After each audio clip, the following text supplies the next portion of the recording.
The Restoration of Leather Bindings by Bernard C. Middleton, narrated by Anna Spencer. Author's notes to the revised edition. Much has changed in the field of binding restoration since this book first appeared in 1972. Substances have been introduced which aid the lifting of deteriorated leather from tight backs. Changes in the tanning and treatment of leather are proposed. New suppliers of materials have emerged, and others have changed address, and new books and periodicals have appeared. So the text has been brought up to date to the best of the author's ability. Many restoration techniques are now dealt with in greater detail, and a new chapter on the rebinding of antiquarian books, with information on the fitting of clasps, has been added, together with a section on the treatment of vellum bindings, in the hope of increasing the usefulness of the book. Details of very recent advances in the manufacture of longer-lasting leather and in the treatment of deteriorating leather have also been summarized. For bringing to my notice various errors and omissions in the first edition, I am greatly indebted to Paul Banks, Sidney M. Cockerell, Edgar Mansfield, and Roger Powell. My thanks are due to Marion Tidcombe for compiling the index, also for reading the typescript of the new chapter in the present edition, and for making constructive suggestions for its improvement. My thanks go to Nicholas Barker, Roy Russell, and Mirjam M. Foote of the British Library, and to Betty M. Haynes of the British Leather Manufacturers Research Association for their cheerful cooperation, and to Vanessa Marshall for drawing my attention to the use of Lewis Craft leather cement. I am grateful to the British Library Board for permission to reproduce the photograph of the bindings of the Codex Sinaiticus, and to the Board of Trinity College, Dublin, for allowing me to reproduce the photograph of one of the bindings of the Book of Kells. The photographs were kindly supplied by Sidney M. Cockerell and Roger Powell, respectively. Finally, I would like to thank my editor, Mary Huchting, for her ever-courteous vigilance and helpfulness. Foreword to the third edition. Much has changed during recent decades, not least in the attitudes of institutional custodians of books and of those in their conservation laboratories. As a result of a combination of financial stringency and of principle, these attitudes have veered in the direction of minimal intervention, or of non-intervention with containment in boxes as an alternative. Although this book ostensibly deals with restoration, I have thought it sensible to recognize the shift of opinion and practice by including in this edition descriptions of techniques which have been developed. Whether or not one approves of full-scale restoration, it is going to continue on a large scale in the private sector, hence the reprinting of the text of the second edition, together with some additional material and illustrations, and revision of the sources of supply and selected reading sections. Preface to first edition. The restoration of old and worn bindings has not been, until fairly recently, the subject of systematic study, nor has it been taken seriously enough by librarians, binders, or even conservators. Since the beginning of the 19th century, and the introduction of mass production methods in the binding of books, there can be no doubt that the general level of hand craftsmanship in the field of restoration has been very low. Most European countries have had a small number of specialists, some of whom have been, and are, brilliant, both technically and artistically. But for the most part, restoration work has been done by craftsmen who have no special knowledge of the techniques and styles of earlier periods, have no particular interest in the subject, and are fortuitously put onto the work or taken off it as day-to-day circumstances in craft binderies demand. The idea has been commonly held that if a man is a competent binder, he is competent to patch up old bindings at odd moments. This is, unfortunately, not so.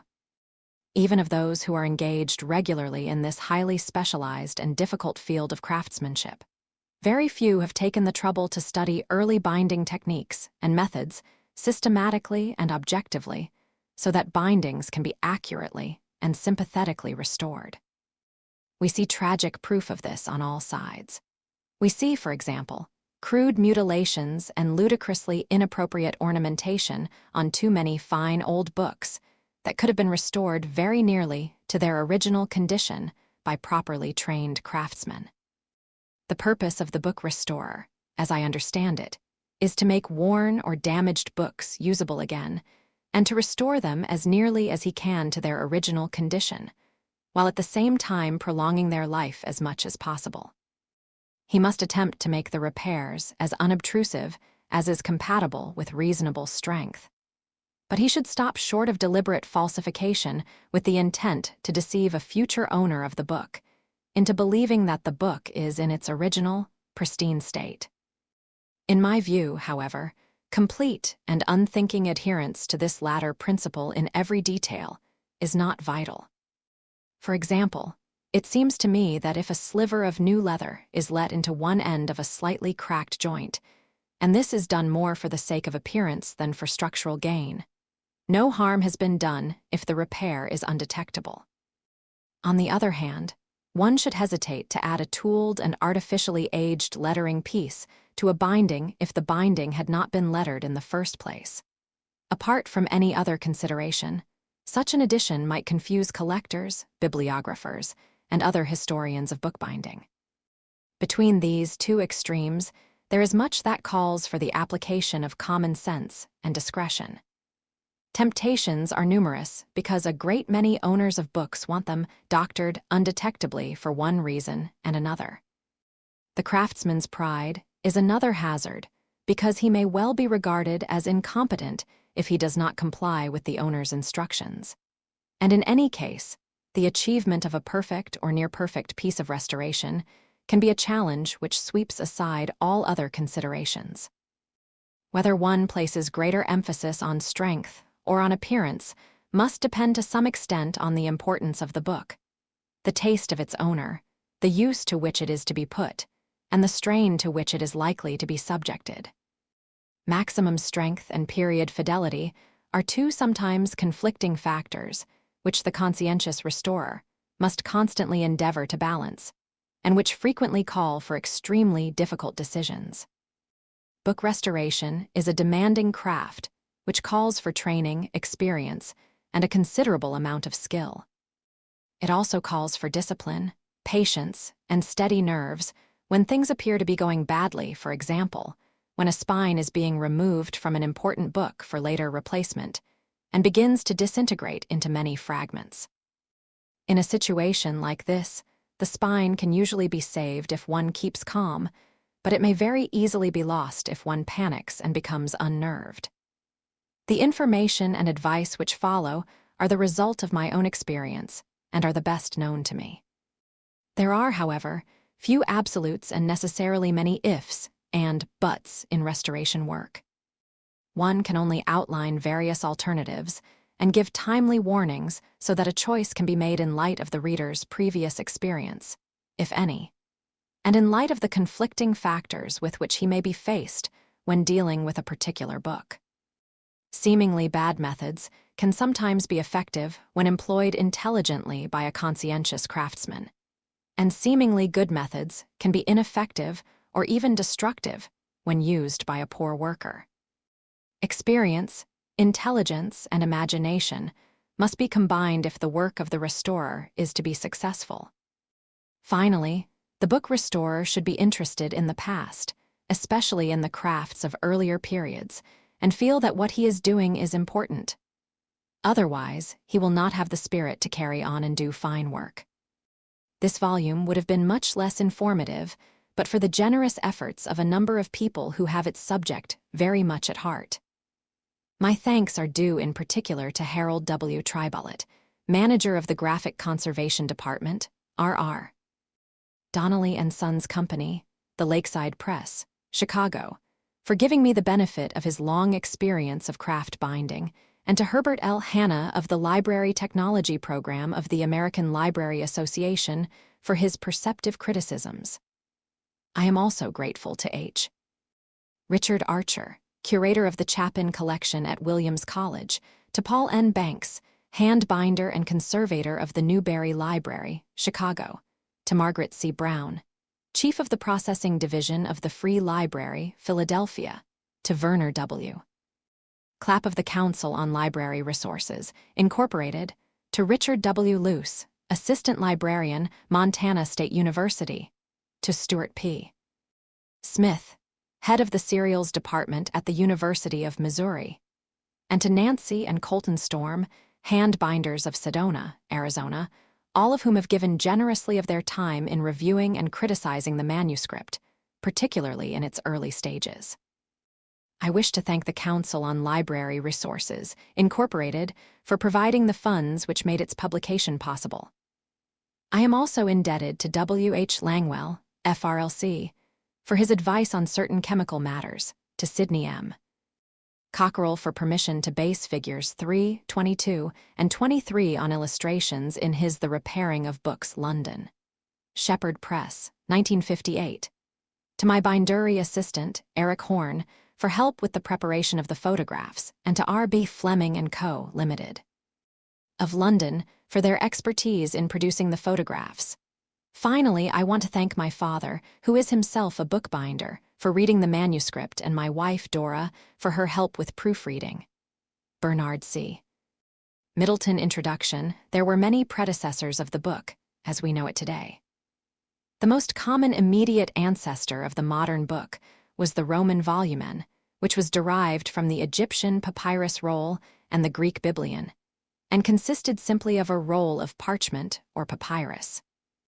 Also in use in Roman times were the diptych and triptych, in which 2 and 3 leaves, respectively, of a rigid material such as wood or ivory, were laced together at one edge to produce something not dissimilar to the modern book. In fact, it was probably the polyptych, multi-leaved, which suggested to someone the idea of the codex. The latter consisted of a number of sheets of paper, parchment, or vellum fastened together at one edge, and is the basic form of the modern book. One advantage of the codex is that it provides easier access to the information contained in it than does the roll, which was often quite long and required a great deal of cumbersome unrolling and re-rolling to reach a particular place in the text. In addition, the codex permits the use of both sides of the leaves, whereas in the roll form of the book, only one side could be used. The codex began to evolve sometime around the 2nd century AD and soon supplanted the roll. Since that time, most books have consisted of a number of sheets of vellum, parchment, or paper, with the sheets gathered into sections fastened together at one edge by some sort of sewing or stitching through the back folds. Although many books have been and are formed of single leaves, which are also fastened together at one edge in one fashion or another. The leaves or sections of a book in the form of a codex may be held together in a number of different ways. Diptych above and triptych below. Holes are pierced through the body of the book from front to back. Sewing starts at the center hole, and the 2 ends of thread are then tied in the center to complete the sewing. Fig. 2. One form of stab sewing.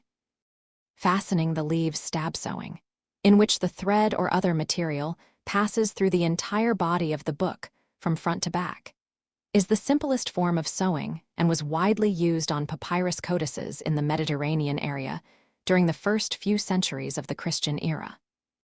It has always been a popular method in the Orient and was much used in England and America from the 15th to the 18th centuries for books, usually thin ones, which were sold in wrappers, temporary paper covers.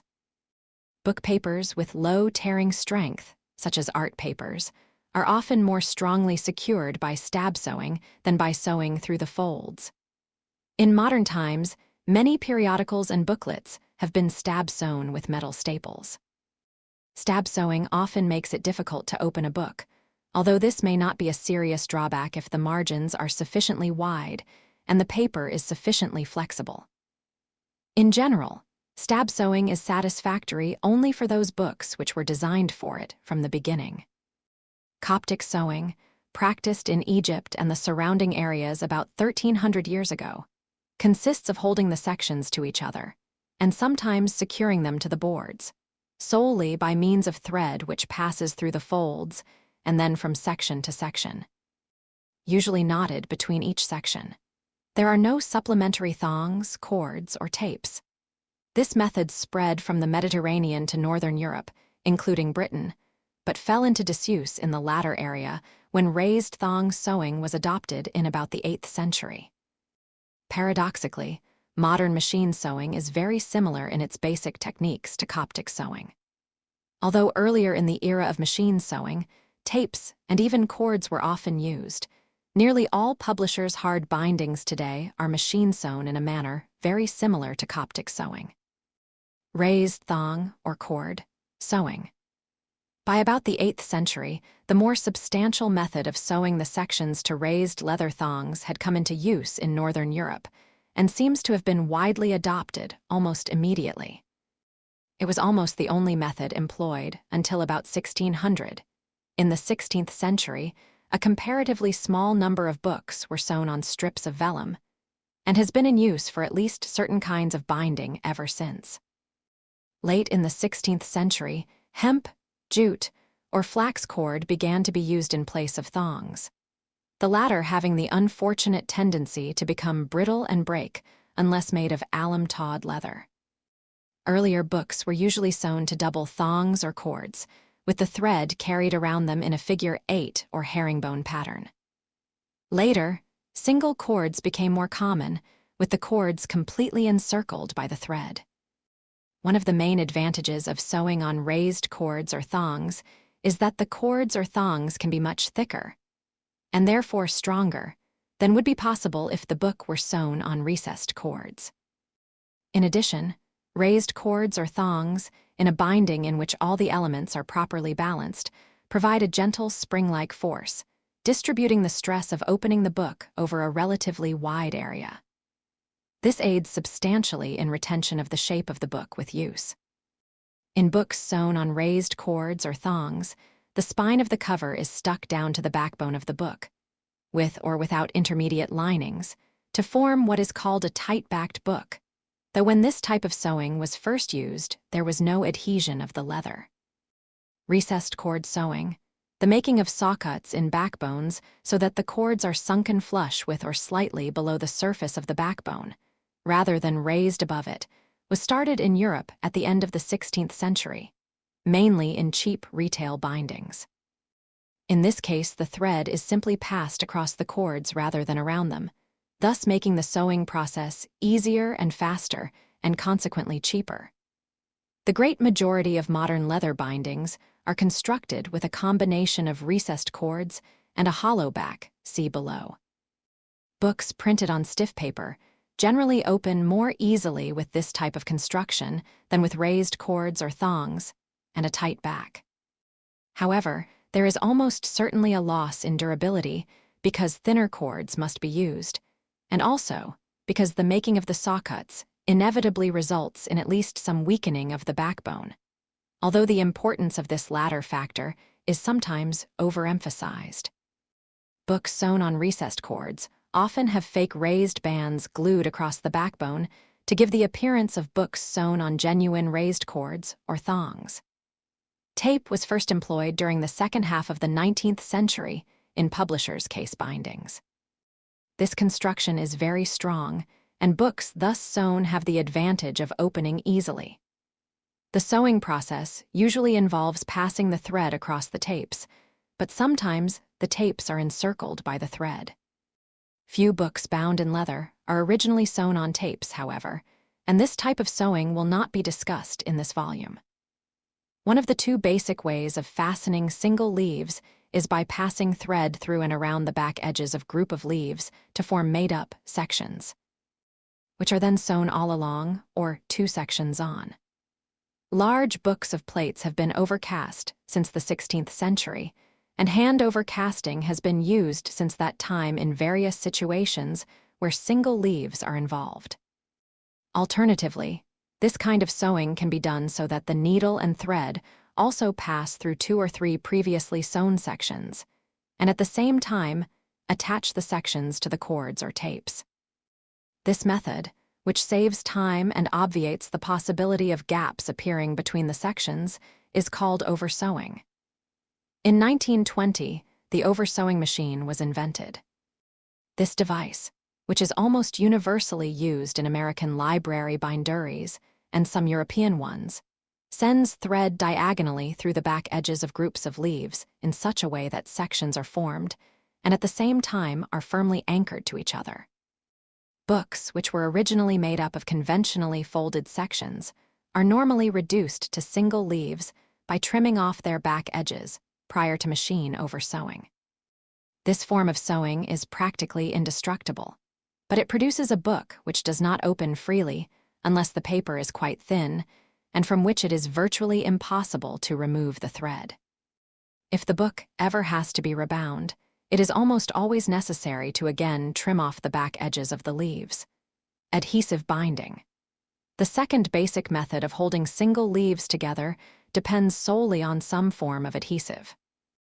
This method, or group of methods, is also called perfect binding, unsewn binding, threadless binding, or flex binding. It was first introduced in the 1830s with natural rubber, caoutchouc, as the adhesive. This material had a tendency to deteriorate fairly rapidly, ultimately reducing the volume to a collection of loose leaves. With the introduction of improved adhesives in this century, adhesive binding has become very widely used, especially for paper-covered books. Rounding and backing. The purpose of rounding is to prevent the backbone of a book from becoming concave. This can happen when a book is stood upright on the shelf, or even in the case of books which are stored flat when they are heavily used. It is also a method of accommodating the swelling of the backbone caused by the added thickness of the sewing thread. The shoulders created by the backing operation have, at least in tight-jointed books, the double function of helping to preserve the shape of the spine and providing support for the back edges of the boards while the book stands on the shelf. Virtually all books which were produced until the end of the 15th century had flat or almost flat backs, giving them a brick-like appearance, especially as they did not normally have squares. That is, the covers did not project beyond the edges of the leaves of the book. There seems to have been no attempt to form shoulders until the early years of the 16th century, and even then, they were rudimentary. As books were normally shelved flat on their sides in medieval times, it is clear that rounding and backing, which are so important for modern books, were not then considered necessary.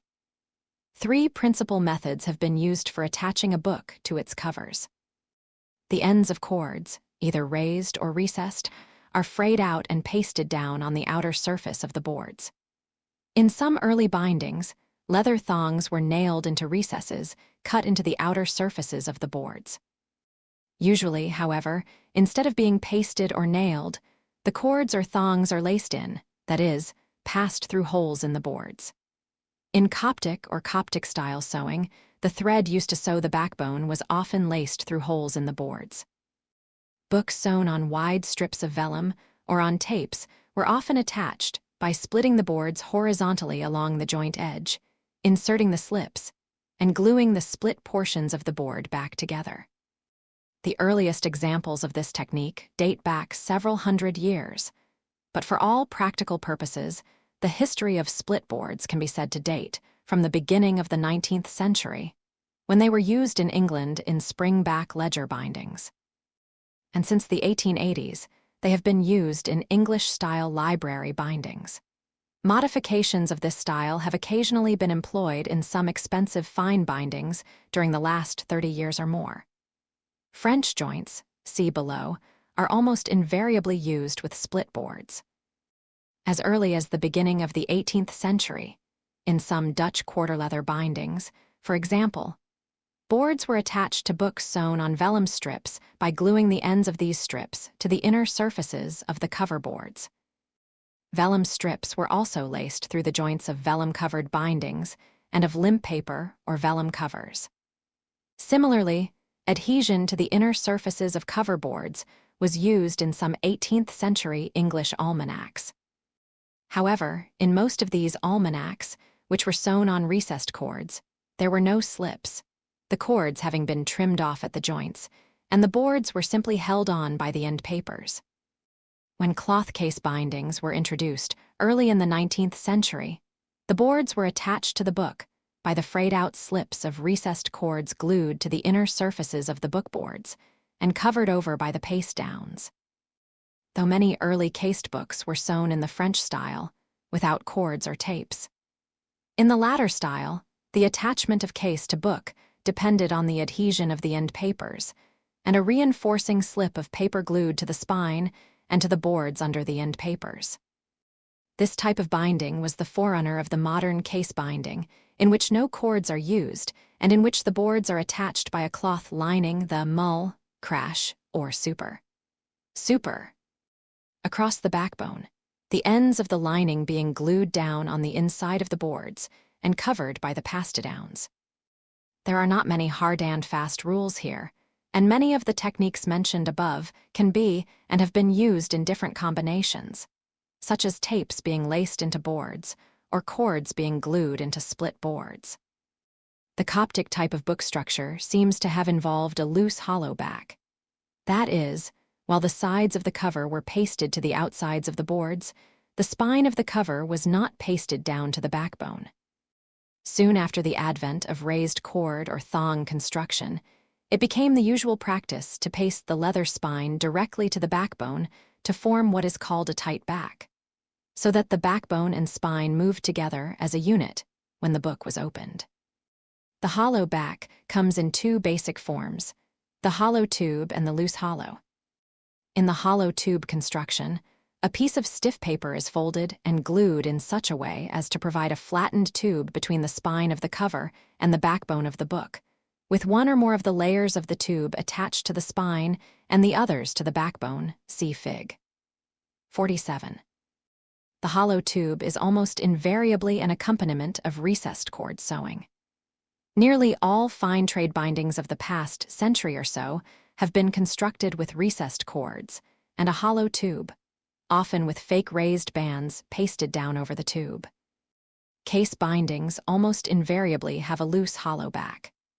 That is, the inside of the spine is usually lined with a strip of paper, while the backbone itself may also have one or more linings of various types, but there is no paper tube connecting the two. The type and number of linings attached directly to the backbone have varied widely. In 16th century and earlier tight-backed bindings, and in some modern tight-backed bindings, there are ordinarily no linings at all. In some cases, however, linings are used with a tight back to ensure a smooth spine or to give extra support to the backbone. Modern French fine binders tend to use many layers of paper to make the spine smooth and also to make it rigid, so that any tooling on the spine will not be disturbed by the backbone throwing up or arching heavily when the book is opened. Many kinds of materials have been used to cover the outside of books, including paper, wood, ivory, canvas, cloth, velvet, tortoiseshell, metal, vellum, and various kinds of leather. In the case of leather, it has been the usual practice in all periods to cover the boards completely with leather. But in medieval times, the leather sometimes covered only the backbone and about half the width of the boards, leaving the remainder of the boards exposed. Early in the 18th century, a new style, consisting of a strip of leather across the backbone and on to the sides a short distance, with small leather corners and with the remainder of the board covered with various kinds of paper, began to emerge and to gain popularity as a cheap binding. Towards the middle of the 19th century, the amount of leather on the sides had increased so that it covered about a quarter of the width of the boards, and the size of the leather corners had increased proportionately. Later in the century, the so-called three-quarter binding arrived in which the leather, usually goatskin, on the sides and at the corners almost met, but fortunately, this not very attractive style did not last long. As the reader will realize from the above brief summary, there are many ways in which books have been bound during the course of history.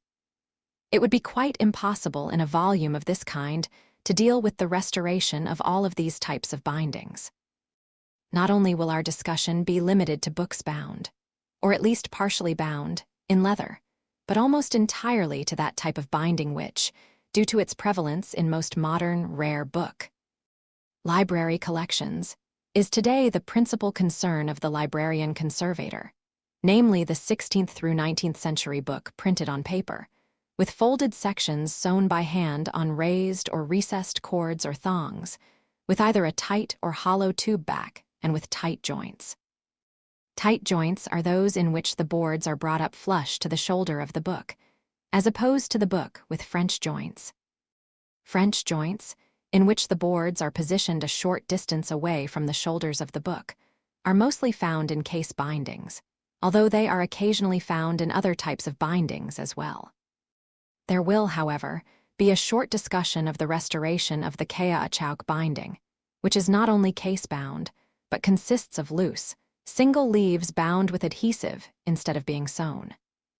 This type of binding is included because it is very often a leather-bound book, and because of the frequency with which surviving examples require repair or restoration.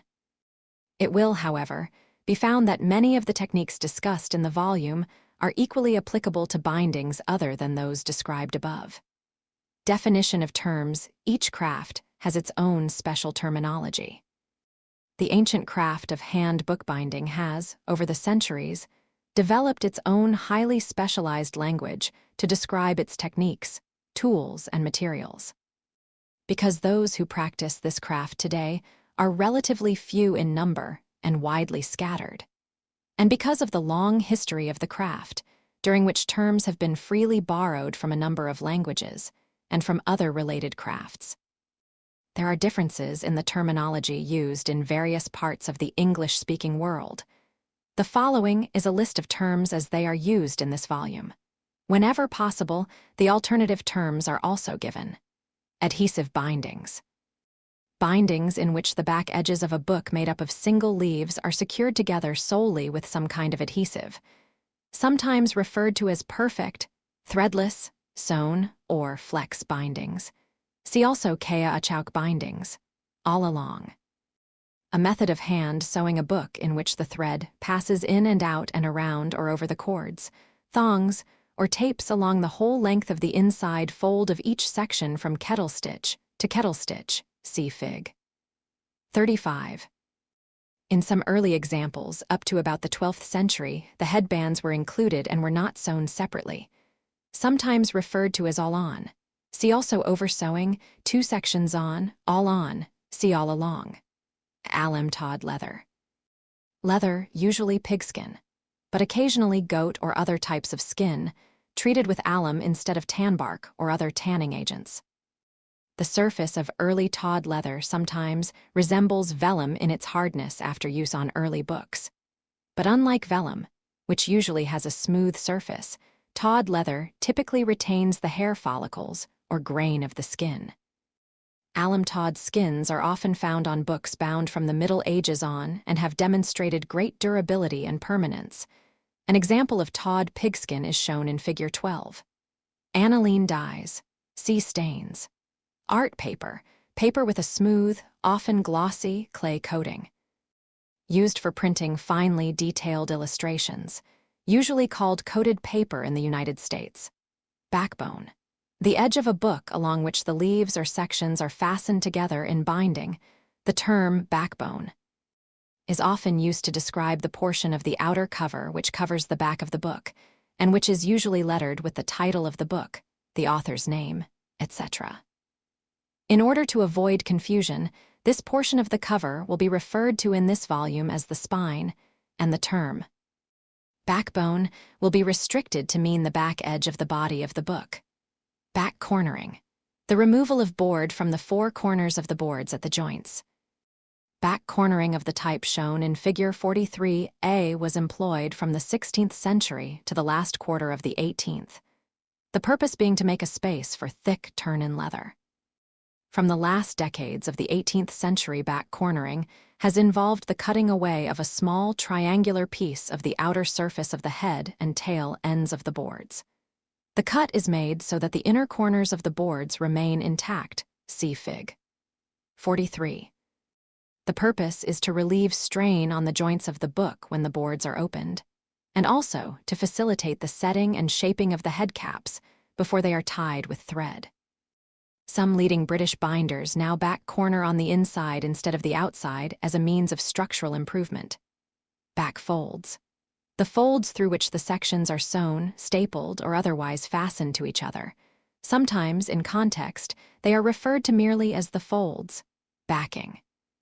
The splaying over and hammering of the backs of the leaves or sections of a book to form shoulders to accommodate the thickness of the cover boards. This is normally done after rounding, in an operation commonly referred to as rounding and backing. See also rounding. Backing boards. Beveled, wedge-shaped boards of wood, sometimes faced with metal, placed on either side of books when they are being backed in the lying press. Backing hammer. A hammer with a solid claw and a face with a slightly rounded surface, somewhat resembling a shoemaker's hammer, used for both backing and rounding.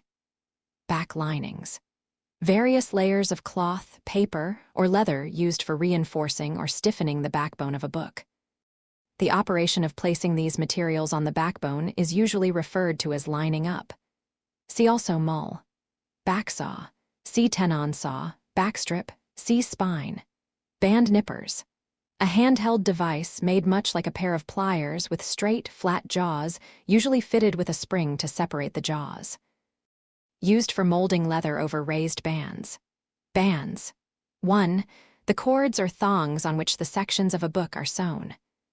Often, particularly in hollow-backed books, grooves are sewn into the backbone of a book, and the cords are laid into the grooves so that they lie flush with or slightly below the surface of the backbone, in which case they are referred to as recessed cords. If the cords or thongs are not recessed, they form ridges across the backbone of the book and are referred to as raised bands. In raised band sewing, the sewing thread encircles the cords, whereas in sewing on recessed cords, the thread merely passes across the outside of the cords. Raised bands are sometimes not sewn into the book, but are merely pasted or glued across the backbone, particularly in a hollow-backed book sewn on recessed cords, to give the appearance, when covered with leather, of genuine raised bands. In this case, they are called fake or false bands. The loose ends, called the slips, of genuine raised bands are used to attach the boards to the body of the book, whereas fake or false bands almost invariably terminate at the shoulders of the book, and therefore are not used to attach the boards. In a more restricted sense, bands are the ridges across the spine of a book, under which the raised cords or thongs, whether genuine or fake, lie. The terms bands and cords are often used interchangeably. Band sticks are lengths of smooth wood of various widths used for pressing leather down on either side of raised bands. Sometimes they are made with a groove along the length of one side which fits down over the band and to some extent serves the same purpose as band nippers. Binder's board refers to millboard. Bath brick is made from mingled sand and clay deposits in a river near Bridgewater, England. It comes in either block or powdered form and is used in England for, among other things, scouring and cleaning the leather surfaces of gold cushions. Blind tooling is also known as tooling. Boards. A general term used for pasteboard, millboard, strawboard, etc. All of which are used to form the foundation for book covers. They are made of various pulped or laminated fibrous materials pressed into large, flat sheets, which are then cut to size and covered with cloth or leather or other materials to form the book covers, called boards. Because in early bindings they were usually made of wood. Wooden boards are occasionally still used in the restoration or repair of certain types of old bindings. The earliest boards were probably made of papyrus, also called cover boards or book boards, Cambridge style. A style of decoration usually employed on calf bindings, and to a lesser extent on those covered with sheep. It originated in England during the second half of the 17th century and was popular until about 1730. The style was revived during the second half of the 19th century for the rebinding of antiquarian books and is still employed for that purpose. A rectangular frame is left plain, while the borders and central area are sprinkled. The characteristic blind tooling consists of two-line fillets, a roll around the central rectangle and corner tools. Cancel. A printed leaf which has been inserted in a book in place of the original printed leaf because of printing errors or change of mind by the author. Usually, the cancel is attached to the stub which was left when the original leaf was cut off. Kaya Achuk bindings. 19th century books consisting of single leaves held together by means of a rubber solution, Kaya Achuk, applied to their back edges. This type of binding was a predecessor of the modern adhesive bindings. Other types of adhesives are now used, mostly various kinds of PVA. Note, the word Kaya Achuk is pronounced approximately as caoutchouc. Caps, see head caps. Card. A thin paperboard, often with smooth surface suitable for writing or printing, also called cardboard or Bristol board. Cardboard, see card. Carrageen or carrageen moss. A seaweed which yields a gelatinous extract, called carrageenan or carrageenan, used to make a size for the marbling of paper. See also marbled paper, sizing, cartridge paper. A strong, hard, rough-surfaced paper, heavily sized, used for a number of purposes in bookbinding, particularly for lining backbones. Called cartridge paper because it was originally used for the making of gun cartridges. Case binding. In a case-bound book, the cover is made separately from the rest of the book and put on in one piece, as distinguished from the type of binding in which the cover is assembled on the book. Casing in, the process of attaching the cover to the body of a book in case binding. Catch stitch. See kettle stitch. C clamp, CG clamp. Catchword, a word under the last line on the page of a book, used to indicate the first word which will appear at the top of the following page. This was used in earlier times as an aid to the printer in imposing the press forms and to the bookbinder in gathering and assembling the sections of a book. Chain stitch, see kettle stitch. Chipboard, see Thames board. Cleaning off. The removal of glue from backbones after rounding and backing. This is effected by soaking the backbone with paste for a few minutes, scraping it with a blunt edge to remove the glue and paste, and then wiping clean with a damp rag. Coated paper. See art paper. Codex. The flat, hinged form of a book consisting of single leaves, or of sections made up of folded leaves, fastened together on one side. The codex began to supersede the roll form of the book at least as early as the 2nd century AD. Collating.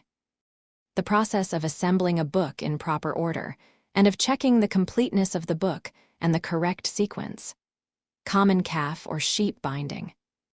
A leather binding of the simplest kind, often not headbanded or backed, and without either a pass-down or lettering on the spine, executed for the inexpensive retail trade, principally during the 17th and 18th centuries. Conjugate leaf. Leaves which are joined together as one continuous piece of paper are said to be conjugate. For example, in a sewn or stitched book, either half of a 4-page sheet is conjugate with the other half when they are joined together at the back fold. Copperas. A green hydrated ferrous sulfate, sometimes called iron sulfate or iron vitriol, has many industrial uses including the production of writing inks and pigments, and in engraving and lithography. It has been, and sometimes still is, used for sprinkling leather to achieve a decorative effect. See also sprinkling. Coptic bindings. Leather bindings, produced in Egypt from the 3rd to the 11th century, in which the sections are held together by thread with a series of kettle stitches. Many of the earliest boards consisted of layers of papyrus and were attached to the book by loops of thread as an integral part of the sewing. Cottage, cottage roof, style. In this style, which was popular in England during the last 4 decades of the 17th century for the decoration of turkey bindings, the central rectangular panel has a broken pediment at the top and bottom, and the covers are usually elaborately gold-tooled. Cotton wool, raw cotton wadding. Called absorbent cotton in the United States. Much used as an applicator for stains, dyes, etc., and also for wiping, blotting, and many other bindery operations. Crapeline, see silk gauze. Cross direction, see machine direction. Cutting press, see lying press. Doublure, see pass-down. Drawing on, the act of molding leather onto the binding. Duodecimo, see folio. Edging knife, see paring knife. End bands, see headband. End leaves, see end papers plural. End lining, see pastadown. End paper singular, see pastadown. The restoration of leather bindings. End papers plural. The papers, colored or white, printed or decorated in some way or plain, at the beginning and end of a book. They are not generally included in the pagination of the book. In the simplest and most common form, the end papers consist of a single folded sheet of paper, one leaf of which is pasted down to the inside of the cover board to form the pastadown. The other leaf forms a flyleaf, and the fold connecting the two leaves usually forms part of the inner joint of the book. A variety of end papers is shown in Fig. 39. End papers are also sometimes called end leaves or end sheets, plural. See also flyleaf, pastadown, end sheet, singular. See pastadown, end sheets, plural. See end papers, fake or false bands, see bands. Fanfare. A French style of decorating book covers, c. 1560 to 1640, comprised of all over geometrically formed compartments filled with small ornamentation, such as flowers, foliage, arabesques, and so forth. Feathering. Used here as the process of paring the edges of leather so that a slight raggedness results, especially in grainy skins. This is done to improve the adhesion of the edges when they are stuck down, and also so that they will not form an unsightly ridge where they lie over or under another layer of material. Fillet. A brass wheel attached to a shank and handle, with one or more raised designs on a narrow working surface. Strictly speaking, the designs on the working surface of a fillet consist only of straight lines, but similar tools with other narrow designs are also commonly called fillets. Used for decorating a book cover, the large wheeled tool lying on the finishing stove is a fillet. The term is also used to mean the impressions made with this tool. See also palette, roll, finishing press. A small, horizontal, adjustable press, somewhat similar to the lying press, but smaller, used for holding a book while it is being lettered or tooled on the spine. Usually made of hardwood, it consists of two parallel beams or cheeks, connected by screws, which are situated near each end and are used to tighten or loosen the press. Finishing stove. A small stove used for heating the finishing tools used in decorating the cover of a book. Finishing tools. A general term used to refer to the various hand tools used to decorate the cover of a book, such as fillets, palettes, gouges, and rolls. Flat back. A book the backbone of which has not been rounded is said to have a flat back. A flesh side. See hair grain side. Flyleaf.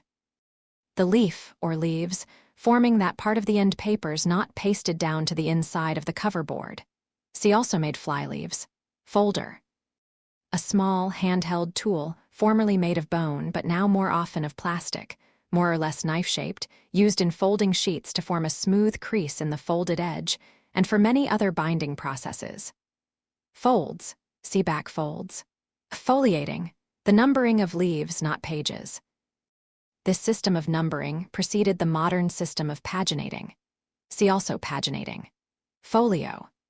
Originally, this term and related terms such as quarto, octavo, and duodecimo signified the number of leaves formed by folding a single sheet of book paper. Thus folio designated a sheet folded into 2 leaves of 4 pages. Quarto a sheet folded into 4 leaves or 8 pages.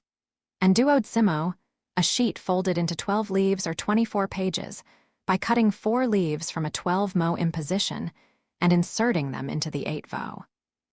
These folded sheets generally formed a section of a book, except in the case of folios, where occasionally a number of folded sheets were inserted one into the other to make up a section. As an indication of book or page size, these terms have largely fallen into disuse, except, perhaps, in antiquarian book circles. Because of the confusion arising from the fact that the page size resulting from these various folds depends on the size of the original sheet of paper used on the press to print the book. And whereas press sheets came in relatively few sizes through about the 17th century, since that time, with the advent of many new kinds of printing presses, press sheets in a great variety of sizes have been used. The term folio is sometimes loosely used by librarians today to mean any book which is too large, more than approximately 12 inches high, to be stored upright in the standard bookstack shelving. Such books are often stored flat in a separate section of the bookstack. Foot, C-tail. Forceps. See Spencer-Wells forceps. Fore-edge, the front edge of a book, the edge opposite the backbone or spine, see frontispiece. Fore-edge painting. A painted decoration on the four edges of the leaves of a book, usually done with watercolors. The painting is usually done with the edges slightly fanned out. The edges are then squared up and gilded or marbled. The painting is thus invisible until the edges of the leaves are again fanned out. An English innovation of the mid-17th century. French grooves, French joints. These are the grooves in the cover, which result when the boards are positioned a short distance from the shoulders of a book, leaving a gap between the shoulders and the boards. This kind of a joint is usual in case-bound books, and is often used when other kinds of books are covered with vellum or very thick materials, so that the covers can hinge more freely. French joints are also called grooved joints, French grooves, or sunk joints. See also tight joints. French paring knife. See paring knife. French sewing. A method of sewing sections together through the folds by kettle stitches without the use of cords, thongs, etc. Full bindings. Bindings in which the entire cover, back and sides, is formed of the same kind of material, leather, cloth, paper, or whatever. See also half, quarter, and three-quarter bindings. Furbishing. This term generally refers to non-structural improvements of the binding, such as cleaning, sticking down loose leather, coloring rubbed areas, and applying leather dressing. Gathering, C-section. Goffered. This term refers to book edges, almost invariably gilt, which have been decorated with hot finishing tools which indent small patterns into the paper. Also spelled as goffered. G-clamp. A small, general-purpose clamp operated by means of a flat-ended screw, so called because of its shape. In the United States, usually called a C-clamp, presumably for the same reason. Gilded, gilding, see gilt edges. Gilt edges, the edges of the leaves of a book which have been covered with gold leaf. The edges of a book treated in this way are said to be gilded, and the operation of applying the gold leaf is called gilding. Glaire. An adhesive mixture containing egg white or a solution of shellac. Used as a sizing in preparation for gold tooling, it causes the gold to adhere to the surface of the cover when a hot tool is pressed on it. Egg glaire is also used as an adhesive in gilding the edges of the leaves of a book by hand. Glass paper. A strong paper faced with powdered glass and used in abrading or smoothing surfaces such as wood and leather. Sometimes called sandpaper, although, strictly speaking, sandpaper is faced with sand or natural flint instead of powdered glass.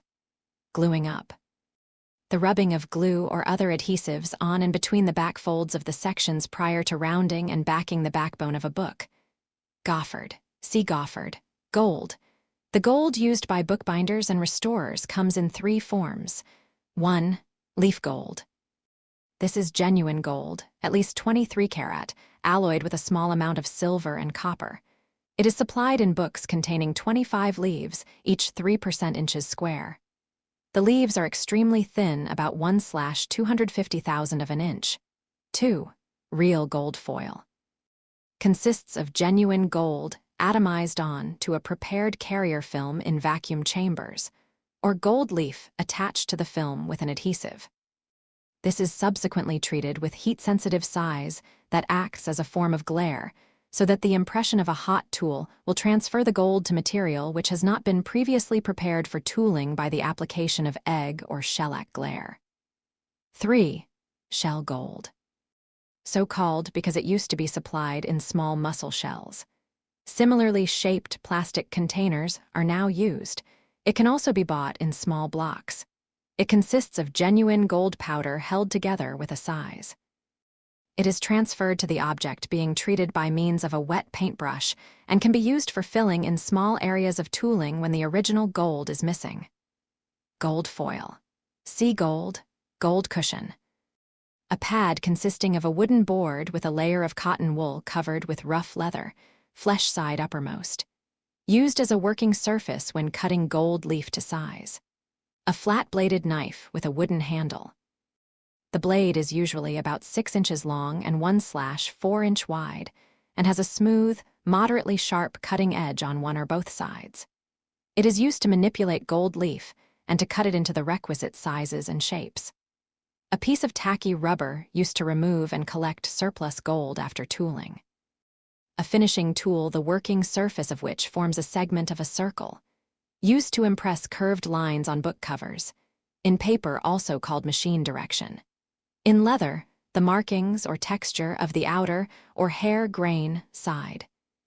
A water-soluble coloring material useful for achieving a certain effect when the margins and edges of leaves are being stained and aged. Strips of cloth or strong paper used to strengthen or reattach conjugate leaves before the book is resewn. Also used to provide a hinge for inserted pictures, maps, or plates. A gummy substance which exudes from a plant found in Eastern Europe and Asia Minor. It was much used in former times, and to a lesser extent today, as a size for paper marbling. In the processing of an animal skin to make leather, the thin outer layer, or epidermis, of the skin is removed together with the hair, wool, or fur. The innermost, or subcutaneous, layer of fatty flesh is also removed. The thick, dense layer of skin that lies between these two layers, called the derma, or corium, is the part used to make the leather. The surface of the derma, which lies immediately beneath the epidermis, and which is exposed by its removal, is called the hair or grain side. This is the side of the leather that is usually stained, polished, or otherwise treated to give it its final finished appearance. The underside of the derma, that is, the side exposed by the removal of the subcutaneous layer, is called the flesh side. Half bindings. Bindings in which the spine, a portion of the sides, and the corners of the cover are formed of one kind of material, usually leather, and the rest of the sides of another, such as cloth or paper. See also full, quarter, and three-quarter bindings. Handle letters. Single brass letters with long metal shanks for mounting in wood or asbestos handles, used for the hand lettering of book covers. Several handle letters are shown lying on a finishing stove in Fig. 94. See also Fig. 6, also called hand letters or letter tools, hand letters, see handle letters. Hard grain Morocco. Goatskin with a deep pinhead grain produced by hand boarding. For a description of boarding, see page 60. An example of hard grain goatskin is shown in figure 12. See also Morocco leather, straight grain Morocco. Harleian style. This refers to a decorative scheme commonly found on the bindings made for Robert Harley, Earl of Oxford, 1661 to 1724, and his son Edward.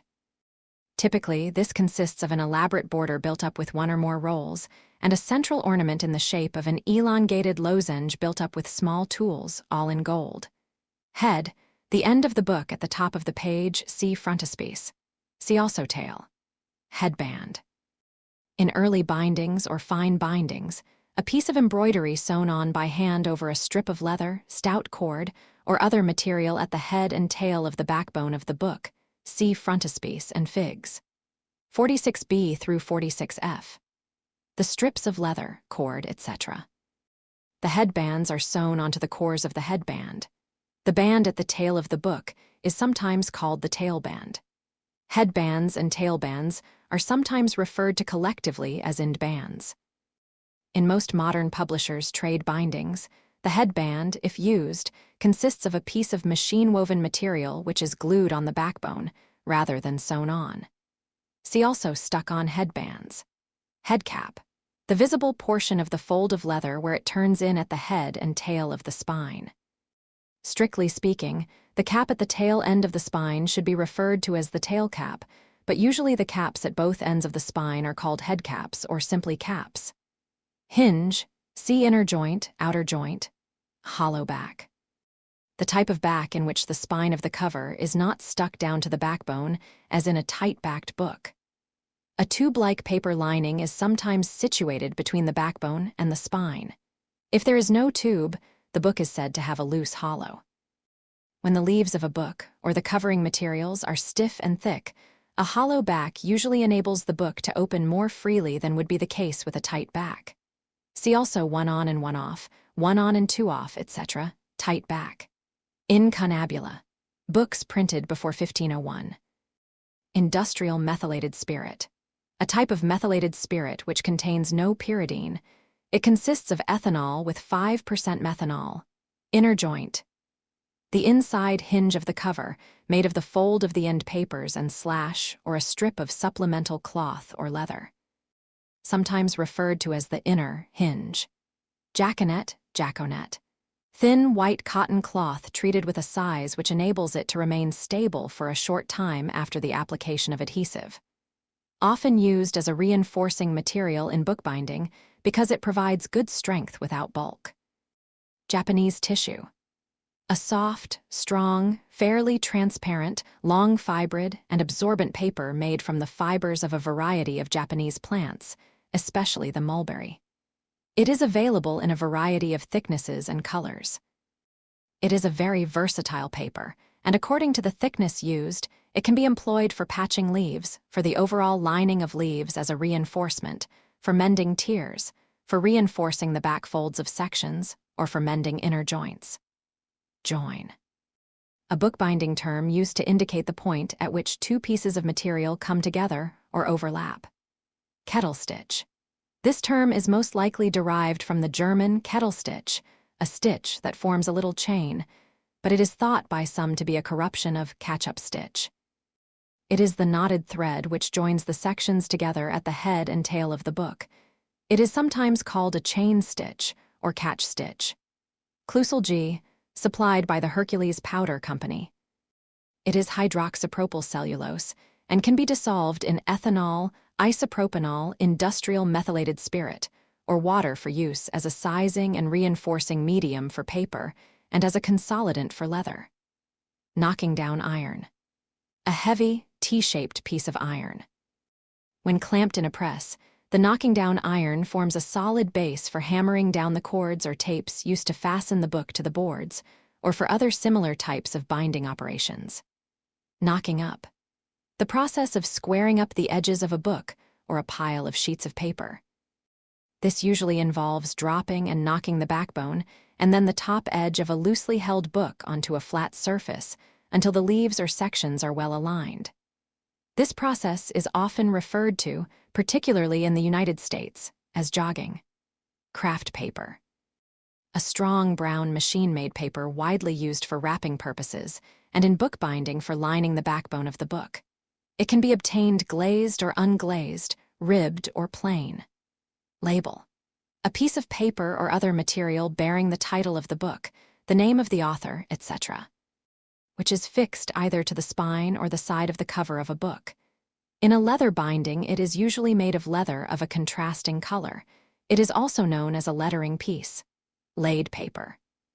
Paper hand made on a screen-like mold of closely set parallel horizontal wires, which are crossed at right angles by vertical wires spaced somewhat farther apart. The wires produce more or less prominent ribbed lines in the finished paper. In machine-made paper, a similar effect is achieved by the use of a specially prepared roll, known as a dandy roll. See also wove paper. Leaf. A single sheet of paper, parchment, or vellum, each side of which forms a page of a book. See also conjugate leaf, page. Leather.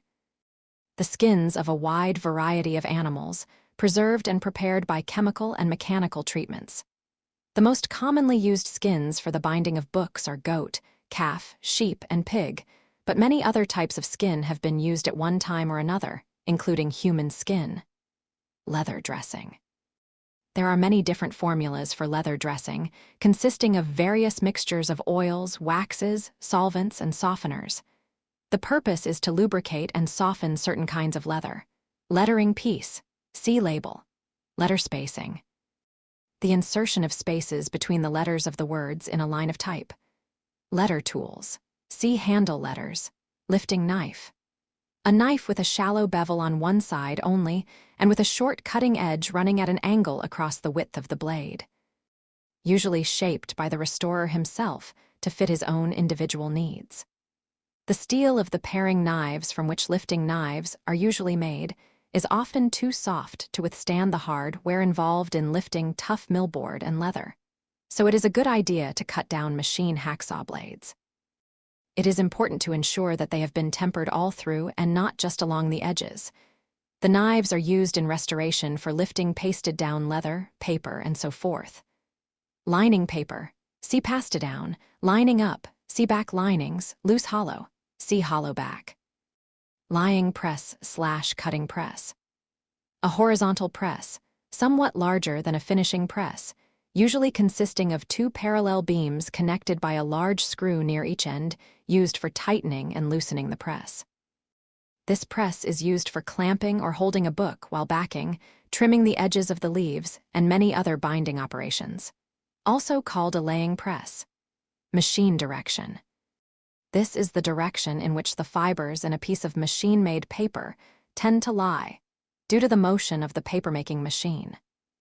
When the finished paper is moistened, the fibers swell more across their width than along their length, so that the paper has a greater tendency to expand at right angles to the machine direction. The machine direction of paper should normally run parallel with the joints or from head to tail of the book. See also flyleaf, also called grain direction or grain. The opposite direction is called the cross direction, made flyleaves. Flyleaves, usually of colored or decorated paper, which have been lined with uncolored paper. Marbled paper. Paper decorated by transferring to its surface intermingled colors which have been floated on a gum solution or size. As the name implies, many of the traditional patterns resemble marble, though in all periods there has been no pretense at exact imitation. Many of the most marble-like papers were produced at the turn of the 18th and 19th centuries. The manufacturing process involves preparing a bath of size, usually gum tragacanth in early times, but now more often made from carrageenan, which is derived from carrageen moss, on the surface of which colors are floated and then sometimes combed into patterns. The spreading or contraction of the colors on the size, their surface tension, is controlled by the addition of alum or ox gall, and the latter also prevents the blending of the colors. A sheet of paper dampened with alum water is lowered onto the colors which are floating on the surface of the size.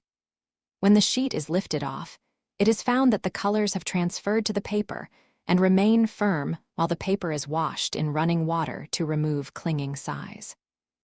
In uncombed marbles, blobs of color are thrown onto the size so that a decorative effect is achieved without the aid of a comb or stylus. Marbled papers are sometimes now reproduced by lithography, but they lack the quality of the originals. See also carrageen moss, gum tragacanth. Methylated spirit. This consists by volume of 90% ethanol, 9.5% methanol, 0.5% pyridine with small amounts of petroleum and methyl violet dye. Used for, among other things, the dilution of spirit stains. See industrial methylated spirit. Millboard. A dense, hard-milled, machine-made bookboard made of pulped waste paper. The better grades of millboard used to be handmade of rope fiber, called binder's board in the United States. See also boards, Morocco leather. This term was formerly used to indicate the North African origin of goatskin leather, but is now used generically to cover goatskin from all parts of the world. Some examples of Morocco leathers are shown in Figure 12. See also hard grain Morocco, straight grain Morocco, mull. An open weave variety of coarse, sized muslin used for reinforcing or stiffening the backbone and joints of books. In the United States, similar cloths are usually called crash or super. See also back linings. Muslin, a plain woven cotton fabric made in various qualities from coarse to sheer. For bookbinding purposes, it is usually sized, starched, or glued to avert stretching or shrinking. Nipping, pressure of very short duration applied in a press or clamp, nipping press. A small press consisting essentially of a fixed, horizontal iron or steel plate, and a movable iron or steel platen that can be raised and lowered by means of a long, vertical screw, see Fig. 9. Used for applying quick and even pressure during a variety of binding operations. Also called a letterpress or copying press, as these presses were used in offices for copying letters before the invention of carbon paper and photocopying machines. Nylon gossamer. A very thin, fibrous, and transparent non-woven material much used for the lamination of paper, usually after the material has been impregnated with heat-set resin. Neutral pH, nylon size. Soluble nylon dissolved in industrial methylated spirit. A 3% solution is used as a paper size for very weak paper and as a fixative for watercolors and manuscript inks when paper is being bleached or subjected to other wet treatments. See also sizing, resizing. Octavo, see folio. 1 on and 1 off, 1 on and 2 off, etc. These terms are used to refer to the construction of the tube in a hollow-backed book. If each side of the tube consists of a single thickness of paper, one side being stuck down to the backbone of the book and the other to the spine of the cover, the construction is referred to as 1 on and 1 off. If the tube is made so that one side is made of a double thickness of paper and the other side of a single thickness, with the single thickness stuck to the backbone and the double thickness stuck to the spine, the construction is referred to as 1 on and 2 off. While if the same tube is put down with the double thickness stuck to the backbone and the single thickness stuck to the spine, it is referred to as 2 on and 1 off. Where both sides of the tube consist of a double thickness of paper, the construction is referred to as 2 on and 2 off, and so on. Outer joint. The flexible part of the covering material, leather, cloth, or paper on which the board opens, also called outer hinge. The term joint is sometimes used to indicate the ridge or abutment formed by the backing operation to accommodate the cover board. This ridge is, however, more often referred to as the shoulder of the book. See also French joints, inner joint, overcast cloth joint. A reinforcement for the attachment of the cover to the book, which involves sewing one edge of a strip of cloth onto a shoulder of the book, and then sticking the other side down on the inside of the cover board. Definition of terms overcasting. See oversewing. Oversewing. In hand binding, a method of sewing books made up of single leaves or single folds, or containing sections with badly damaged folds, to cords or tapes on the sewing frame, which at the same time catches up previously sewn leaves or sections. As distinct from overcasting, sometimes called whipstitching, in which sections are sewn separately and then sewn all along. In mass production library binding, especially in the United States, a form of oversewing produced on a special sewing machine is widely used. A book is shown being oversewn by hand on the sewing frame in Fig. 32. Ox gall, bile obtained from the gallbladder of an ox, used in the preparation of the colors for marbled paper. Page, a single side of a leaf of a book. See also leaf. Paginating. The numbering of pages, as distinct from the numbering of leaves. See also foliating. Palette. 1. A finishing tool with a long, narrow face bearing lines or a design used for decorating the covers of books, see Figs. 6, 92 and 94. 2. A tool used for holding and heating type for titling book covers. The latter is also called a lettering palette or type holder. See also fillet, roll. Parchment, see vellum, papyrus. A writing material made from the pith of a giant sedge found in the region of the Nile, and used by the ancient Egyptians, Greeks, and Romans. It was made by placing strips of pith, the nearer the center, the higher the quality, in a row, and then overlaying them with another row placed at right angles to the first. These were moistened and beaten or pressed, a process which released natural gum and provided adhesion. The earliest extant specimen was found in a tomb of c. 3000 BC, paring knife. A variety of knives is used for paring leather, depending on the preferences of the individual binder. See lifting knife for the best readily available kind of steel. For paring and beveling the edges of leather, the paring knife, sometimes called an edging knife, is often used, although some binders prefer the French paring knife, which has a handle and a broader blade. For the overall paring of leather, many binders today use the spokeshave. Paring stone, used by the binder for shaping and paring leather, or for any other operations which require a smooth, hard surface. It must be sufficiently heavy so as not to move about when leaned against while one is working. Pasteboard, in popular use, a term often applied to any stiff board or cardboard of medium thickness. It originally meant boards formed by laminating or pasting together a number of sheets of waste paper. Pastidown, that part of the end papers pasted down onto the inside of the cover board. It is sometimes referred to as the board paper or the end paper. If it is laid down independently of and is separate from the flyleaf, it is called a doublure. Doublures are often made of materials other than paper, such as leather, vellum, or silk. The pastidown is also called the end lining, end sheet, or lining paper. Paste grain, usually skiver leather with a distinctive grain made possible by pasting and drying the surface to form a kind of glaze. Paste papers, papers on which the decorative designs have been made with paste to which coloring matter has been added.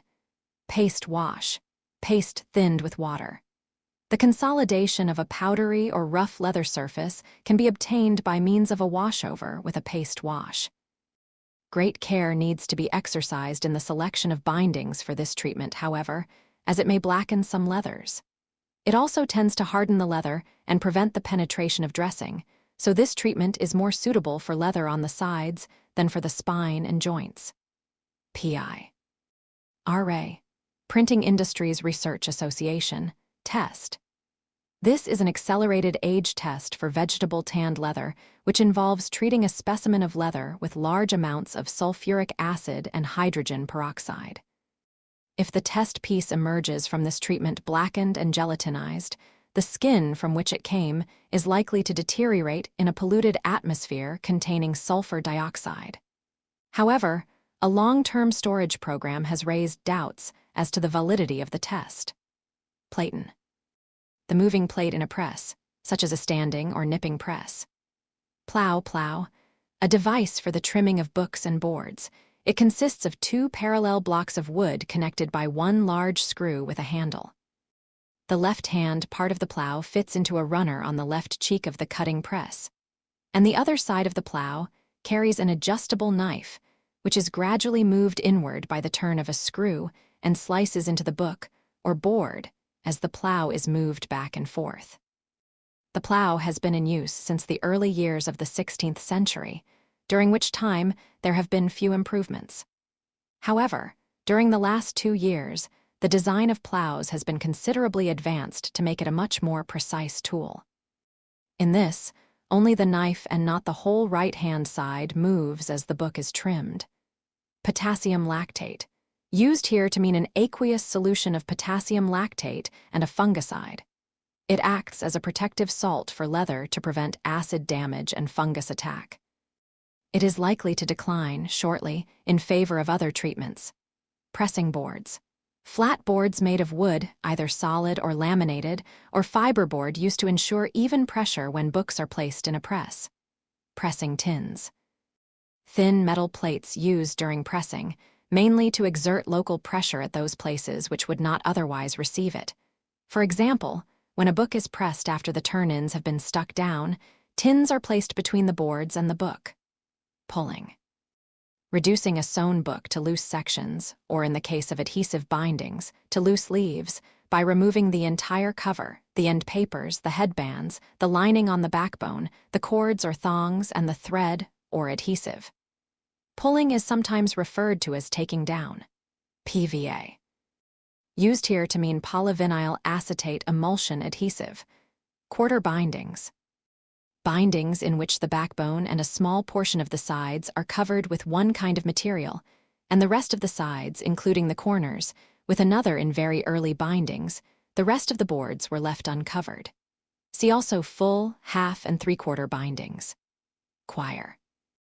1/20 of a ream of paper, 25 sheets in the case of a 500-sheet ream, or 24 sheets of a 480-sheet ream. The term is also synonymous with section. Rebacking, renewal or replacement of the leather or other covering material on the spine and joints of a book. Recessed bands, C-bands. Recovering. A book is said to be recovered when it is provided with a new cover without being resewn, or when new covering material is put on the old boards. Red decay, red rot. Deterioration of leather in the form, the process of passing paper, which has become too soft and absorbent through a bath of sizing, usually gelatine or vellum size. The latter is made by boiling scraps of vellum. When advisable, the size may be brushed on or sprayed instead of immersing the leaf in it. The use of these sizes restores strength, abrasion resistance, and rattle to the paper, and the water in the size also often removes water stains. A soft size is provided by carboxymethylcellulose, CMC. Nylon size is sometimes used for resizing, particularly for very weak paper which cannot be immersed in water, or which would become brittle when resized with gelatine. Clusel G is also coming into use for this purpose. See also nylon size, sizing, roll. A revolving wheel-type tool similar to the fillet, but the working surface is broader. It has raised designs on it and is used to impress repetitive patterns on book covers. Sometimes, incorrectly, the terms fillet and roll are used synonymously. Rough calf. Calfskin used with the flesh side outwards. Rounding, the hammering or manipulation of the backbone of a book into a convex shape preparatory to backing. Rounding accommodates the swelling caused by the thickness of the sewing threads and also helps to prevent the backbone from falling into a concave shape after years of use or of standing upright on a shelf. See also backing. Russia leather.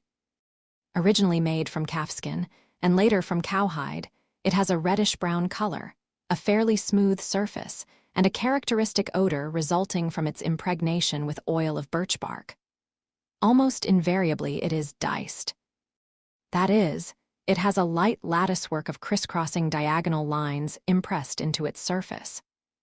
This leather was much used in England during the second half of the 18th century and the early decades of the 19th, but is now seldom used. The early genuine Russia leather was a durable material, but later imitations have proved to be very inferior in this respect. The grain and texture of diced Russia leather are shown in Figure 12. Section. Scalpel. A small, straight knife sometimes made with thin, changeable blades of various shapes. Used primarily in surgery, it is also a useful cutting tool for delicate bindery work. A scalpel is shown in Fig. 4. A number of leaves gathered together, folded usually, and treated as a single binding unit. Bibliographers often call this a gathering or quire. See also signature. Sewing frame. A piece of wooden equipment used to hold the cords or tapes taut while the leaves or sections of a book are sewn to them. It consists of a flat, horizontal platform with an upright at each end, connected by a movable crossbar. The cords or tapes are stretched between the crossbar and the platform. It may be of a simple, rigid, box-like construction, but those which have threaded uprights to enable the height of the crossbar to be adjusted are more convenient to use. A sewing frame is shown in Fig. 10 and 1 is shown in use in Fig. 32. Shelf back, C-spine, shell gold, C-gold, shoulder. See outer joint. Shellac varnish. Shellac dissolved in denatured alcohol, commonly referred to simply as shellac in the United States. Side sewing, side stitching, see stab sewing. Signature. Sometimes used as a synonym for section, but more accurately refers to the letter or figure often placed at the bottom of the first leaf, or early leaves, e.g. Sai, sieve, of each section as an aid to the binder in assembling these leaves and sections into correct sequence. Silicon release paper. Paper siliconized on both sides. It withstands the application of heat and is more effective than wax paper as a non-sticking material. Silk chiffon. See silk gauze. Silk gauze. A very thin, transparent, finely meshed silk cloth, quite strong, often used in bookbinding for the reinforcement of paper and other materials. Also called crepeline or silk chiffon. Sizing. The addition of materials, either to the paper pulp or to impregnate the paper after it is made, to strengthen it and to impart certain other desired characteristics, such as resistance to the penetration or surface spreading of inks and resistance to abrasion. See also nylon size, resizing. Skiver, leather made from the outer or hair side of a split skin, usually sheepskin. Sewing frame. Slips. The loose ends of the cords, thongs, or tapes upon which the book has been sewn. These ends are used to attach the boards to the body of the book. They may be pasted down to the boards, or they may be carried through holes in the board, in which case they are said to be laced in. Occasionally, they are glued into boards which have been split horizontally. Solander case. An elaborate bookform protective container for loose plates, maps, books, pamphlets, etc., with a hinged lid and hinged back or fore-edge. Spencer Wells forceps. A surgical instrument somewhat similar to stork-nosed pliers, useful for getting a grip on curved needles. Spine. The portion of the cover which covers the backbone of a book, sometimes also referred to as the backstrip or shelf back. See also backbone, spirit stain, see stains. Spokeshave. A small plane with end handles, originally used by wheelwrights for shaping the spokes of wheels, but used in bookbinding for paring leather. Spring dividers. A two-legged, compass-like measuring device, the setting of which is controlled by a spring and a set screw. Sprinkling is a term used to indicate the sprinkling or spattering of irregularly shaped spots or splotches of coloring matter on leather covers, usually calf or sheep, or on the edges of the leaves, to achieve a decorative effect. Squares refer to the portions of the covers of a book which project beyond the edges of the leaves.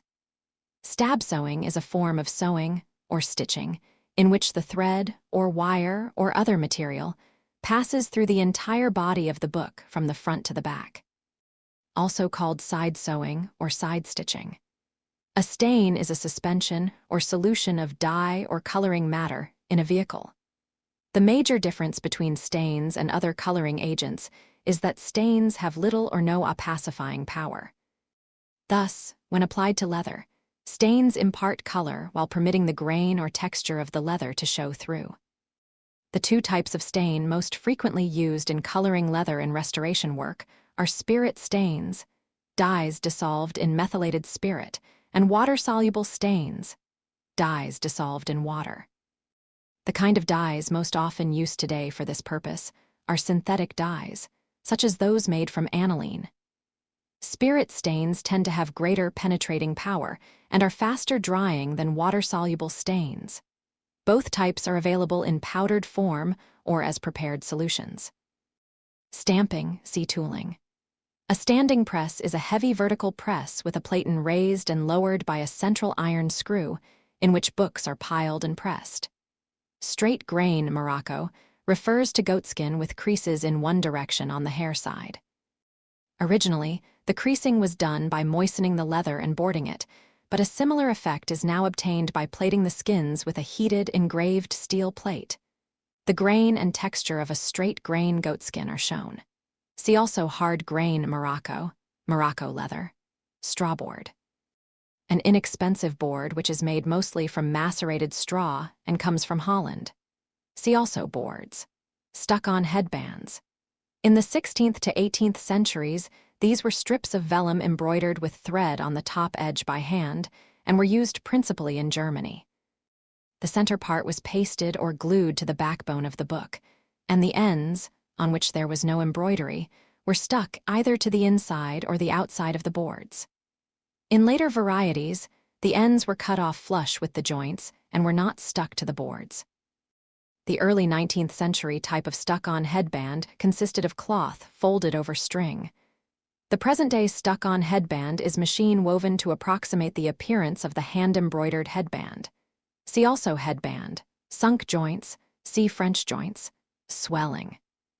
The extra thickness of the body of a book at the backbone caused by the sewing threads and the guarding paper or cloth, if any. Tail. The end of the book at the bottom of the page, sometimes referred to as the foot. See also head. Tailband, see headband. Tailcap, see headcap, taking down. See pulling. Taut leather, see alum taut leather. Tenon saw, a small handsaw, sometimes called a backsaw, characterized by a deep, thin blade with very fine teeth. Used to saw grooves in the backbones of books for the recessing of cords, and also for making small openings in the back folds of the sections for the thread used in making the kettle stitches. Thames board. A soft British cover board made from low-grade mixed waste paper, also called chipboard. Thongs. Narrow strips of leather on which the sections of most books were sewn between the 10th century and the end of the 16th century. See also bands. Three-quarter bindings. Bindings in which the backbone, the corners, and a variable but fairly large, more than 1/4, portion of the sides are covered with one kind of material, and the rest of the sides with another. In a true three-quarter binding, the material on the sides and the corners very nearly meet. See also full, half, and quarter bindings. Thrown back boards, book boards in the open position. Thymol. A crystalline material derived from thyme oil and other oils, or made synthetically, used as a preservative for paste and as a fungicide for mildewed books. It may be applied as a solution in alcohol or vaporized for use as a fumigant. Tight back. A book construction in which the spine of the cover is stuck down to the backbone, with or without intermediate linings, in contrast to the hollow-backed book in which the spine is free of the backbone. The backbone of a tight-backed book may be more or less flexible. That is, it may throw up, or arch to a greater or lesser degree when the book is opened, depending upon the number of back linings, if any, the thickness of the paper or the sections in the main body of the book, and the method of sewing used. See also hollow back. Tight joints. Tight-jointed books are those in which the cover boards are placed flush with the shoulders. See also French joints. Tipping on or tipping in. The attachment of one leaf to another by means of a narrow strip of adhesive along one edge. This technique is also used to attach maps, loose plates, and so forth. Tooling. The process of decorating leather or other materials with hand-finishing tools, such as rolls, fillets, pallets, gouges, and other small decorative tools, all of which are applied to the surface of the material with hand pressure. When this is done without the use of ink, gold leaf, foil, or other coloring materials, it is called blind tooling. The similar impression of designs by means of a machine instead of by hand is called blocking in Great Britain and stamping in the United States. Turkey leather. Goatskin imported from Turkey, and used by English binders to a limited extent in the 16th century and first half of the 17th. It was used on nearly all the finely gold-tooled bindings of the Restoration, and until the 1720s when Morocco leather, which has a less distinctive grain, gradually came into use. Turn-in. That part of the covering material which is turned over the edges of the boards from the outside to the inside at the head, tail, and four edges of the book. Sometimes also called the turnover. Two sections on. A method of sewing a book, except for a few sections at front and back, in which one length of thread secures two sections by passing between them at various points. This is done to minimize the amount of thread used in sewing, and therefore to reduce the swelling of the backbone where that would be a problem, or sometimes merely to save time and labor. In the 18th century, some thick folios with thin sections were sewn with as many as 7 sections on. 2 sections on is often known as sewing 2 on, 2 sheets on, or 2 along, as distinguished from sewing all along. Hand-sewn headbands are tied down. When the thread used to form them is passed through the backbone to a point below or above, in the case of the tailband, the kettle stitch, and then taken back up and wound around the core of the headband once more. This helps to anchor them firmly to the backbone. In hand binding, the operation of winding a cord around a new cover on both sides of raised bands to ensure the adhesion of the leather is called tying up. Tying up boards are thin but sturdy boards with right-angle projections, used for protecting the sides and four edges of the boards when the tying up operation is being performed. Vellum is an animal skin that has been treated with lime and stretched and scraped rather than tanned. The skins are sometimes split, sliced horizontally into two layers, one layer of which is finished on both sides for use as a writing material. Such split skins, most commonly sheepskins, are called parchment. The terms parchment and vellum are sometimes used interchangeably. Vulpex is a liquid soap. Potassium methylcyclohexylolate, sold in concentrated form and diluted with water or white spirit. It is a very effective cleanser for gold tooling and leather. White spirit is a petroleum distillate used as a substitute for turpentine. Wood paste is made from finely ground wood meal mixed with wheat paste, used for filling in cracks or holes in boards or for building up the corners of boards. Wove paper is paper having a fairly even pattern or mesh. It is made on a closely woven mold and lacks the distinctive widely spaced lines or ribbing of laid paper. Formerly, a temporary paper covering for books designed to protect them until they could be put into a permanent binding. The paper cover of a book, such as the modern paper-backed book. A book jacket. Book restoration can be practiced in a fairly small area. A well-equipped shop, including all essential supplies and equipment, can be fitted into a room measuring about 22 by 16 feet, but good lighting and a substantial floor are essential. The restorer should work in front of a window if possible, have an electric light above the bench, preferably with adjustable elevation, and supplement this with an adjustable lamp on a long arm fixed to the wall where it will be out of the way. Long tube or strip lighting of any kind, such as fluorescent tubing, is best avoided because it tends to eliminate helpful shadows.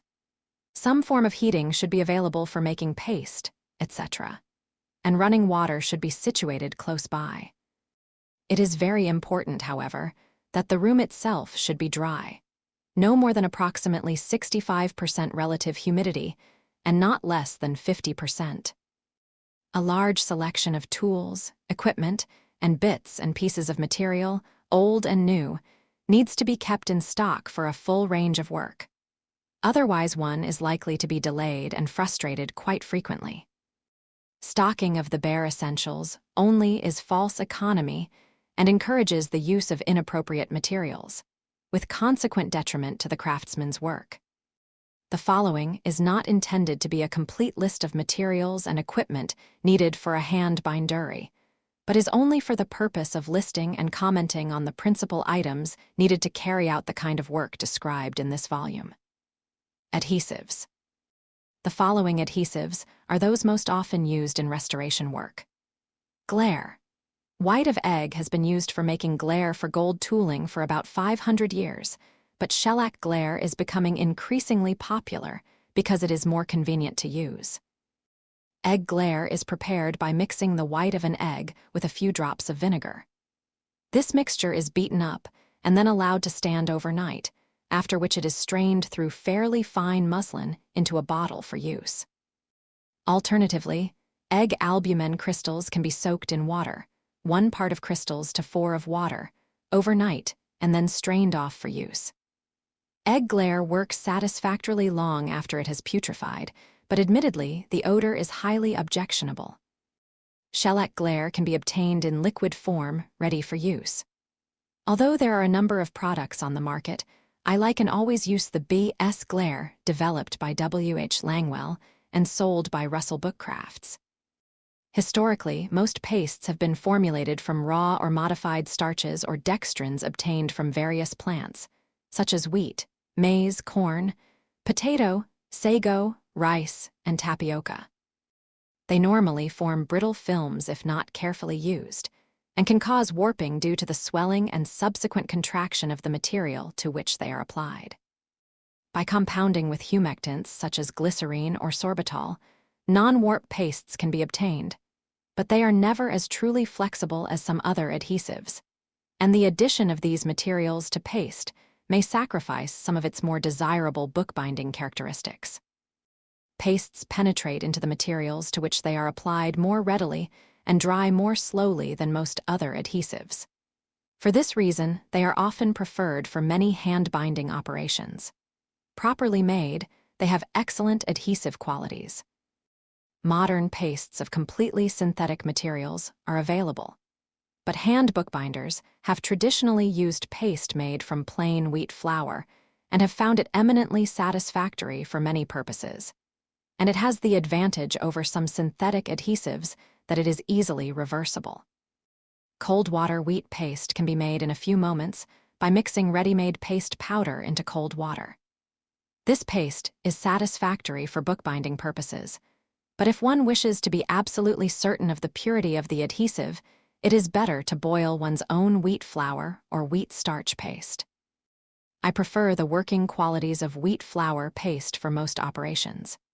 Experience would indicate that paste made in this way can last for many centuries, and the process takes little time. Many binders make paste in the proportions of 340 g, 12 ounces, of plain white wheat flour to 2 liters, about 70 ounces of water, but my own preference is for a thicker paste with about 25% more flour, 425 g, to the same amount of water. Some of this paste can always be removed from the pot and thinned down with water for those binding operations which require a thinner paste. When boiling one's own paste, the flour should be beaten into cold water in a saucepan and stirred constantly while it is being brought to the boil. If it is not stirred, the bottom layer is certain to burn. 10 g of loose thymol crystals mixed into paste made with about 2 liters of water will prevent mold from forming for a period of 10 days or so, depending on the temperature and humidity. The thymol should be mixed in only after the paste has cooled to a temperature of not more than 120 degrees Fahrenheit, because thymol vaporizes to some extent at higher temperatures. The thymol will not melt below 110 degrees Fahrenheit. Instead of mixing the thymol directly into the paste, an easier method is to dissolve it first into a small quantity of methylated spirit. If fresh paste is made frequently, the addition of thymol is not necessary. A little cold water poured onto the surface of newly made paste will prevent the formation of a skin. Glue. Although many adhesives are called glue, strictly speaking, the term refers only to those adhesives made of protein derived from the collagen in animal hides and bones. These adhesives also eventually form brittle films, therefore they are almost always plasticized with humectants. Being protein materials, they are subject to deterioration, and various forms of bactericides and fungicides are often added during the manufacturing process. Glue is a surface adhesive, that is, it does not penetrate readily into the material to which it is applied. It usually sets fairly rapidly, but retains some degree of flexibility over a relatively long period of time. For this latter reason, it is often used in hand bookbinding for gluing up the backbone, because it facilitates the shaping and molding of the backbone during the rounding and backing operations. Synthetic resin adhesives. There is an enormous variety of adhesives based on synthetic resins available today. The ones of most interest to bookbinders and restorers are perhaps the polyvinyl acetate, PVA, emulsions. Polyvinyl acetate is a hard, clear, synthetic resin. It is formed from single vinyl acetate molecules, called monomers, chemically linked together into long, chain-like molecules, called polymers, in a process known as polymerization. As used here, the term PVA refers to the so-called emulsion form of polyvinyl acetate, which consists of a fine dispersion of the vinyl acetate polymers in water. Like many modern water-based house paints, the liquid emulsion can be thinned with water. But once the adhesive has dried, it becomes soluble only in organic solvents such as acetone, ethanol, and toluene. Pure PVA adhesive films are rather brittle by bookbinding standards. They can be given the desired flexibility by adding plasticizers. These substances often have the property of volatilizing or migrating out of the film, however, eventually leaving it brittle once more. In addition, some plasticizers may be harmful to paper or other bookbinding materials. A better way to give PVA flexibility is to copolymerize it with certain other monomers during the manufacturing process. The resulting copolymer is said to be internally plasticized and has the desired flexibility characteristics built into its molecule. These characteristics are therefore highly stable for long periods of time under ordinary conditions, provided their acidity is sufficiently low. Such copolymer PVA emulsions can be expected to be quite durable as well as non-damaging to paper and other bookbinding materials. Properly compounded, they also have excellent bonding qualities on a wide variety of surfaces, and they can be formulated with a wide range of properties to meet the various needs of bookbinders and restorers. One fairly recent development should perhaps be mentioned. As we said earlier, once dry, PVA is soluble only in certain organic solvents. An adhesive which is closely related to PVA is polyvinyl alcohol, sometimes called PIVO. This adhesive is soluble in water after it has dried, but it does not have some of the other desirable properties that PVA adhesives have. However, PVA can be altered chemically so that its properties fall somewhere between those of true PVA and PIVO. The resulting adhesive is somewhat redispersible in water, although it does not truly dissolve.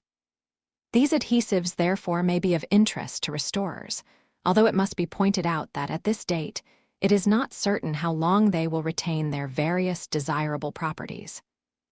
As more of these new synthetic adhesives are developed, they may well begin to supplant some of the more traditional adhesives used by hand bookbinders, and to some extent, they already have. Backing boards. 3 sizes, ranging from the longest, which will go into the press, down to about 8 inches in length, should be sufficient for most purposes. A smoothing plane needs to be used from time to time to restore the edges of wooden backing boards when they are damaged by the edge of the hammer face. Metal-edged backing boards are available, but these are not entirely satisfactory because inadvertent contact between the hammer and the boards can sever the sewing cords, and conscious efforts to avoid this can result in the inadequate consolidation of the backbone.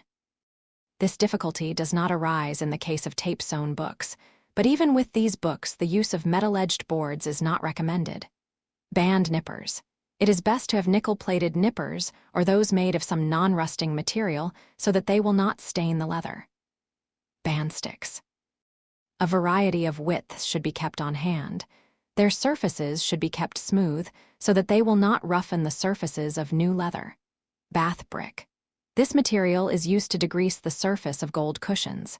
After a period of scarcity, it is now in more plentiful supply. Bench or table. The larger and more substantial, the better. Benzene, petroleum benzene, used to clean off the last traces of surplus gold after gold rubbers have been used. Benzene should not be confused with benzene. Both of these substances are flammable, but benzene is toxic as well, and breathing its vapors could be dangerous. Board cutter. A table model with a 30-inch blade will do for most light work, but a heavy iron cutter standing on its own legs is highly desirable. In the latter case, the cutter should have a clamp operated by a foot treadle so that both hands are left free to handle the material and to operate the cutting blade. Boards. The principal kinds of board suitable for bookbinders' use. 1. Millboard. Genuine, handmade rope fiber millboards are no longer made. The present product, called binder's board in the United States, is made on a machine with high-grade waste paper, and when milled, is quite tough and serviceable. Heavy rope fiber board was not made until just before 1700, so even if available, this type of millboard should not be used to replace the missing boards of a book of earlier date. 4 thicknesses of millboard will be found useful: 0.063, 0.092, 0.116, and 0.144 inch. In the United States, equivalent thicknesses of binder's board are 0.060, 0.088, 0.120, and 0.146 inch. Acid-free millboard is currently available in Britain. 2. Straw board. This board is lighter in weight and more flexible than millboard. It has the disadvantage of being brittle, but this can be overcome to some extent if the corners are reinforced with thin vellum. Strawboard is less likely than millboard to be affected by a contaminated atmosphere. 3. Thamesboard chipboard. Thamesboard is softer and less brittle than strawboard. Its softness and impermanence render it unsuitable for use in bindings, but it is handy for such things as protecting the end leaves of a book when it is being pressed, and for similar bindery operations. 4. Pasteboard. The old pasteboard, made of laminated sheets or pulped paper, cannot be purchased today, but it can be made, or it can be acquired from abandoned bindings. All old boards which are in good condition or which can be cut down should be kept for future use, particularly old pasteboard and rope fiber millboard, because the weight, flexibility, and surface texture of these boards cannot be found in modern materials. Brushes. For pasting and gluing, round ones with 1% and 2-inch diameters are recommended. Smaller brushes are available, and inexperienced workers may find them easier to use, but the larger brushes save time. Cabinet. A small table cabinet with many small drawers or trays is useful for the temporary preservation of labels, bookplates, old leather spines, and the like which have to be replaced on the bindings after the repairs have been completed. If 10 or 20 books are being worked on concurrently, small items such as these are easily lost. In any case, it is a sound plan not to dispose of floor sweepings for some time after a job is finished, so that there is a reasonable opportunity to look for missing fragments. Cloth. A range of colors in high-quality bookbinding cloths should be stocked for the repair of cloth sides. 1 or 2 dozen yards of each kind will suffice if the bindery is small. Cloth from the sides of discarded bindings should be preserved. Many of the Victorian embossed grains, for example, cannot now be matched. Material of this kind is useful for the repair of the sides of early 19th century covers. A good quantity of cloths, such as mull, jaconet, etc., used for repairing, reinforcing, or lining should be kept on hand. As with all materials used in restoration work, only the best quality should be obtained. The use of cheap or unsuitable materials nearly always proves to be false economy in the long run. Cord, used for forming the recessed or raised bands on which books are sewn. It is very important that nothing but the best quality be used. Flax cord is preferable because its fibers fray out readily and with minimum loss when making slips, but the range of thicknesses is very limited at present, so on some occasions they have to be used in combination. The best available cord seems to be Barber's flax seaming twine, 4/8, 6/8, and 8/8. Cotton wool absorbent cotton. In addition to a variety of other uses, this material is much used for staining leather and for transferring gold leaf from the gold cushion to the prepared leather surface. Finishing press. A press with 18 inches between the screws can be used for most of the books one is likely to encounter. Even if the book is too long to go down between the screws, it is often possible to grip it in the space above the screws. Finishing stove. These stoves can be heated by either gas or electricity. Gas stoves are handier because the heat can be more finely adjusted, and the tools used for decorating, lettering, and so forth can be held in the center opening and heated in seconds, but electric ones are cleaner because they are fume-free. A simple hot plate can be adapted, but the expense of buying a standard model finishing stove is well justified. Finishing tools. It is not possible to have too many rolls, fillets, gouges, palettes, and small decorative tools engraved with designs of all periods.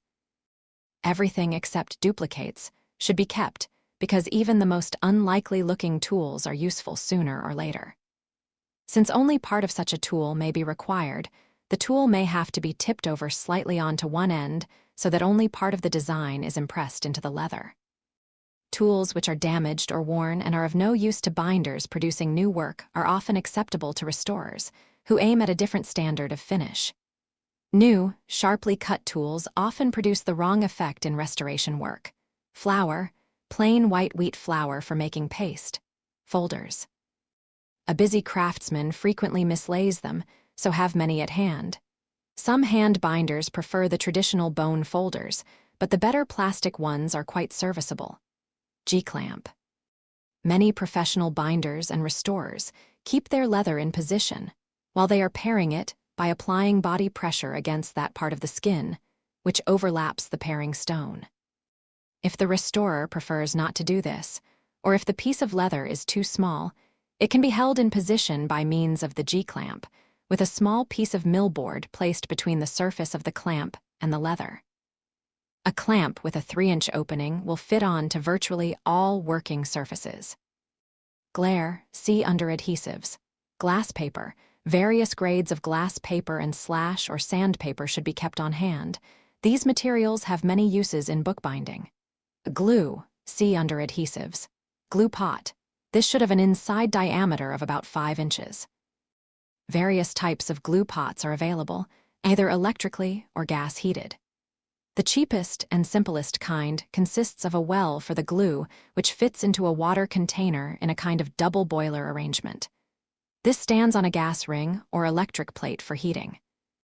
An iron inner pot should not be used, as the iron may catalyze deteriorative chemical reactions in the glue. Some electric glue heaters are waterless and thermostatically controlled. Gold. Gold leaf should always be used in preference to foil when one is working on old bindings, because foil produces entirely the wrong effect, excellent though the medium is for other purposes, such as lettering or blocking cloth and paper. Gold cushion. 16 by 6 inches is a useful size. The cutting of gold leaf can be done more efficiently if the leather surface of the cushion is rubbed occasionally with bath brick, some other good scouring powder, or a jeweler's abrasive powder, of which there are many grades, to eliminate grease and provide a good cutting surface. Gold rubber can be bought from bookbinders' suppliers ready for use, but if necessary, the binder can prepare his own by soaking pure rubber in a small quantity of paraffin oil, kerosene, to soften it. This should then be allowed to dry out until it is no longer gummy. Too great a quantity of paraffin oil will cause the rubber to liquefy. The gold can be recovered by a refiner when an appreciable amount has been absorbed into the rubber. Gravy browning referred to here is a proprietary product made in Great Britain Cross and Blackwell Limited, and consists simply of caramel, sugar coloring, or burnt sugar with a little salt added. Other types of products are sold for adding color and flavor to gravies for cooking purposes. Most of these products contain various herbs, spices, and seasonings. The author has not had occasion to use these products, and so cannot recommend their use. Hammers. A broad-faced shoemaker's or cobbler's type will be found useful for many purposes. A small hammer with a 3/4-inch face is useful for backing books sewn on raised cords, but if one is careful, a larger hammer can be used for this purpose. Handle letters. Some of the modern type characters look well on modern bindings, but are out of place when used for the relabeling of old bindings. Therefore, care should be taken to stock alphabets which are in sympathy with, or at least do not clash with, bindings of earlier periods. At least 4 sets are needed for basic requirements, but 24 to 30 sets of various sizes and faces are necessary for a full range of work. If handle letters are not available, cast and machine-cut brass or bronze type can be used individually in an electrically heated handle adapted for the purpose, as also can ordinary lead type. Lettering in this manner is necessarily slower than using handle letters, but the range of available alphabets is much greater. As a general rule, it is preferable not to use the standard palette or type holder, which enables one to tool an entire line of type in one impression, except perhaps on very large sets of books, and they should certainly not be used on bindings dating before the 18th century. If type has to be used, it looks better letter-spaced and in worn condition so that the impression does not look too flat and sharp. Headbanding material. Fairly substantial silk thread in a range of colors should be stocked. Very fine thread is not frequently required. Binder's linen sewing thread can be used on most early bindings. Useful thicknesses are No. 25 to 3 cord for small books, No. 18 to 3 cord for medium-sized books, and No. 16 to 3 cord for large books. Some of the linen thread of each grade should be stained in various colors with spirit stain so that, if desirable, headbands with alternating strands of stained and unstained thread can be made. Thin leather pasted to vellum. Offcuts or waist pieces can be used, and then cut into strips as required. Makes a good headband foundation for some bindings dating from the early 19th century. But firm cord is best for earlier books. Limp cord is difficult and irritating to use because it bends too easily while the headband is being worked. But if nothing better is available, it can be stiffened by being rubbed over with thick paste or PVA and dried. Machine-made stuck-on headbands are available in several widths and in a variety of patterns. Hypodermic needle and syringe. These are used in restoration for inserting paste or other adhesives into parts of the binding which are inaccessible by other means. Fine needles are useless because only very thin adhesives will pass through them. The largest ones made for medical purposes are suitable and do not make too large a hole in leather. Even larger needles intended for veterinary use can be used for squirting thick adhesives down the backs of tight-backed books to make the leather spine adhere more firmly if it is coming away from the backbone. Clusal G, hydroxypropyl cellulose dissolved in ethanol, isopropanol, industrial methylated spirit or water, used for the impregnation and consolidation of powdery leather. Also useful as a fixative and strengthening size for very weak and brittle paper. Knives. A good assortment of paring knives, lifting knives, gold knives, and general-purpose knives should be kept on hand. General-purpose knives have many uses, including cutting materials to size and scraping decayed leather off the backs of books. When using a gold knife, one should never touch the blade with the fingers so that oil or grease will not be picked up from the skin. Knocking down irons. In addition to the primary purpose for which they are intended, the restorer will find additional use for them as weights. Half a dozen, each measuring about 8 by 3 inches or larger if available, will be found useful. When used as weights, the base of each one should be lined with card, baize, a coarse woolen fabric with a long nap, or other material to prevent it from staining damp paper or leather. Leather. Good bookbinding leathers are not easy to obtain, and it is imperative that those engaged in the restoration of leather bindings purchase their leather from established, reputable dealers. Many inferior products are on the market. These leathers are made from poor skins to begin with, and are subsequently tanned or otherwise prepared for use by methods practically guaranteed to produce leathers that do not last well, and are virtually useless for fine quality work. The book restorer has a peculiarly difficult problem in that, quite often, he is not free to select what he considers to be the most suitable kind of leather for a particular book, but must attempt to match as closely as possible the existing leather on a book, which may have been bound centuries ago with leather that is now difficult to find or is simply no longer available.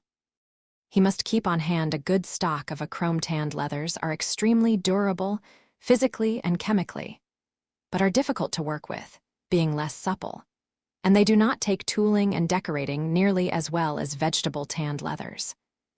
They are seldom used for bookbinding purposes, but vegetable-tanned goat skins and calf skins with small percentage of chrome tannage have come into use in bookbinding in recent years and are thought to have an increased life expectancy.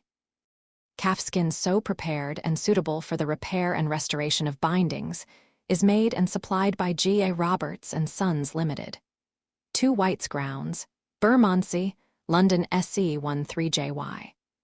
It has been evident for many years that the use of potassium lactate on new leather, proposed by R. Faraday in Ness after his long program of research in the 1920s and 1930s, does not provide protection against polluted atmospheres to the degree originally anticipated.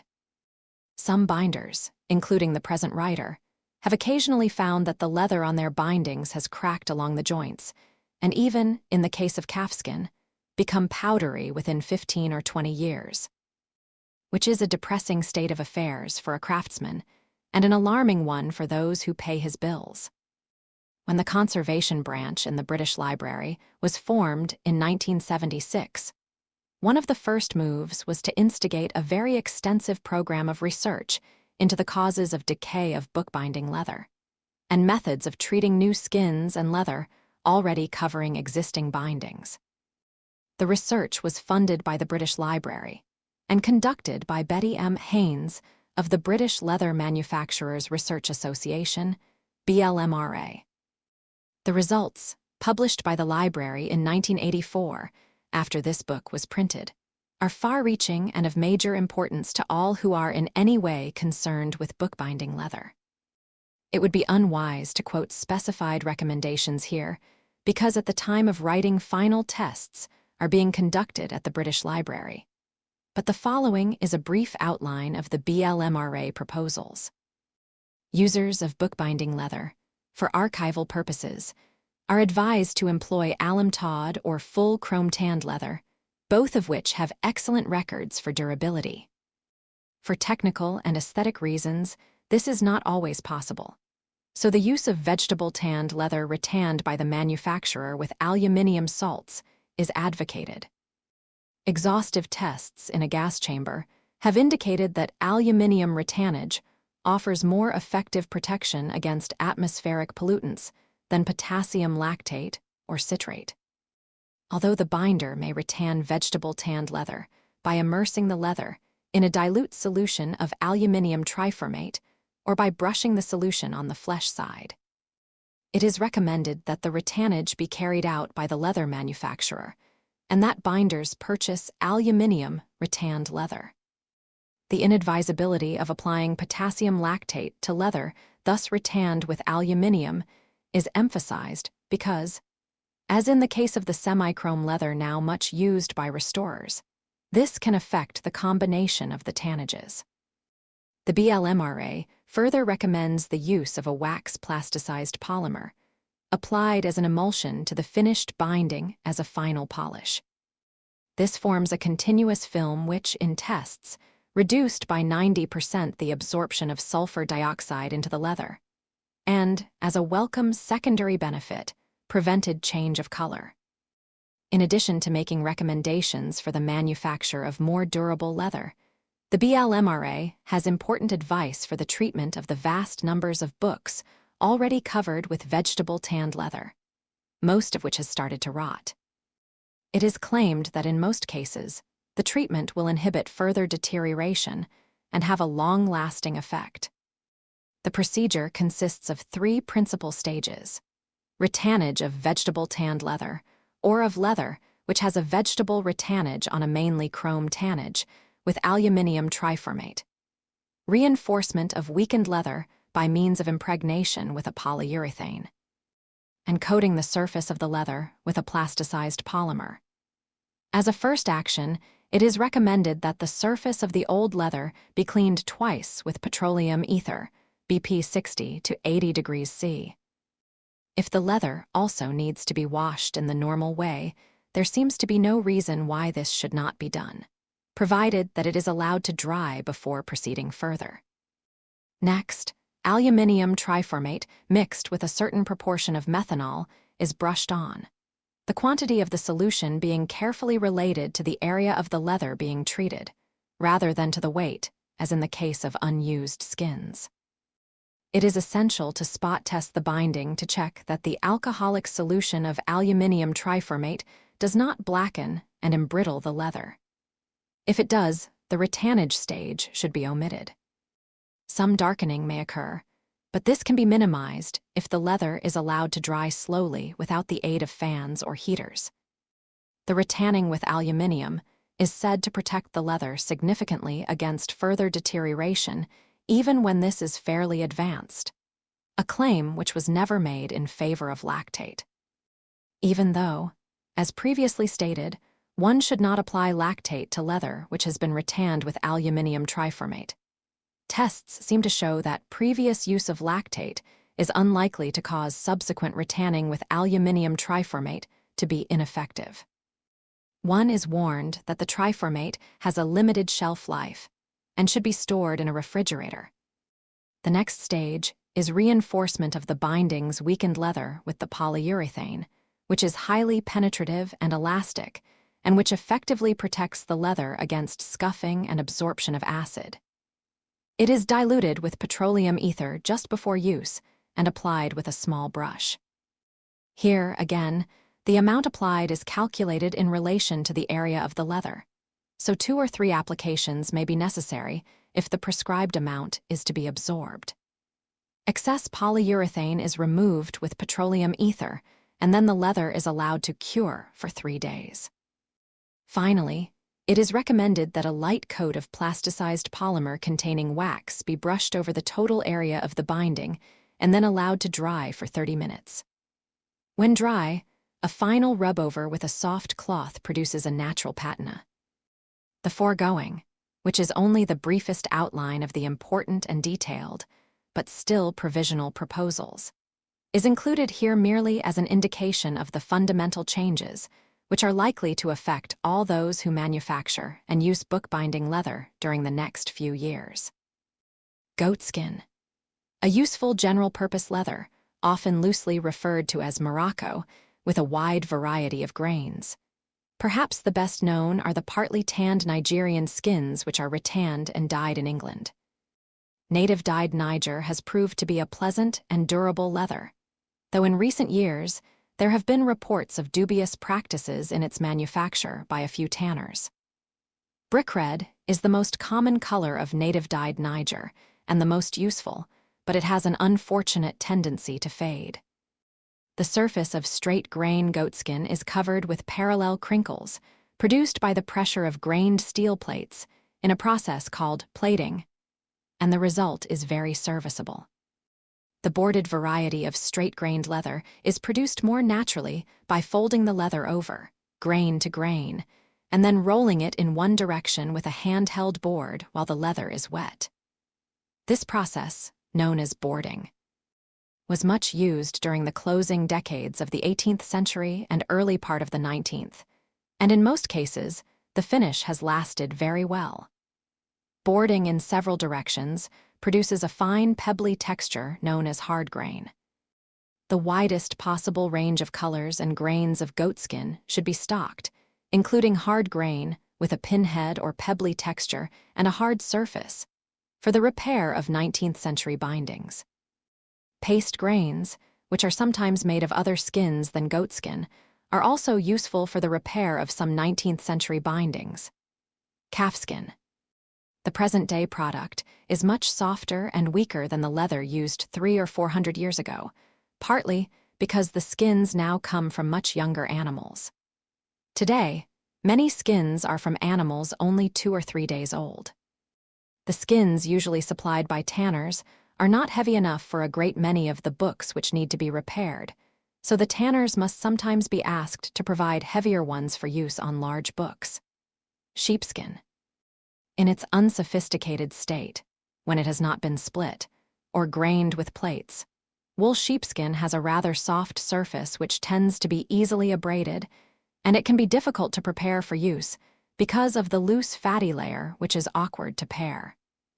Ideally, wool sheepskin should not be used to repair books, but if thick skins with a firm surface are used and are carefully protected with potassium lactate against acidic atmospheric pollutants, and are then treated with leather dressing, they seem to serve their purpose well enough, especially if the books are not subject to rough handling. The alternative may be to use an unsuitable leather which, because it contrasts with the original skin, is an eyesore. Hair sheepskin, which comes from the mountainous regions of Africa, India, and some other countries, has a tougher, more compact fiber structure and is the better type for bookbinding purposes. But its grain makes it unsuitable for use in rebacking books bound in wool sheepskin. Unfortunately, it is the latter type in which antiquarian books are bound. It should be noted in passing that some leathers used by bookbinders are supplied unprotected against red decay, red rot, as indicated by the ability to pass the PIRA test unless the binder specifically requests that they be so protected. Therefore, it is important that the binder should apply potassium lactate to these leathers both before and after they are put on the book. See also the discussion under potassium lactate for recent advances. Both thick and thin leathers should be stocked for use on books of various sizes.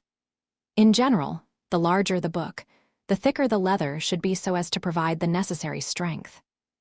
Where thin leather is called for, as in repairing the joints of small books, it is much better to use leather which is naturally thin, that is, leather from a small skin which was thin to begin with. This is for two reasons. First, it saves one the work of paring. Second, and more important, paring tends to weaken leather and to render it less able to withstand the ravages of time and use. The grain and texture of a variety of bookbinding leathers are shown in Figure 12. Leather dressing. The recommended mixture, to be used after the application of potassium lactate or citrate solution, consists of 60% neat's foot oil and 40% anhydrous lanolin. It is not claimed that this, or similar preparations, such as the British Museum leather dressing, prevent chemical deterioration. All they can do is keep the leather fairly soft and supple and reduce the risk of extensive cracking or powdering. Applied to leather, which has already reached an advanced state of deterioration, they can do no more than consolidate the powder and help to improve the appearance of the leather. The neat's foot oil and lanolin dressing may be purchased already made, or it may be mixed from ingredients bought from chemical supply houses. Lying/cutting press and tub. Almost the oldest piece of equipment used by binders, and certainly the most versatile. This type of press is usually of solid hardwood, and is supplied with a track on one side in which a plow can run for trimming book edges or boards. It usually has a screw at each end for tightening or loosening the cheeks, but variant forms are available, including a type with metal cheeks with one central screw, which is often used by professional binders in the United States and France, but to a lesser extent in Great Britain. The longer the press, the better, particularly if large folios are likely to be encountered. A press with 24 to 26 inches between the screws is a useful size. When the press is turned over, the other side, which has no runners, can be used for backing and for many other purposes. A selection of bookbinding leathers: undyed sheepskin, diced Russia, straight grain Morocco, 18th century French Morocco.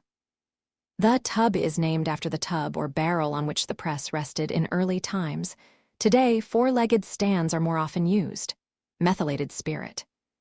This has many uses, including the dilution of spirit stains, and a good supply should be kept on hand. It is inflammable and toxic if swallowed, so must be stored and used with some care. Nipping press. This type of press is used when fairly light pressure lasting only a minute or two is required, though it can be used for any length of time. Old copying presses, originally used in offices for letter copying, are much used by binders. They are usually made of iron. The largest have a platen area of about 24 by 18 inches, but the largest normally available measure about 18 by 12 inches. The maximum clearance between the platen and the base of a nipping press is about 7 inches, but 3½ inches is usual. A man working by himself needs at least 2. Larger nipping presses with 22 by 14-inch platens and 15-inch clearances are available. Marbled paper.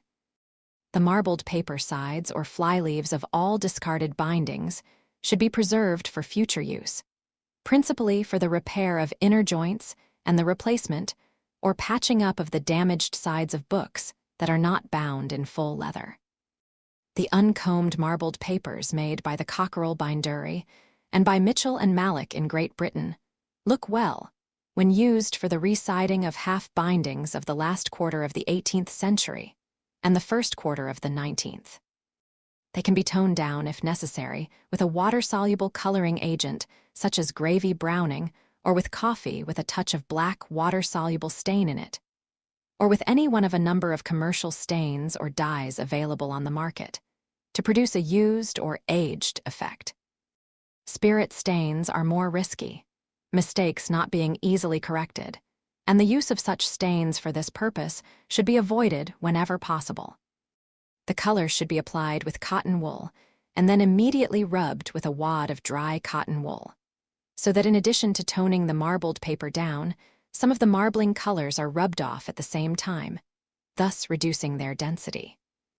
A more natural effect is achieved if the color is rubbed in after the paper has been glued on, because those portions of the paper which overlie edges of the leather will receive more friction and therefore will look more worn than the rest of the sides.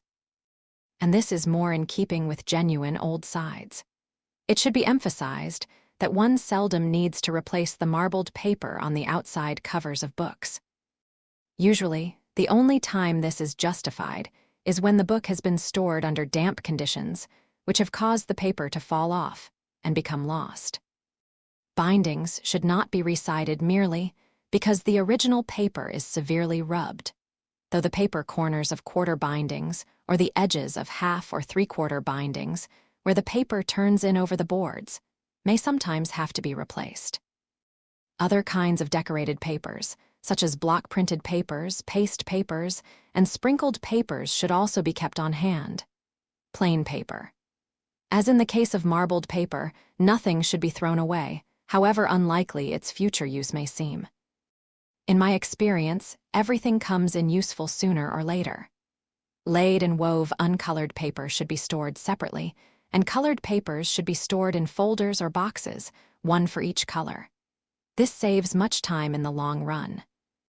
A few suitable high-quality handmade papers designed specially for use with antiquarian books are currently on the market. Among these are Bodleian, Dover and Dover Castle, made by Barcham Green. Repair papers. A good variety of papers used as guarding paper, for the repair of inner joints, for lining backbones, and so forth, should be kept on hand and carefully separated and stored. In restoration work, one is often confronted with book papers which have deteriorated and have become brittle and discolored due to the presence of acidic impurities. The restorer is advised to avoid the use of papers of any kind which are highly acidic.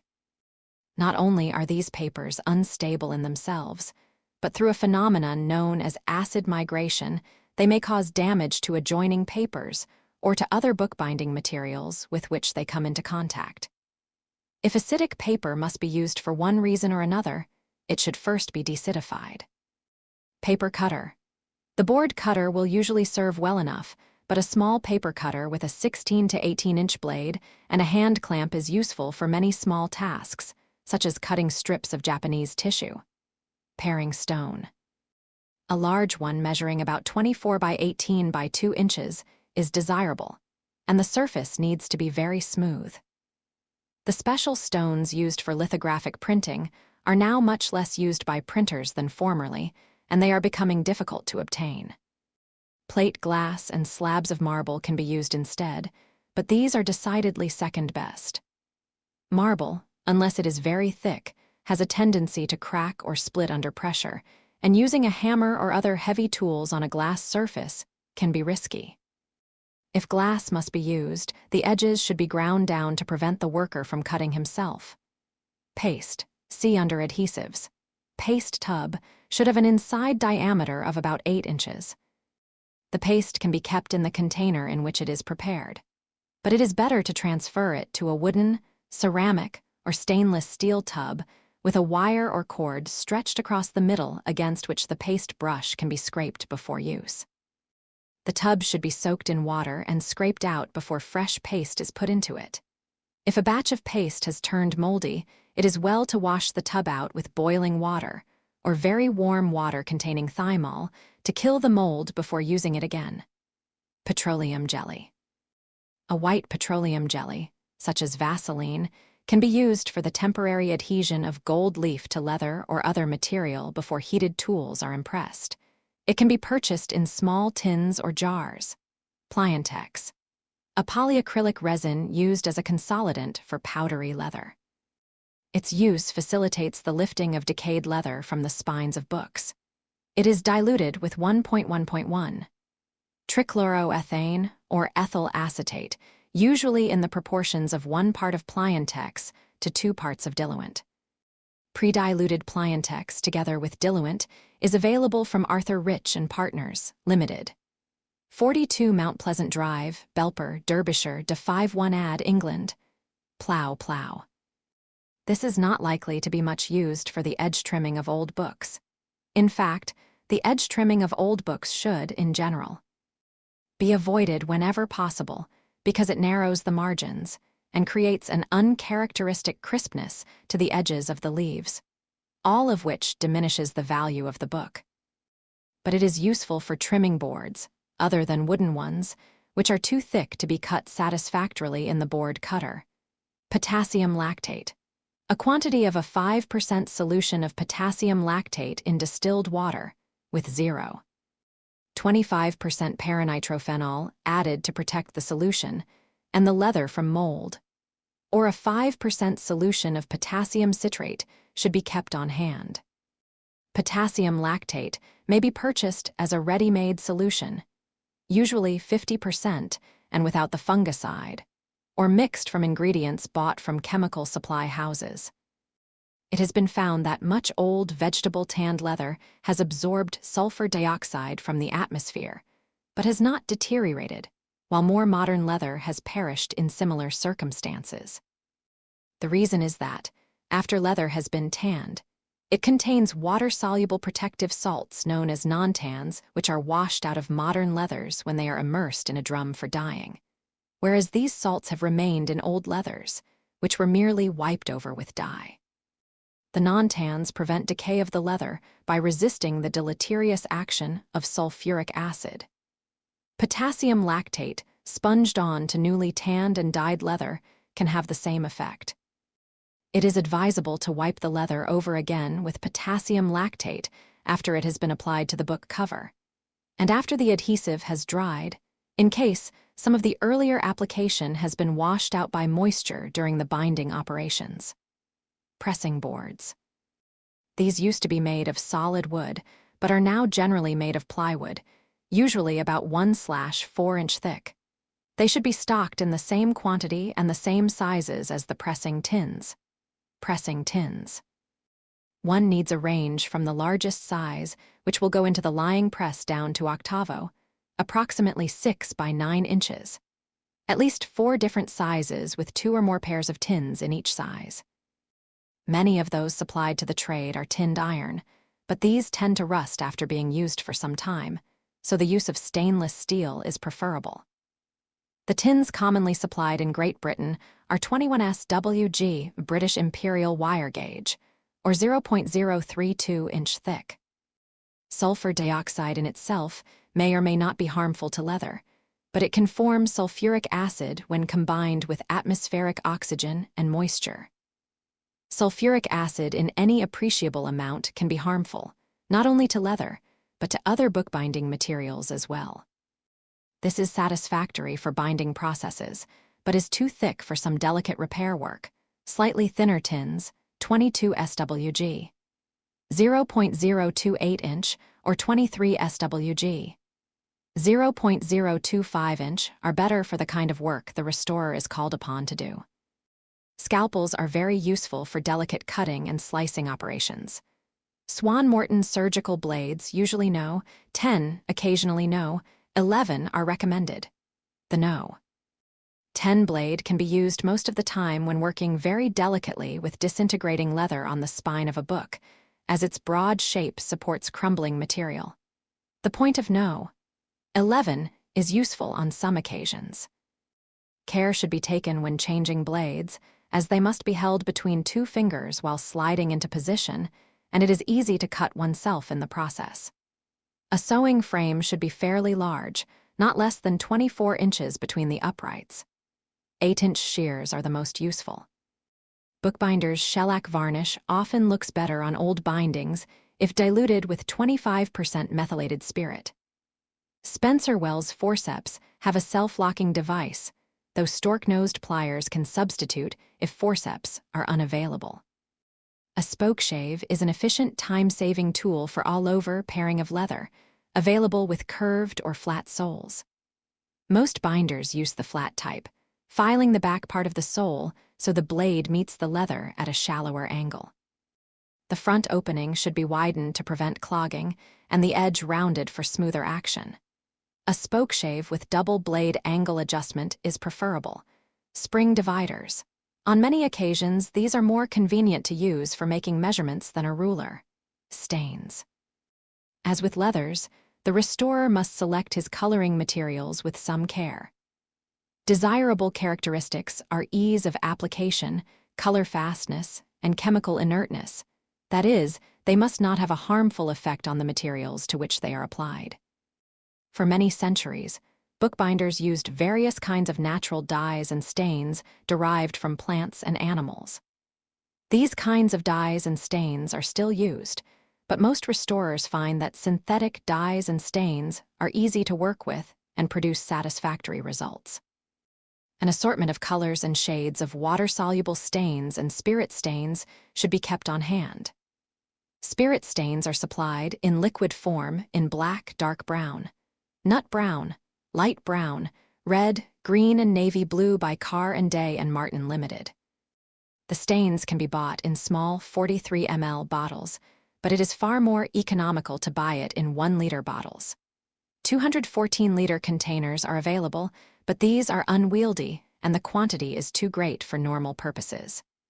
Minimum order, 50 pounds. Other manufacturers market similar products, but Car's dark brown has the advantage that it has a colder tone than others and therefore is more useful in matching the tones of old leathers. Unfortunately, it has an odor which many people find objectionable, though others like it. Fiebing's yellow spirit stain for leather is widely available, with other colors, in the United States, and is useful as a corrective if one's own staining has produced too warm a tone, but it is not a very strong solution and is therefore most effective when used on pale to medium shades. Messrs. J.T. Batchelor, 9 to 10 Culford Mews, London N14DZ, supplies spirit-soluble powders in packs, each of which makes 1/4 gallon of stain. In June 1983, a pack costs 80p or £7.20 for 10 assorted colors. 26 colors, including yellow, are available. Car & Day and Martin Limited. Newton Works, Great Dunmow, Essex, England. Sold in small bottles in Great Britain by some hardware shops, and shoe repairers. The restoration of leather bindings. I have no information about their chemical effect on leather, but they are sold for use on vegetable-tanned russet cowhide and latigo-tanned cowhide. They also stock Fiebing's spirit stains. Water-soluble aniline leather dyes are supplied in a range of colors, not including yellow, by J. Hewitt & Sons Limited, of London, who use them in the manufacture of their vegetable-tanned leathers. The powders are available in jars containing 50 grams, but they can be bought in larger quantities as required. The dyes are prepared by mixing the powders into a paste with cold water and then adding boiling water as required for density of color. For certain purposes, such as touching up small areas of rubbed or worn leather, restorers will find poster, show card, colors, or doctor. Martin's synchromatic transparent watercolors useful. Standing press. The French type is best for many binders, particularly those housed in domestic premises or with limited working space, because it takes less room to operate. And as it does not need to be fixed to the wall or ceiling, it imposes no strain on the structure of the building. The platen of the ordinary standing press is raised and lowered by means of a long iron bar, whereas the French type utilizes a wheel-and lug arrangement requiring much less space to operate. It must be kept in mind that standing presses are capable of exerting very considerable pressure, and care must be taken not to press books too hard in doing restoration work. Straight edges rulers. Use the 12, 18, and 24-inch steel type. The straight edges are about 14 inches wide and nearly an inch thick, and have many uses in the binding and repairing of books. A bookkeeper's flexible ruler, calibrated in both centimeters and inches, is also useful. A leather strop for sharpening the edge of cutting tools should be mounted, flesh side uppermost, on thick board. A useful size is one measuring about 10 inches long and 1 inch wide, French-type standing press. Tenon saw. The kind with a metal reinforcing strip along its top edge has a stiffer blade. Workshop tools, equipment, and materials. Thread. Unbleached linen thread, which is extremely strong and durable, is probably the best all-round thread to use in restoration work.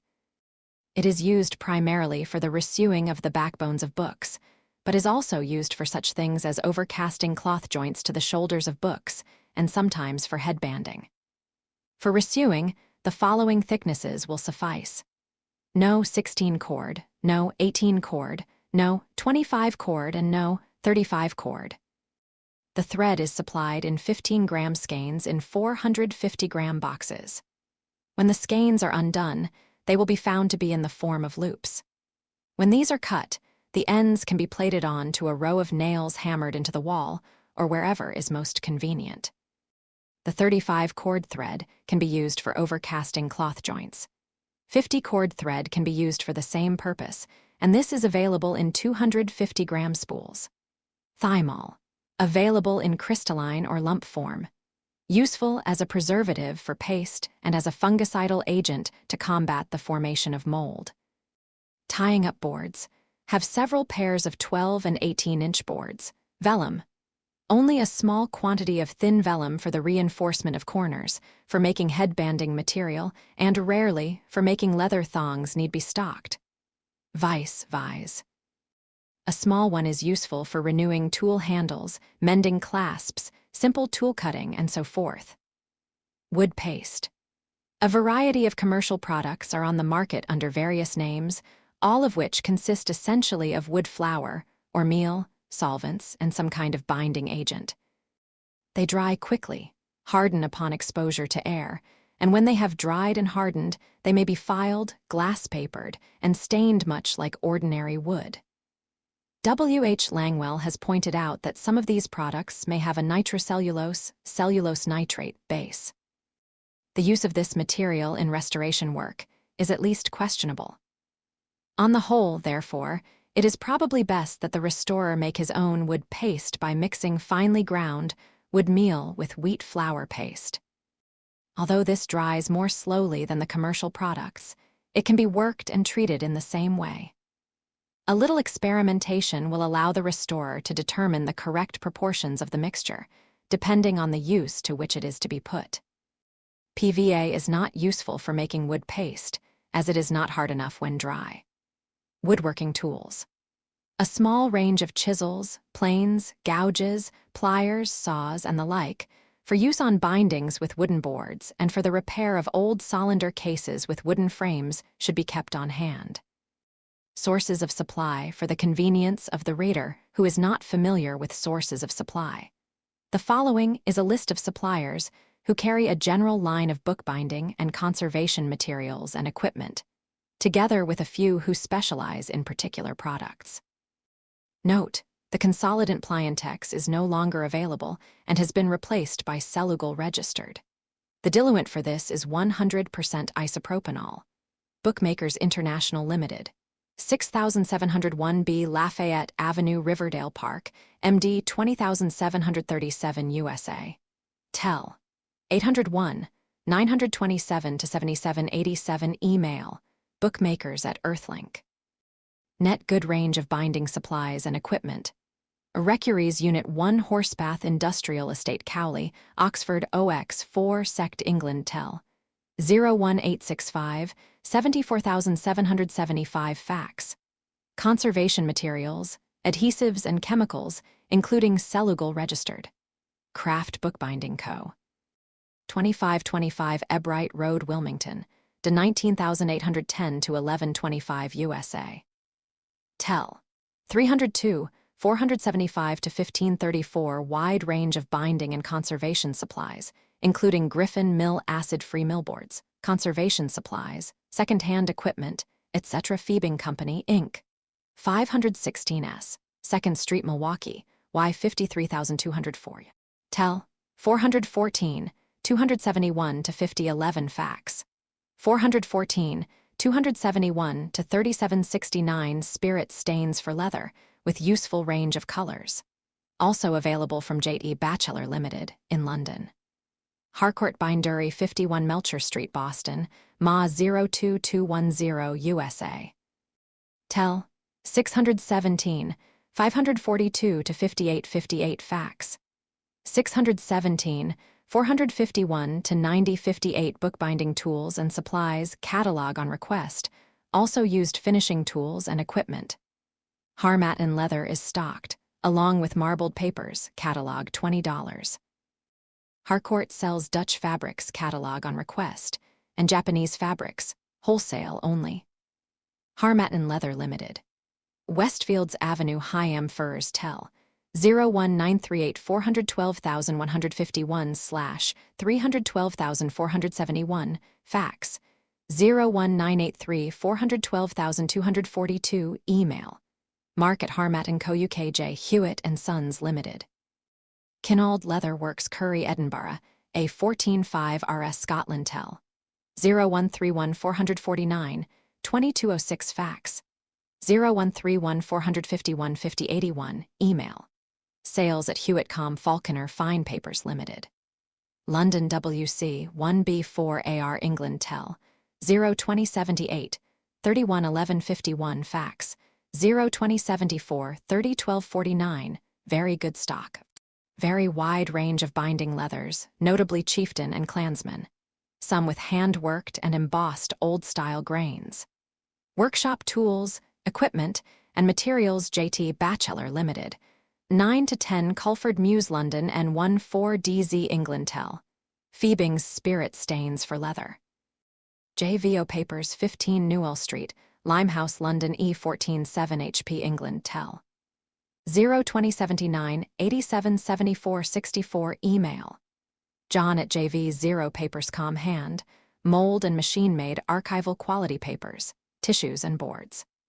Klaus Miller Butchbinderei Miller Kirchstrasse, 49D 76829, Landau/Pfalz, Germany, Tel.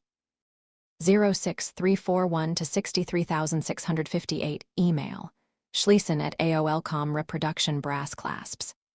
The Custom Bindery, 848 South Robertson Boulevard, Los Angeles, Ca 90035 US, Tel. 310 860 to 7265, fax. 310 360 to 7264, email. Livers at Annetnet, reproduction brass clasps. Engraving 38 A Norway Street, Portslade, Sussex, BN 411 AE, England, Tel. 01278 424801, fax. 01273 424801, highly recommended tool cutters. In addition to their usual extensive range of hand tools, they make straight-grain palettes. Rilma 3 Rue des Poitevins, 75006, Paris, France, Tel. 0148 254052, fax. 0143 2652, very good source of general supplies for professional binders and restorers. Russell Bookcrafts, North House Green, North Road, Boston, Bedfordshire, MK 44 3 AB, England, Tel. 01480 405460. 01480 407105, general binding supplies. Jaconet. Oasis, Goatskin. Shepherd's Bookbinders Limited. 76 Rochester Row, London, SW, 1P1JU, England, Tel. 02076 200060, fax. 02079 879307, good range of binding supplies, including archival buckrams and Harmattan goatskins. Tala's 568 Broadway, Suite 107, New York, NY 10012 US, Tel. 212 219 to 0770, fax. 212 219 to 0735, email. Info at talasnik.com, comprehensive inventory of supplies for binders, conservators, and restorers. Victoria Hall, The Old Stores, 32 Magpie Road, Norwich, Norfolk, NR 31JQ, England, Tel. 01603764411. Fax. 01603764411 produces wide range of traditional style marbled and paste papers. William Cowley Parchment Works 97 Caldecote Street, Newport Pagnell Bucks, MK16 0DB England Tel. 01908610088 Fax. 01908611071 Good range of vellums and parchments for binders, and a limited supply of alum-tawed calfskins and goatskins.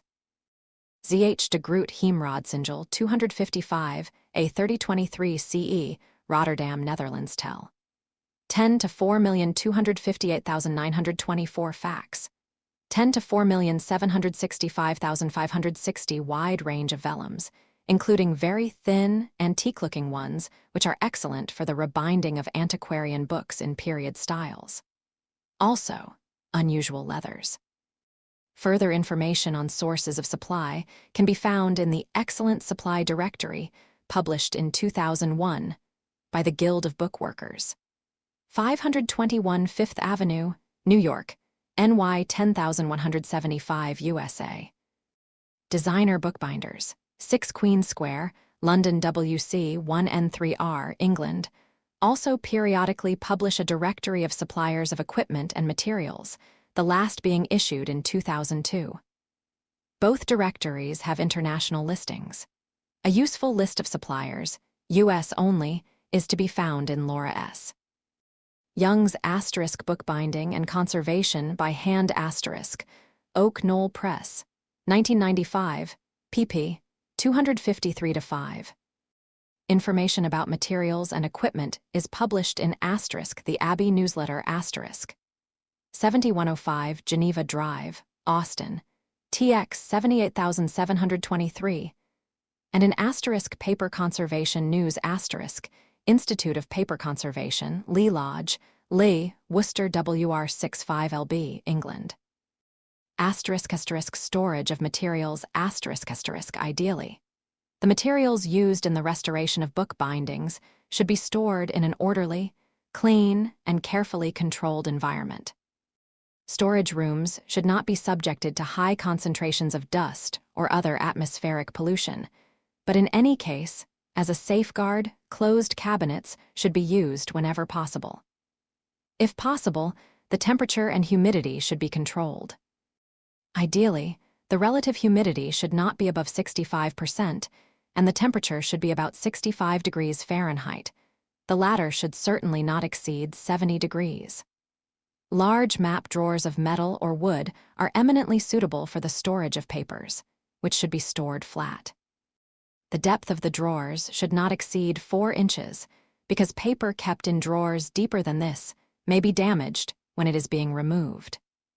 Boards should be stored flat under moderate compression, and here open shelves are acceptable because the dust factor is not extremely important. Leather, except for small miscellaneous pieces, should be rolled, not too tightly, with the finished surface, the hair or grain, side on the inside. Cloth should also be rolled, again, with the obvious exception of small miscellaneous pieces, and stored in a cabinet that has horizontal cubbyholes or compartments. Special racks should be acquired for the storage of finishing tools, fillets, pallets, gouges, etc. The tools used for preliminary work, such as knives, folders, band nippers, and others, should be kept in shallow drawers attached to the workbench. All tools should be carefully cleaned and put away after use, and not left lying around the workshop where they may become lost or damaged. Chemicals that are frequently used should be kept on the workbench, preferably somewhere below the working surface, but others should be stored in closed cabinets. All containers containing chemicals should be carefully labeled. Chemicals and solvents which might be flammable are best kept in self-closing safety containers. Containers of glue, paste, and the like should be kept sealed when not in use. As a logical safeguard, books to be treated, books in progress, and completed books should be stored in a vault, safe, or other fireproof type of enclosure if at all possible. Cleaning the bindings, the first step after one has examined the binding and assessed what repairs are required, is to wash the leather covers, including the leather on the edges of the boards and the turn-ins on the inside of the boards. Clearly, if only part of a set of books is to be restored, it is better not to do any washing at all, because this will almost certainly create an uneven appearance when the set is returned to the shelves. At any rate, it is highly desirable that one should be given the complete set to clean and furbish. This will not only enormously enhance the appearance of the entire set, but also help to reduce the obtrusiveness of any structural restoration work done on individual volumes in the set. Additionally, there is the thought that if the leather in the bindings of one volume in a set of books is beginning to deteriorate, the remaining volumes may well be similarly affected. So the use of potassium lactate, which is applied during the cleaning process, may be necessary for all the volumes. There is serious doubt about the efficacy of the lactate or citrate once leather has started to deteriorate, but the dressing which is applied afterwards is likely to be beneficial. So for several reasons, it is important to have the complete set for treatment. Washing should be the very first operation for the following reasons.